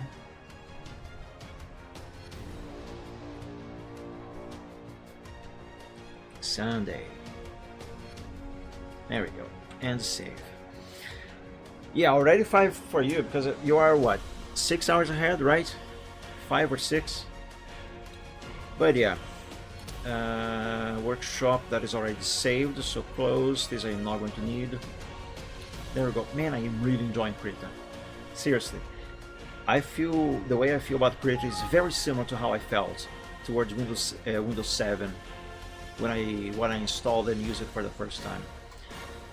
But yeah, guys, that's what I'm going to be leaving here for today. Hopefully, I will be continuing this on the next short Sunday, which hopefully should be on the next Sunday, next week, or next weekend rather.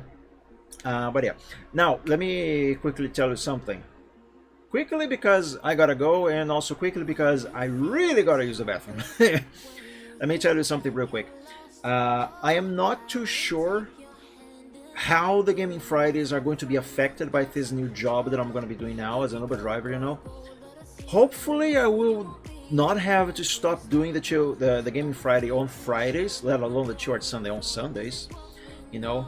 Also at the regular time, you know, the time it is supposed to start, which on my local time is actually, for the Gaming Friday, is 7 o'clock in the evening. And Sunday for the short Sunday is 3 in the evening. Now I think the Northern Hemisphere has already changed the clock, so those times they may vary. God, I hate time zones. They may vary from 7 to 6, and on Sundays from 3 to 2, or the other way. I forgot.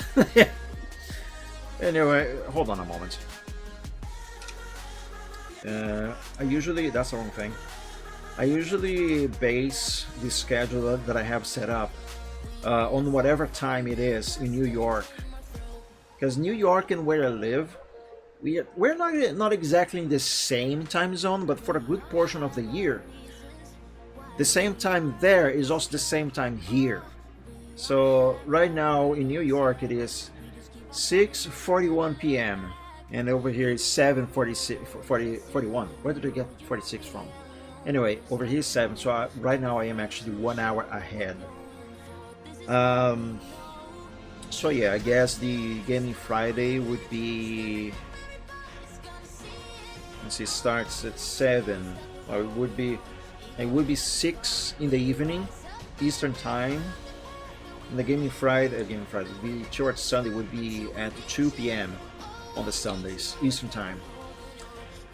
So, but I don't think this is with daylight saving times. I think it is without. Or is it with? Man, I can never remember. In any case, point is, with this new job, I'm not gonna say job with quotation marks because I'm not employed by someone exactly. Yeah, it's weird. Anyway, I'm not sure how this is going to affect the Gaming Fridays. Hopefully it won't. Because since in theory I am the owner of my shifts, being an Uber driver, also another couple of transportation apps that I signed up for. Gotta complete the onboarding, I guess, but for that I gotta rent a car first. Anyway, that's not the point. Point is, being the owner of my time now, my shifts, I guess I can control it in a way that I will be available to do the Gaming Fridays on Fridays at the correct time the show is supposed to be starting, and keep the short Sunday unaffected on Sundays also. But yeah, we'll see how it goes. Now tomorrow, Monday, the 5th of January, I should be going with my brother to rent a car. I don't know if I will be starting driving on Monday. Probably will. I probably will. So, point is, at some point this week, this upcoming week now, I will already be driving as an Uber driver. But yeah, I'll see how it goes. So, yeah, if something happens to the Gaming Friday, or if something has to happen to the Gaming Friday, I will post about it on my X, on Twitter, on DeviantArt, on YouTube, Tumblr also, anywhere else that I can post. Anyway, even TruckSMP. But anyway, guys, nature is yelling my name. I gotta really go see what it wants with me on the toilet. Anyway, I'm gonna be leaving here, guys. Thank you all so much for joining today's stream. I hope you enjoyed. I hope you had fun. Riptang, everybody else, thank you so much for being here. And yeah, hopefully you guys will have a great week. Hopefully I'll be seeing you all again very soon on the next Gaming Friday, this next Friday, or on the next short Sunday, or on an extra stream on Wednesday or Saturday. But regardless of when, hopefully I'll be seeing you all again very soon. But until then, God bless you all. Stay safe and healthy. Sleep well when you go to bed. And as always, dream of dragons. That's an order, because if you don't, I'm gonna go there and I'm gonna bite you. No, I'm kidding. Bye, Rote, everybody. So have a good one. Dream of dragons. Bye bye.